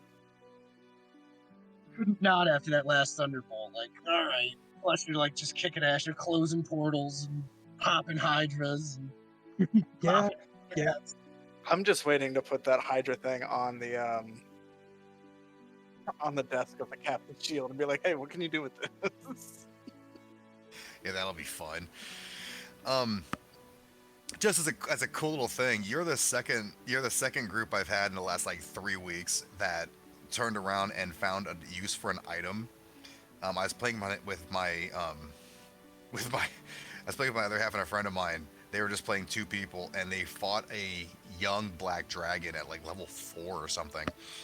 And one had the idea to shove an immovable rod through its cheekbones while it was prone, while laying on top of ball bearings, and the other one cast shocking grasp on it, which like tripled the damage because it's lightning going through a bunch of metal. So like they vaporized this young black dragon. It was ridiculous. So you guys are the second group to come up with some way to vaporize a creature without too much of a problem. Awesome. Yeah. Yeah. The creative stuff is the best part, in my opinion. Oh yeah, guys that think outside the box doing that kind of stuff. Yeah, it's awesome to see that because it's not, it's not conventional. That's the whole point of that. So you guys played great tonight, and I almost went with patient device. So close.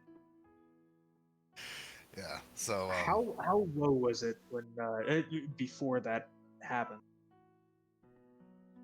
before you hit with that last lightning bolt? Yeah.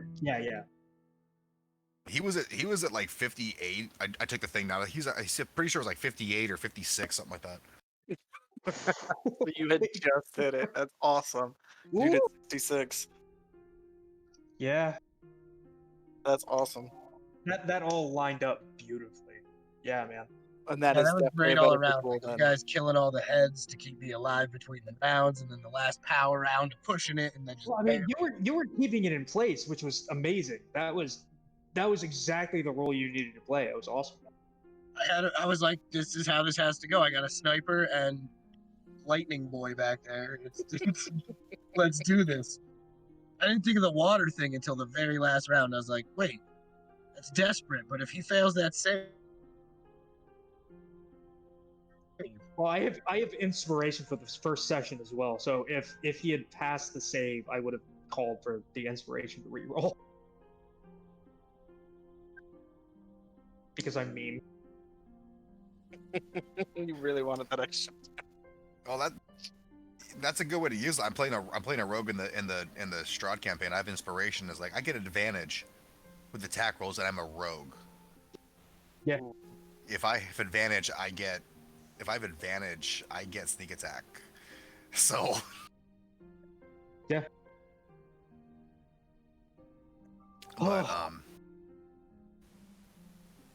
But yeah, we're wrapping up for the night. Thank you for people on the stream that are still watching, and my players, of course. Thank you for a great session. Thanks for watching. Thanks for playing. Again, I do apologize that the first half of that seemed like I was everywhere. I was scrambling for stuff and just forgot things, and that's all. That all falls on my shoulders. So, everybody, have a good night. Again, thank you for everything, and we will see you next week. By the way, quick thing. That's the Hydra. That's the Hydra, the Werelion, and the Erathamian. I can't even say it. Eramanthian boar. Thank you. And that takes care of those three laborers. So you're down to 9 at this point. So Quarter of the way through. Well done on that point. So everybody join us next week. We'll see you again, hopefully. And everybody have a great night. Absolutely. Yes, awesome session, guys. Have a great night. Later, y'all. See you guys.